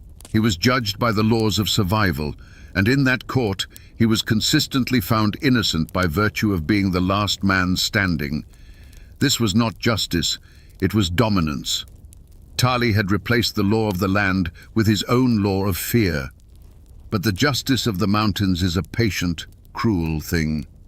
For every man he intimidated, he created an enemy. For every family he terrorized, he sowed the seeds of a future reckoning. His invincibility had made him arrogant, and he had forgotten the most fundamental rule of his world. There is always someone tougher, someone more desperate, or someone with a better aim. The final trial came without warning. A lawman, some say a deputy named Doc Swindle, decided the only way to stop a legend was to meet it head-on. He didn't come with a warrant. He came with a rifle and a resolve as hard as the mountain stone. He hunted Tali not as a lawman pursuing a criminal, but as a predator stalking its prey. He found him on a lonely path, and there was no talk, no chance to surrender. The air cracked with the sound of a single, well-aimed shot. This time, Iron Jaws fell. He hit the dirt, and this time he did not get back up. The bullet, they say, was special. Some claim it was silver, others that it was filled with mercury, designed to overcome whatever magic protected him. But whether it was magic or lead, the verdict was finally in. Tali Hall was guilty, and the sentence was death. It was a verdict delivered not by a jury, but by a lone gunman, and it raises the ultimate question. Was this the law of men at last catching its fugitive? Or was it simply the brutal, unforgiving justice of the mountains finally claiming one of its own? Tali Iron Jaws Hall was buried in a small, remote cemetery in Wise County, not far from the lands he once ruled. For years, his grave was marked only by a simple fieldstone, as if even in death, people were afraid to carve his name for fear of what it might conjure. Today, a more formal headstone stands, a silent testament to the man who was once a living terror. Local historians and descendants still visit, standing over the patch of earth that finally managed to hold him, and they wonder.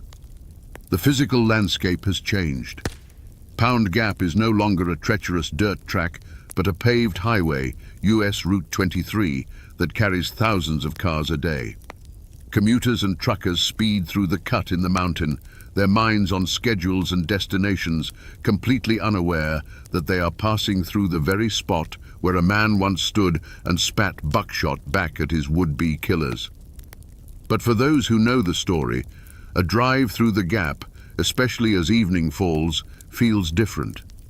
The shadows seem deeper, and the wind whistling through the rocks sounds like a whisper from the past. The legend of Iron Jaws has outlived the man by more than a century. It survives in the oral traditions of Appalachia, a story told by grandparents to their grandchildren, a campfire tale that happens to be true.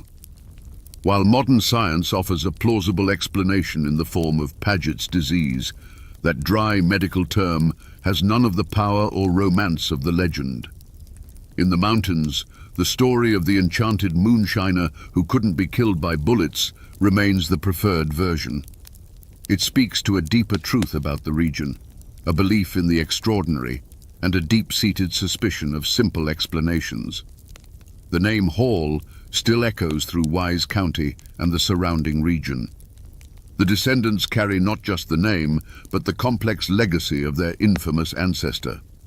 For some, it's a dark chapter best forgotten, a stain of violence on the family history. For others, it's a source of a strange, defiant pride, a reminder of an ancestor who refused to bow to anyone, who was a king in his own right, however brutal his reign. The story hasn't vanished. It's simply gone underground, living on in family Bibles and hushed conversations. The mountains remember everything, and the shadow of Tali Iron Jaws Hall is a long one. So we come back to the question that hung in the air at the start of our journey. Was Tali Iron Jaws Hall truly enchanted by bullets? The logical mind points to science, to the rare bone disease that likely turned his skull and ribs into a natural, horrifying armor. And perhaps that is the simple, factual truth. But in the mountains, the truth is rarely simple. The real magic wasn't in his bones, it was in the power of belief. His legend became a weapon more potent than any gun, a shield more effective than any steel plate. The fear he created was so real, so absolute, that it may as well have been a genuine enchantment. This is a story that goes beyond a simple tale of a mountain outlaw. It is a raw and brutal lesson about the soul of Appalachia itself. It's a story about the fierce, untamable spirit of independence, but also a dark warning of what that spirit can become when it's stripped of its humanity. Tali Hall began as a man defending his way of life, a symbol of resistance against an outside world he didn't trust. But in his war against the law, he became a tyrant far more terrifying than any government agent, a monster who preyed on his own people. He is the ultimate Appalachian paradox, a folk hero and a villain forged in the same fire. The story of Iron Jaws teaches us that some legends are born not from fantasy, but from a truth so strange it has to be seen to be believed. He was a man of flesh and blood, but he became something more, an idea, a nightmare, a force of nature. Force. He walked the earth for a time, a king in a kingdom of shadows and fear, until the mountains that created him finally took him back. His name is now a whisper on the wind, a reminder that the old, wild magic of these hills has not